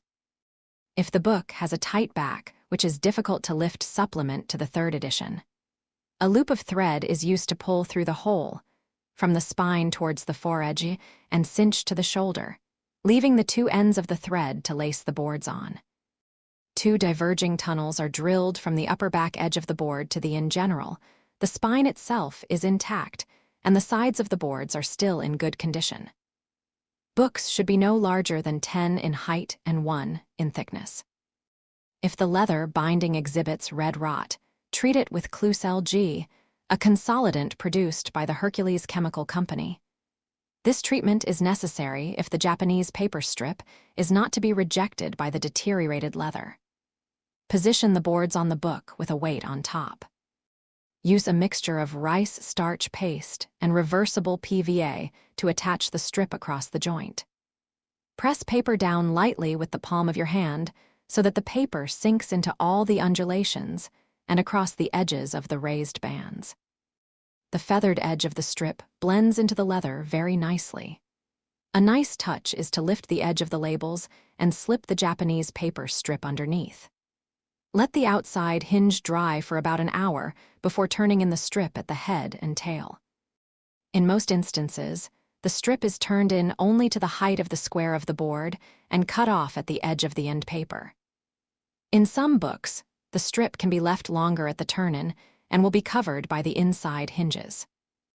After the outside hinge Japanese paper hinge repair on the previously described and illustrated tacketed binding. Although I have not used Japanese paper on leather bindings, I have for some years employed it for the restoration of limp vellum covers, parts of which were missing. I have found it to be very successful because the paper readily sticks to vellum, assuming that it has not been treated with leather dressing, or become greasy in some other way, with paste, especially if the surface has been scraped, and torn, fibrous edges of the paper are not readily perceptible. When the paper reinforcement of the reattachment of the boards of bindings, which are being rebacked, is a matter of no little importance, and a few techniques, which were known to me in 1984, have been described. In 1991, James Brockman clearly described and illustrated with 60 photographs his newly developed method which, in my opinion, retains virtually all the original structure, materials, and handling qualities of the book with minimum disturbance. Briefly, reinforcement is achieved by splitting the boards along their inner joint, edges, and fairly close to the upper surface so that a strip of textile can be inserted with adhesive and immediately be pressed. The free part of each of the two inserted strips is stuck down onto the spine, thus attaching the boards to the text block. At this, with minimal intervention in mind, and for other reasons he gives, such as the unsatisfactory nature of rebacking with its frequent consequential damage to the binding, and the use of overly thin leather, Chris Clarkson has developed a new technique for the reattachment of boards. He first pondered these problems in the early 1970s when he was working at the Library of Congress, and was confronted with the detached boards of small books covered with extremely thin, highly polished gold-tooled leather, and sometimes with leather doublures. which would in all probability be damaged if conventional rebacking techniques were employed. Since then, with characteristic thoroughness, he has given the matter a great deal of analytical thought and carried out many experiments with milling and drilling machines and published c. Selected reading, no. 12 and Simpson, no. 56, the results in great detail. Clarkson's paper cannot be summarized here very usefully, but suffice it to say that the best candidates for the treatment are hollow-backed books. When the spine has been lifted off and paper linings on the spine have been soaked off, aerolinen or aerocotton cloth is pasted on, leaving an overlap of about 20 mm. Beyond the joint. The attachment this is important, because instead of replacing the original tube hollow with another one, a natural hollow is created by means of a width of dyed cloth which extends across the spine and is inserted, with the lower sewn lining, into the slot in each board. Finally, the leather spine is pasted on to the natural hollow, leaving exposed a very narrow strip of sympathetically dyed cloth along the joint. Sometimes, in order to arrest the progression of strain and damage, broken joints at the head, and sometimes at the tail, are reinforced somewhat in the manner previously described. The leather is lifted at the top of the spine, slots are milled into the boards, while they are still attached to the book. Adjacent to the lifted area, and the extending parts of a constituent of many widely used leather dressings, contains free fatty acids which react with brass and copper, resulting in the development of verdigris.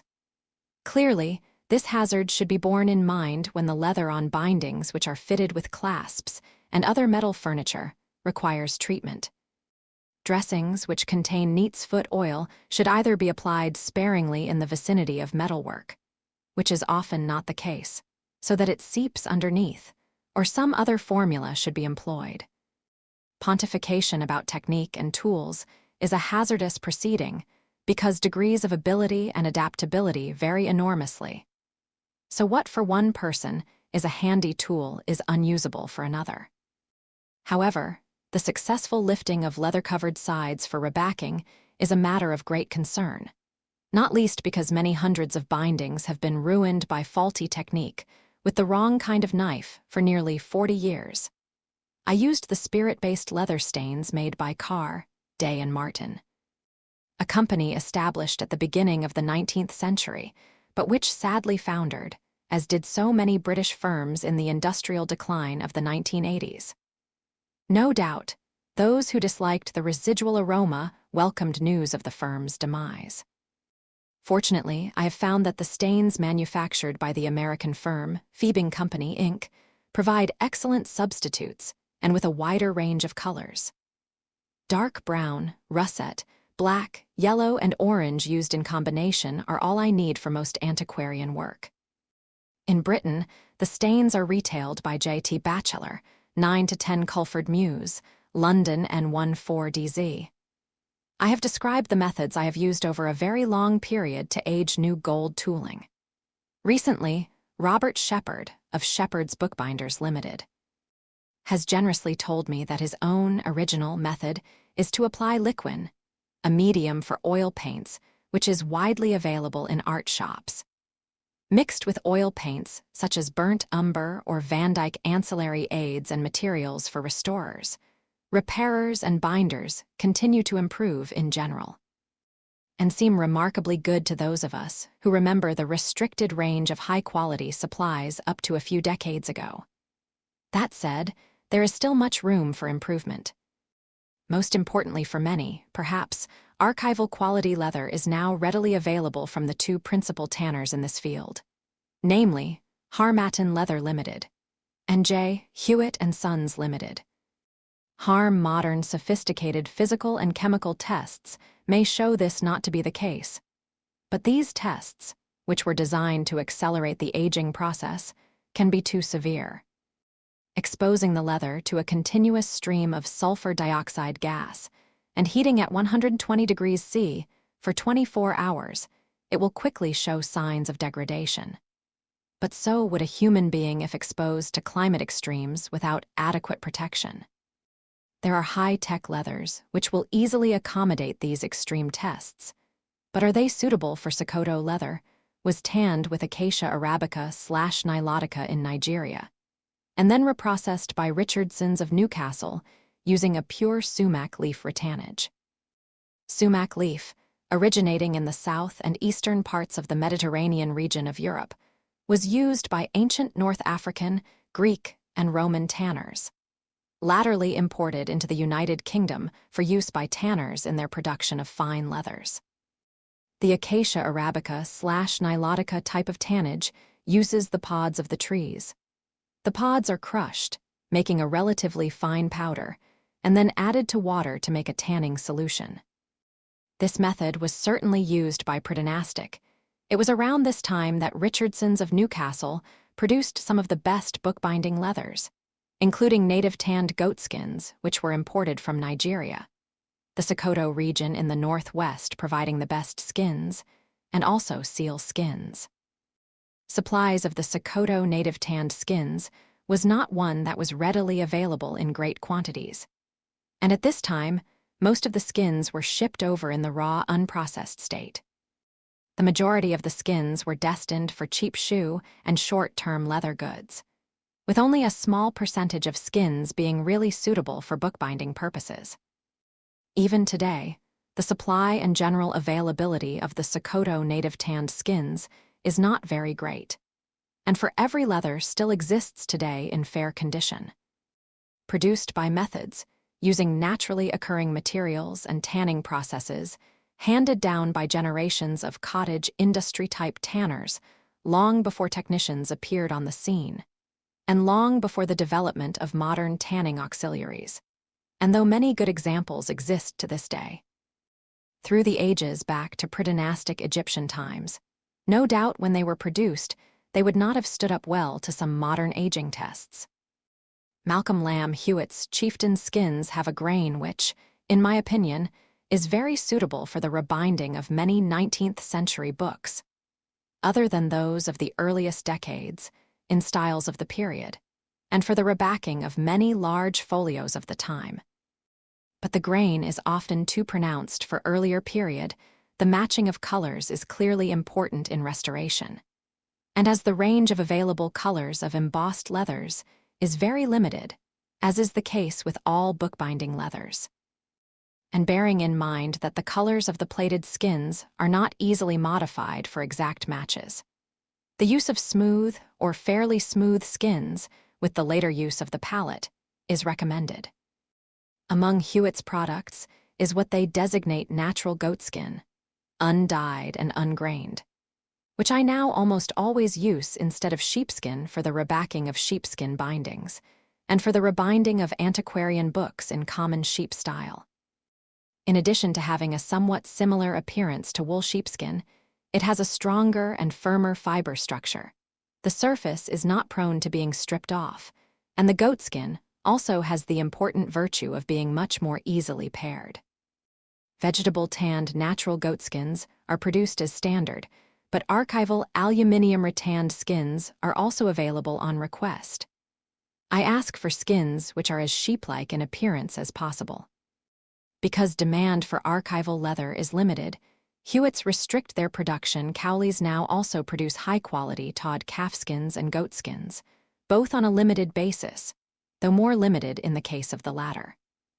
The supply of good, hand-marbled papers with closely matching traditional patterns has greatly improved during the past 20 years or so. The marblers whose papers most immediately come to mind in this respect are Victoria Hall, Anne Muir and Payhamberry, Catherine Davis. Their papers are stocked by many retailers, Shepherd's Bookbinders Limited, who run a retail outlet for bookbinding supplies, produce high-quality block-printed papers, the range of good, chemically sound old-style handmade papers, which really do simulate many of the characteristics of papers of earlier periods, has increased in recent decades.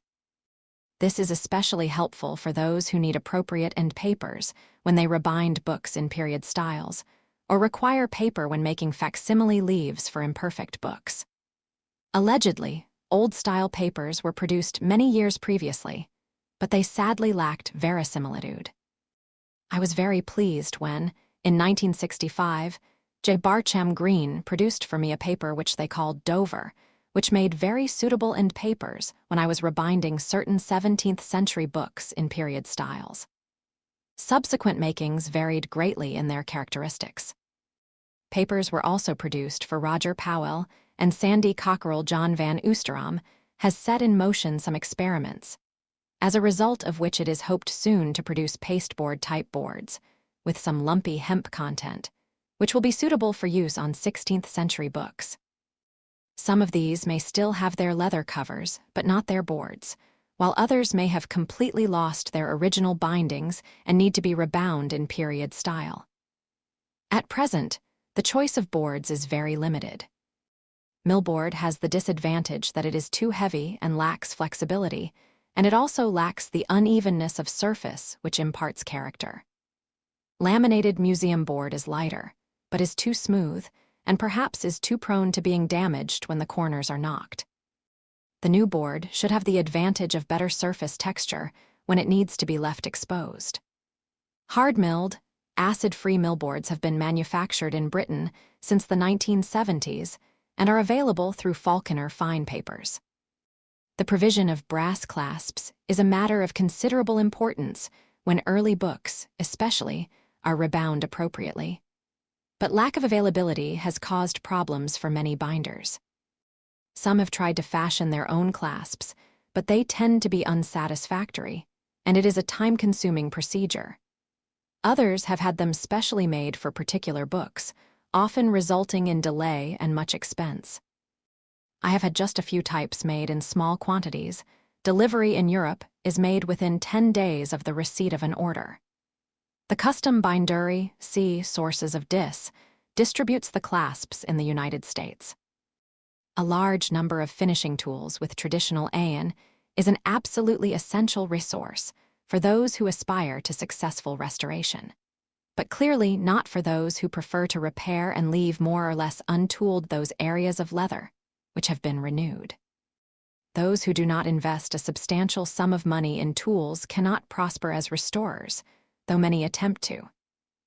Happy were the days when, up to the early 1960s, good second-hand tools were readily available, off the shelf, at binders' supply houses such as N.J. Hill in London. In the 1950s, a fine center tool could be purchased for 3s, 6d, 17/2p. Today, it could well cost in excess of £20 at auction.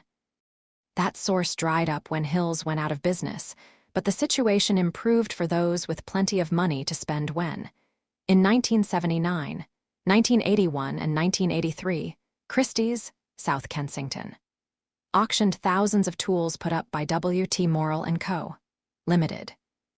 Also, in 1983, Christie's auctioned a very substantial number of tools owned by Zeenstorf Limited.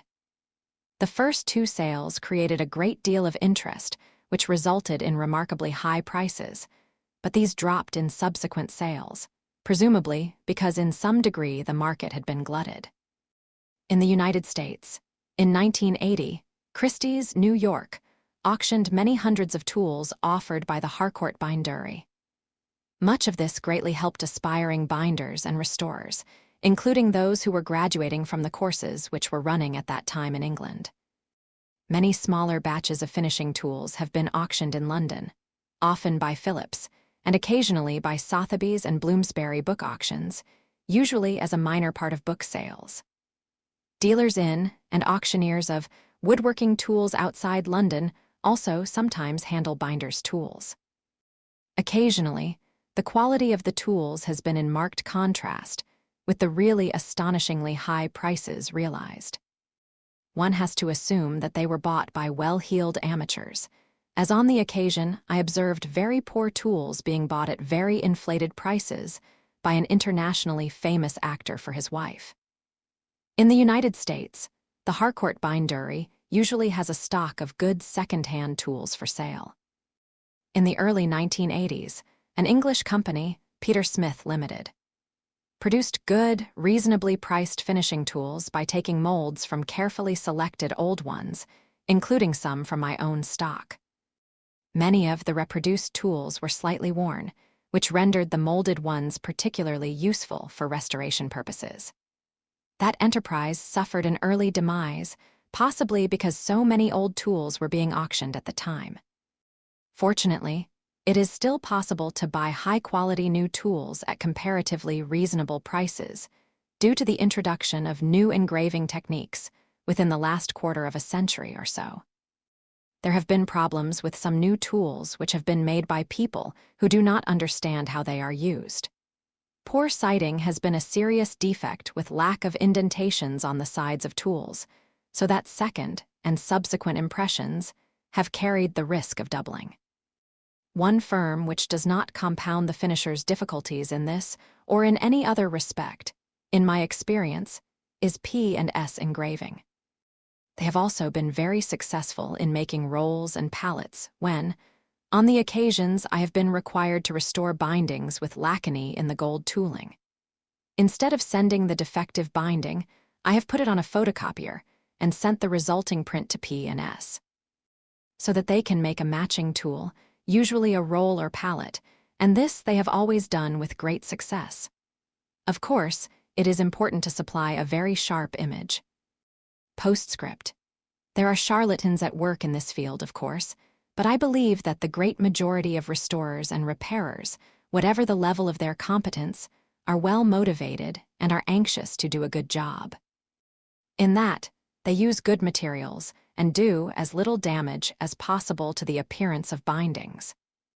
However, in our anxiety to please customers and to prove our skills in this very difficult area of craftsmanship, it is not unlikely that we, and I certainly include myself, will lose sight of another kind of damage that can be done as we perform our surgery: the destruction of historical evidence.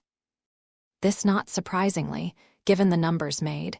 It is these bindings which most commonly find their way into the binder's workshop for repair, and for many years.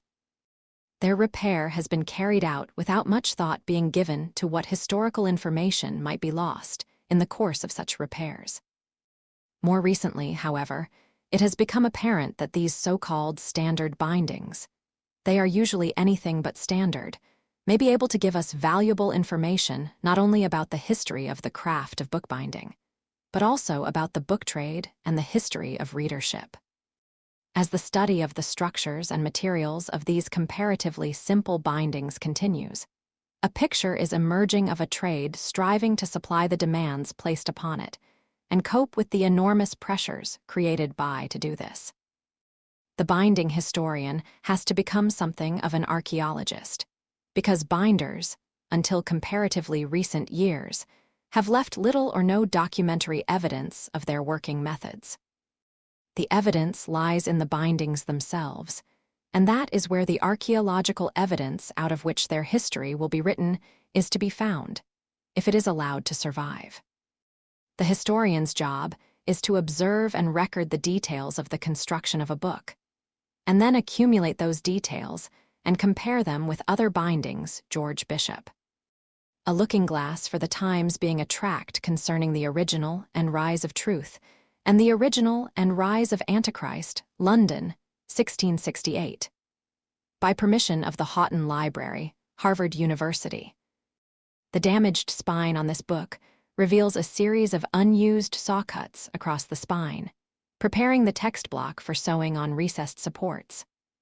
The book was, however, never sewn, but stitched through the inner margin with alum and band, therefore, with a primary sewn alum-tawed goatskin core tied down in every gathering, secondary sewing in silk with a crowning core, and slips laced into the boards, tells a very different story from one with primary sewing only using colored linen thread over a core of rolled paper tied down, perhaps, only 2 or 3 times.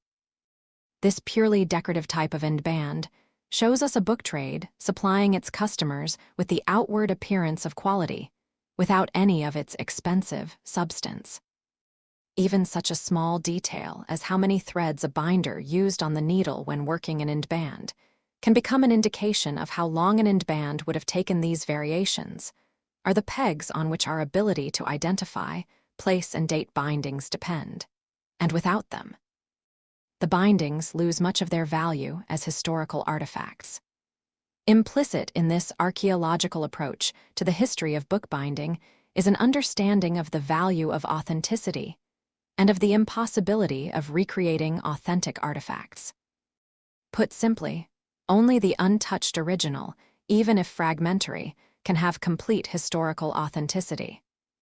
The repaired object will, according to the extent of the repair, progressively lose that authenticity and, worse still, the recreated or facsimile object will have no historical value at all, and may indeed, with the addition of old paper taken from another binding, or the swapping of old boards from one book to another, become an historical fraud. There is no escaping from the fact that as soon as a knife is inserted into a binding in order to initiate some repair process, the history of the book begins, inexorably, to be lost. This needs to be understood before any work is embarked on, because, although the repairs may well be justified, their consequences in terms of historical damage can be in no way mitigated by that fact. If it is felt that the historical loss outweighs the value of the repairs, and I believe this is more often the case than many people involved in commissioning work are willing to believe, then alternative strategies in the form of surrogate texts, boxing, minimum intervention repairs, and so on should be considered. Above all, two concepts should be impressed on all concerned. Damage does not always necessitate repair, and old books don't always have to look as if they are brand new. The end of The Restoration of Leather Bindings by Bernard C. Middleton.